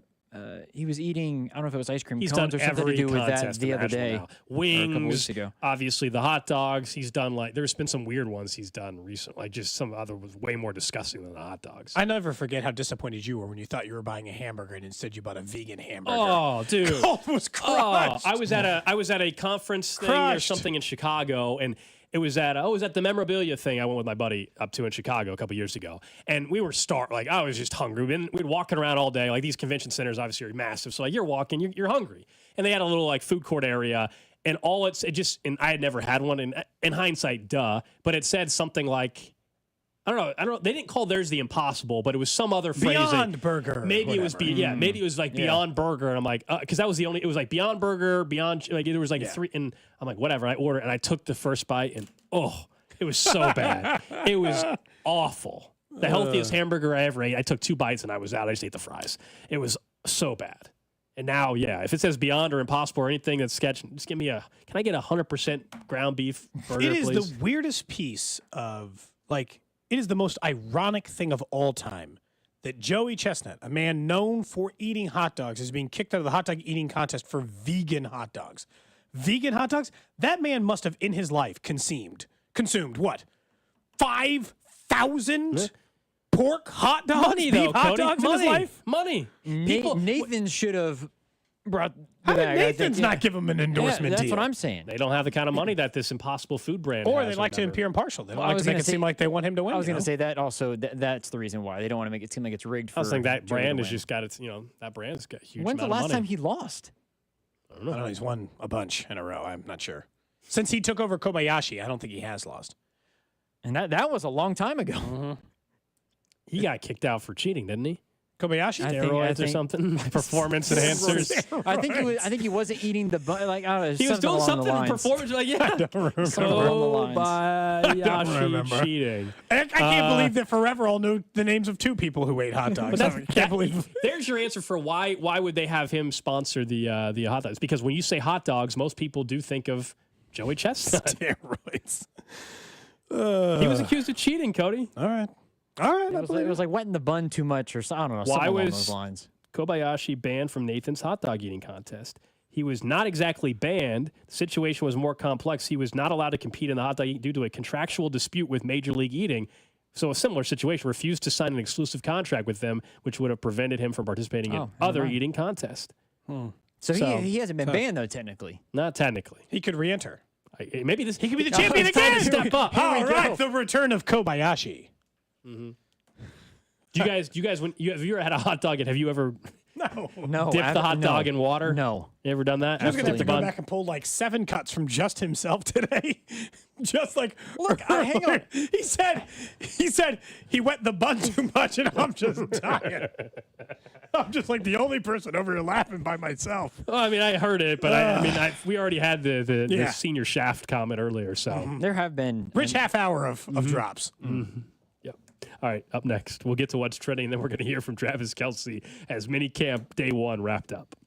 Cody and Gold, brought to you by Heartland Men's Health, the leader in men's sexual health. Thousands of men have been successfully treated for low T, ED, and more, all with discretion and compassion. Make your appointment at heartlandmenshealth.com. There is a back-to-back Super Bowl champion, and it is the Kansas City Chiefs. On your official broadcast partner of the Chiefs, 610 Sports Radio. Diabetes, high blood pressure, anxiety meds, everyone's on them. If you're a 50-year-old male, maybe a bit porky, and you may even have type 2 diabetes, $1 million of term insurance may only cost you about $200 a month. Call Term Provider. Speak with Big Lou at 800-239-1749. Big Lou will find a term life policy for you even if you have type 2 diabetes, are overweight, or have high blood pressure. Term Provider has helped thousands of people like you who think they can't afford term life insurance. To buy $1 million of affordable term life for you, all you need to do is call Big Lou at 800-239-1749. Lou will make sure the scales are tipped in your favor. Call 800-239-1749. Big Lou will answer your call and work to fit you into a term life policy that you can afford.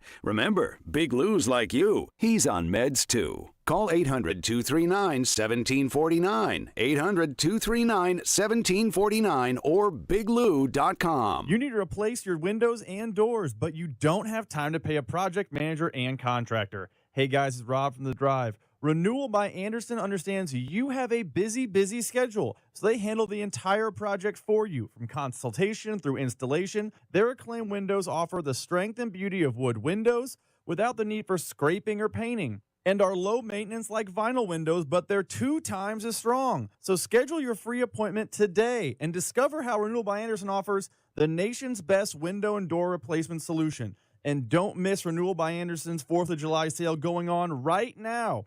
Take $323 off every window and $823 off every patio door, and pay nothing for 2 whole years. So don't wait, call today. The sale ends July 7th. 913-364-0200, 913-364-0200. Call Renewal by Andersen today, 913-364-0200. Hi, it's Trey Smith, and in order for our team to get a victory, we need honesty, teamwork, work ethic, humility, and the golden rule. That's why my truck is from the dealer that embodies all those values, Victory Chrysler Dodge Jeep Ram. And Victory Chrysler Dodge Jeep Ram also supports Giving Hope, whose sole purpose is to feed and clothe the needy in Wyandotte County and beyond. Giving back in the highest integrity, that's how Jeff and his team do business. For your next vehicle, visit or go to victorychrysler-dodge-jeepram.com. When people have a craving to explore new and traditional Asian cuisines, they head to P.F. Chang's, where scratch-made dishes come from the 2,000-year-old tradition of wok cooking. P.F. Chang's wanted to explore new possibilities for their website. They turned to AmericanEagle.com. AmericanEagle.com re-architected P.F. Chang's website, integrating multiple third-party systems to create a unified digital experience. The results? Improved page speed and performance, personalized content based on users' location, intuitive online ordering, an increase in organic search visibility, and a 40% increase in new users. For scratch-made Asian cuisine, visit your local P.F. Chang's or go to pfchangs.com for website design, development, digital marketing, and hosting that produce efficiency, revenue, and results. Visit AmericanEagle.com. P.F. Chang's and AmericanEagle.com. Another example of the best businesses in the world, turning to the best in the business for websites. Go to AmericanEagle.com or call 877-WEB-NOW1. That's 877-WEB-NOW1. This message brought to you by the Kansas Department of Transportation and all the victims of impaired driving crashes. Wherever you plan to watch or listen to your favorite baseball team, if you're drinking, have a plan to arrive and return home safely. 610 Sports Radio is proud to partner with the Kansas Drive to Zero Coalition and invite you to join fans with a plan. It's this simple. Plan ahead to designate a sober driver, hop on Safe Ride, or use your favorite rideshare app. Together, fans with a plan can prevent serious injuries and fatalities caused by impaired drivers. As you know, summer is right around the corner, and for most people, that means more activities, more golf, more biking, more of whatever you love to do. But if you're dealing with aches and pains, your more could become less. This is why I'm here to tell you about Relief Factor. Relief Factor is a daily supplement that helps fight pain naturally. For instance, I was sent Relief Factor to try, and I've been taking it every single day. I'll tell you what, I feel the difference every day. You see, instead of masking your pain, Relief Factor's formula is designed to help reduce or even eliminate it. It's 100% drug-free, and it's been a game changer for so many people. So let's get after it this summer. Let's feel good. Let's do more of the things that we love to do. Don't let pain keep you down. Give Relief Factor a try and save on your first order. Go to ReliefFactor.com or call 1-800-4RELIEF. That's 1-800-4-RELIEF. Help fight pain naturally with Relief Factor. These products and statements have not been evaluated by the Food and Drug Administration. These products are not intended to diagnose, treat, cure, or prevent any disease or condition. Wow, honey, have you seen the electric bill? Yeah, it's out of control. But have you heard of Navien tankless water heaters? Tankless? How does that even work? Well, instead of constantly heating and storing water, it only heats water when we need it. So much more efficient than our giant tank heater. That sounds great. Let's look into Navien. Already on it. Imagine all the hot water you need only when you need it. Bulky tanks are history. Navien High Efficiency Tankless is the future. Compact, wall-hung units free up floor space, lower energy bills, longer life than tanks, and a 15-year warranty. Find out more at tanklessmadesimple.com. With your choice of select sandwich, nugs, fries, and a drink, Wendy's $5 Biggie Bag is your go-to. Your nugget wingman. Your hot and crispy fry co-pilot. Just like us. We're like the bag boys. What? Bag boys, what you gonna do? What you gonna do when we bring your food? For a deal you can count on, bet on Biggie and choose wisely. Choose Wendy's. Bag boys. U.S. price and participation may vary. Includes choice of JVC or crispy chicken sandwich with 4-piece nugs, junior fry, and small soft drink. Third-party delivery pricing may be higher. You know a spot, but not just a spot. The spot. Actually, with the 2023 Nissan Frontier, you know a bunch of them. But the key to these great spots? Being able to reach them in the first place. Your spot is out there. Find your Frontier in the 2023 Nissan Frontier with standard 310 horsepower, advanced tech, and 281 pound-feet of torque. Brought to you by Express Employment Professionals. If you're ready for a new job, let Express Employment Professionals help you. Express is your one connection for a summer job in a variety of industries. Job seekers never pay a fee at Express. Go to expresspros.com to find your location. That's expresspros.com. What's trending? All right, let's check in on the hot topics trending. Number one on What's Trending, the Royals getting set to take on the Yankees tonight. Brady Singer gets the nod. Vern's On Deck show starts at 6. They just made a couple roster moves. One is not that surprising. We kind of alluded to this with the Hunter Renfroe injury, fractured his left big toe. We knew he would end up on the IL. He is now officially on the IL. The corresponding roster move, Drew Waters is recalled from AAA Omaha. Also, another move, this one unfortunate, Adam Frazier placed on the bereavement list. Nick Pratto, for the time being, recalled from AAA Omaha. So those are the two moves made today. One is more long-term for the Renfroe recovery aspect with Drew Waters. Good opportunity for him. Like, if he performs well, they'll find a way to keep him up. It's that simple. Yeah. With what they're having at the outfield position right now. But they need him up. I mean, plain and simple, because of the Hunter Renfroe injury. And because of how well Hunter Renfroe was playing, they also need him to play well for them, at least offensively, or at least play good enough defensively to make up the difference. In AAA Omaha this year, he's hit .271 with a .351 on base percentage and an .835 OPS in 50 games down there, so he's had a nice start. There at Omaha, Nick Pratto, by the way, is hit .234 with a .321 on base percentage, 706 OPS. Has not been as good as Drew Waters offensively. Lately, I told you John Raven performed better. He wasn't on the 40-man roster. Yeah. So if you're always curious why they would make a certain move, that might be why. Yeah, they listed Hunter Renfroe fractured left big toe. People on Twitter are having the important debate of left big toe or big left toe, but they listed left big toe. Do you say your big left toe or your left big toe? If it's my left toe, it's left. Left big. But your big left toe or your left big toe? What order are you saying the words in? I think it's left big toe. I think I would say, my left big toe. Big left toe would imply It's that my it's my left left toe. foot and it's big. Yeah. Versus I know, but it's left it's hurt, big, the and left I'm just big describing the toe on the left foot. The left big toe. I think if you do, big left means describing the toe size. Next up on What's Trending, the Chiefs get good news yesterday on B.J. Thompson, who was released from the hospital last night per his agent Chris Turnage. A big step, obviously, for him. as he continues to progress on the road to recovery. I was really happy to see it. You know, at first when it was like he wasn't awake yet, then he was awake, now he's out of the hospital. Hopefully B.J. Thompson, if he wants to play football again, will have a chance to do so down the road. But I'm just glad he's out of the hospital. Really good news for the Chiefs player and the Chiefs last night. Next up on What's Trending, the release day was today for Madden's 25 cover athlete, Christian McCaffrey, on the cover. If they just wanted the most eyeballs and attention and people talk about their game, Travis Kelce would have been the name. It'd have been the Kelce brothers together. Yep, could have been that. It is McCaffrey. It's not Taylor Joe Swift on the Burrow. cover. It's not Travis Kelce. It is Christian McCaffrey. Yeah. Again, it seems like a perfectly fine choice. He had a tremendous year for one of the teams competing for the Super Bowl. Didn't win the Super Bowl, but had a chance. Real close. Just fell a little short because of the Chiefs again.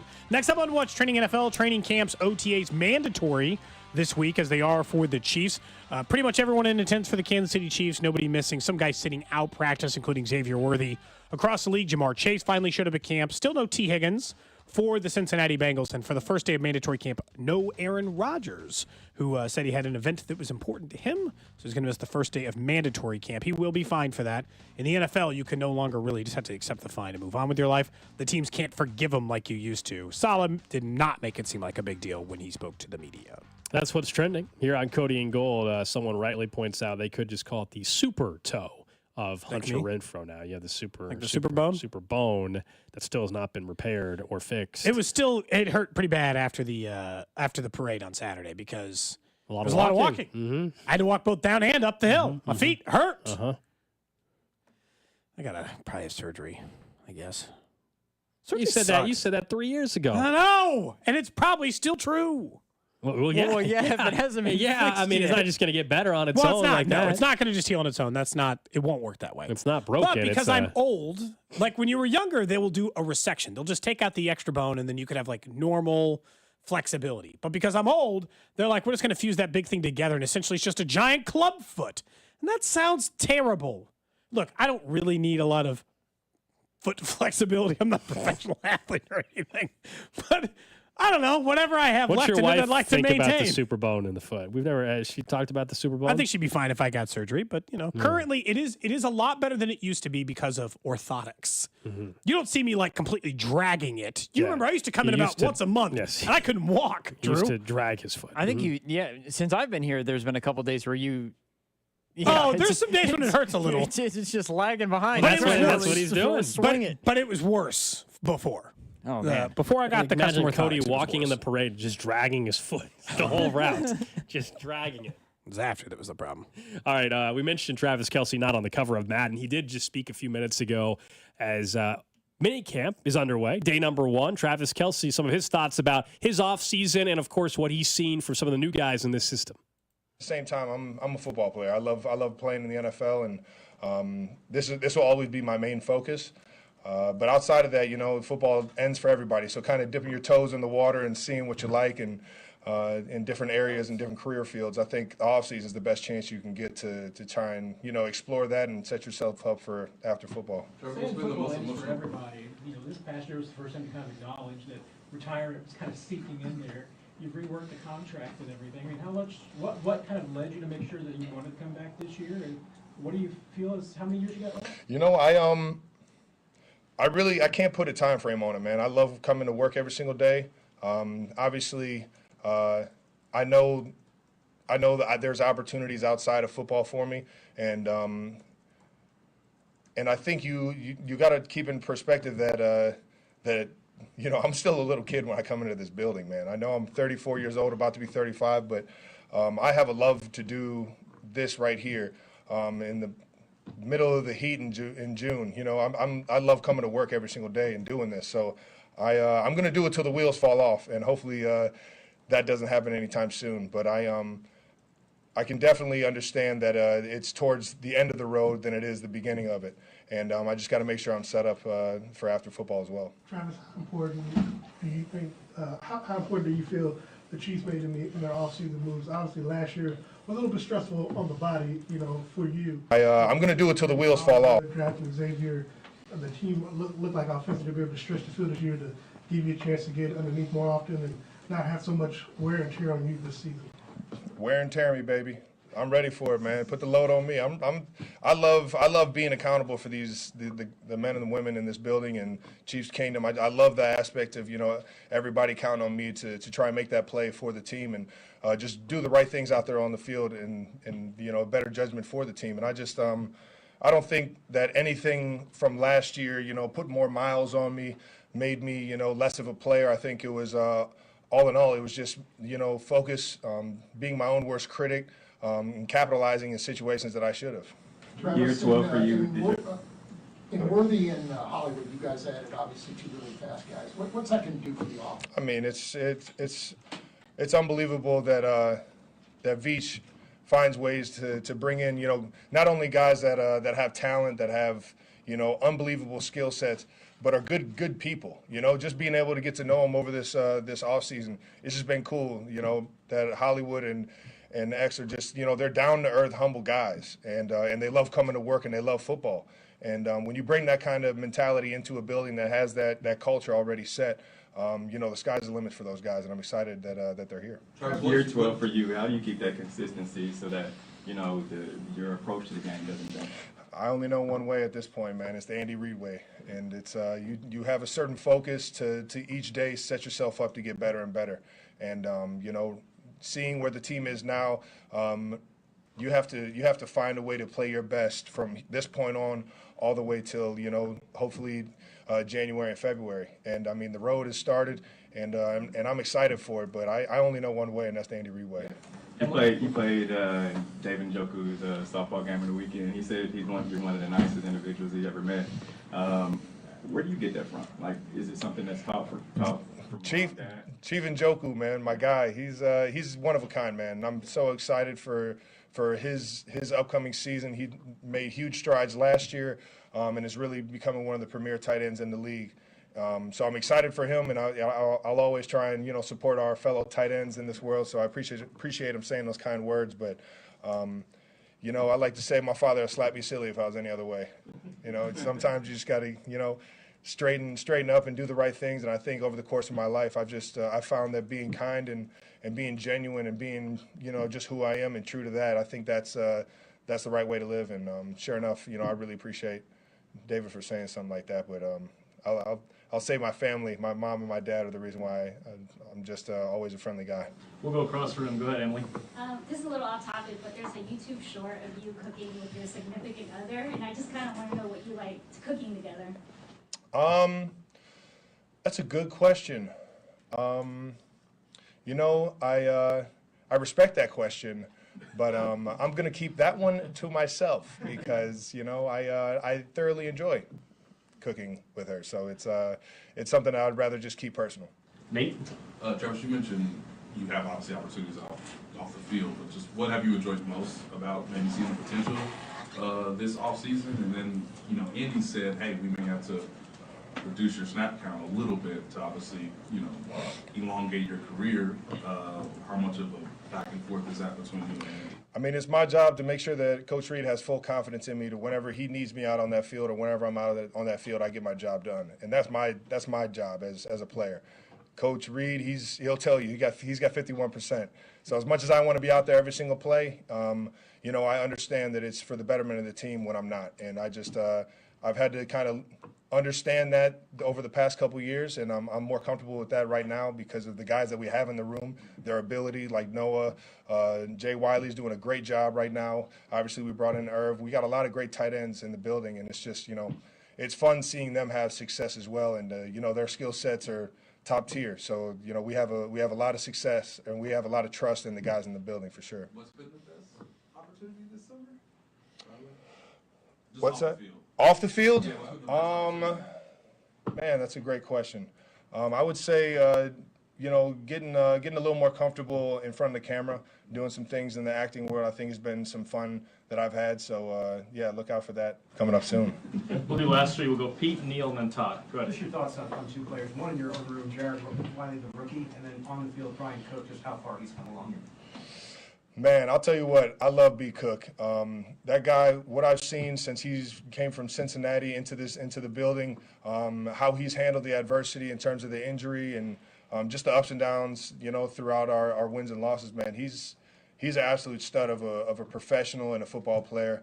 And you can just see him getting better and better every single snap, every single day.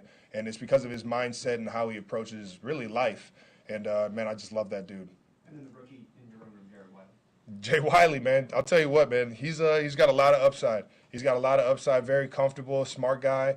I would say he's a lot further along than I was as a rookie in terms of just understanding the offense and really seeing the field. He's trusting what he's seeing right now, and I'll tell you what, 1-5, 11, the quarterbacks are on time with it, and it's fun to watch him kind of take off and get more comfortable out there. Neil? The NFL Network has a bunch of experts on, and they all agree it's almost impossible to win 3 in a row. And it's not a knock on you guys, but the odds are against it. What do you say to that? You can always bet on the Chiefs, baby. Todd? On that same ground up front, you talk in here about this time of year about legacy a lot and keeping working hard and trying to do that. Have you guys verbalized three-peat amongst yourselves as players? You guys talk about it or no? No, it's really only come up when I got cameras in front of me.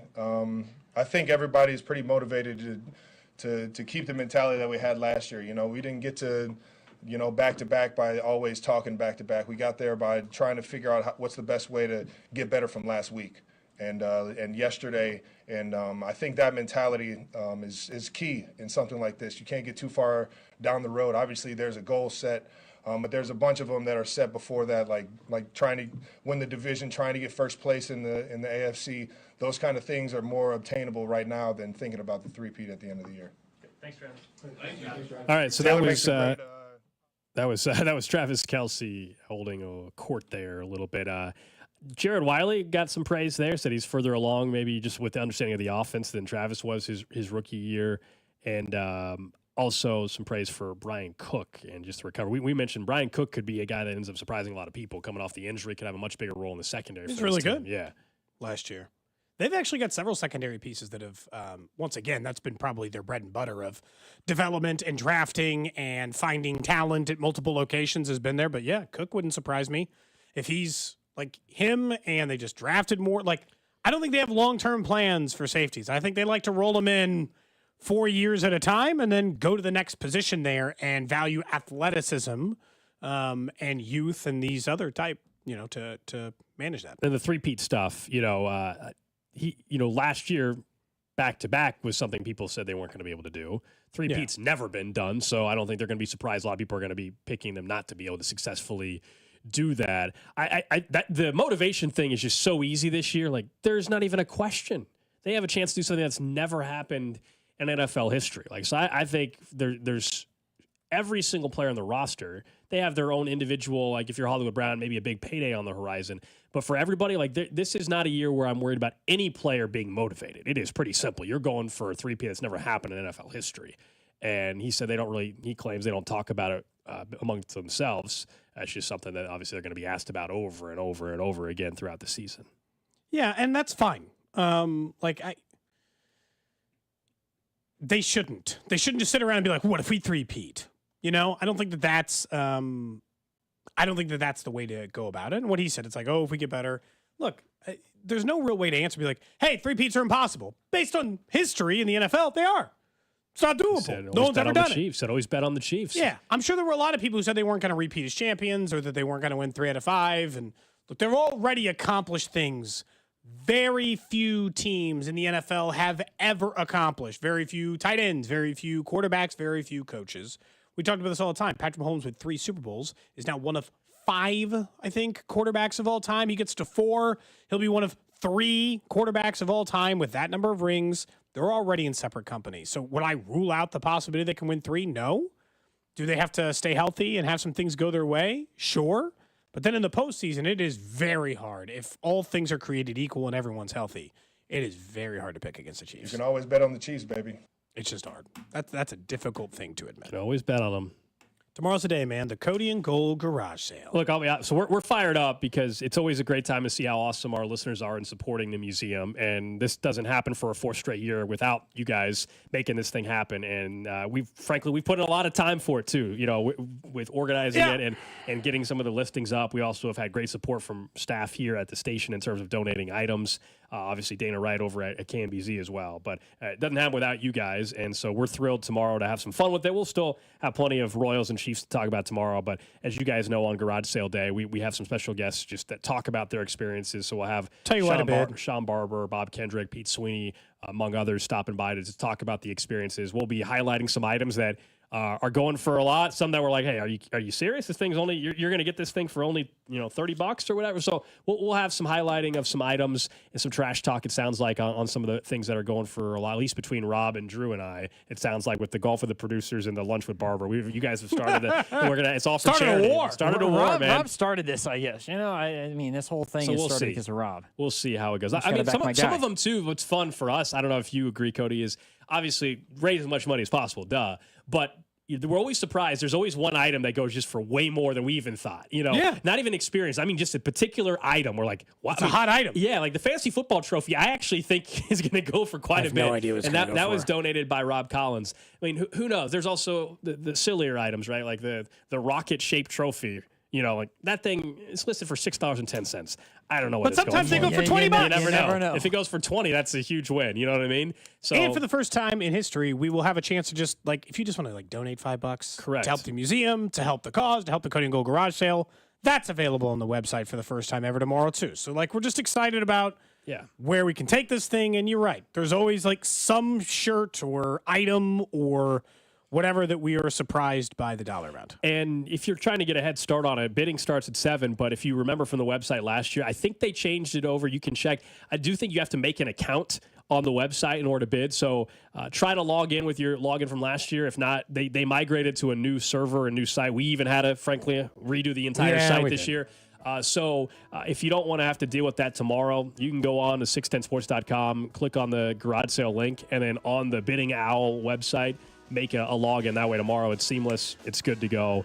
And we're looking forward to it. Tomorrow starting at 7 a.m. bidding opens up. We're back at it tomorrow at 10, though, highlighting some of those options that you have for bidding. Plus, we'll be talking about hopefully the Royals getting after it against the Yankees tonight. Another tough matchup with Marcus Stroman on the bump for the Yankees. Royals send Brady Singer to the mound. We'll talk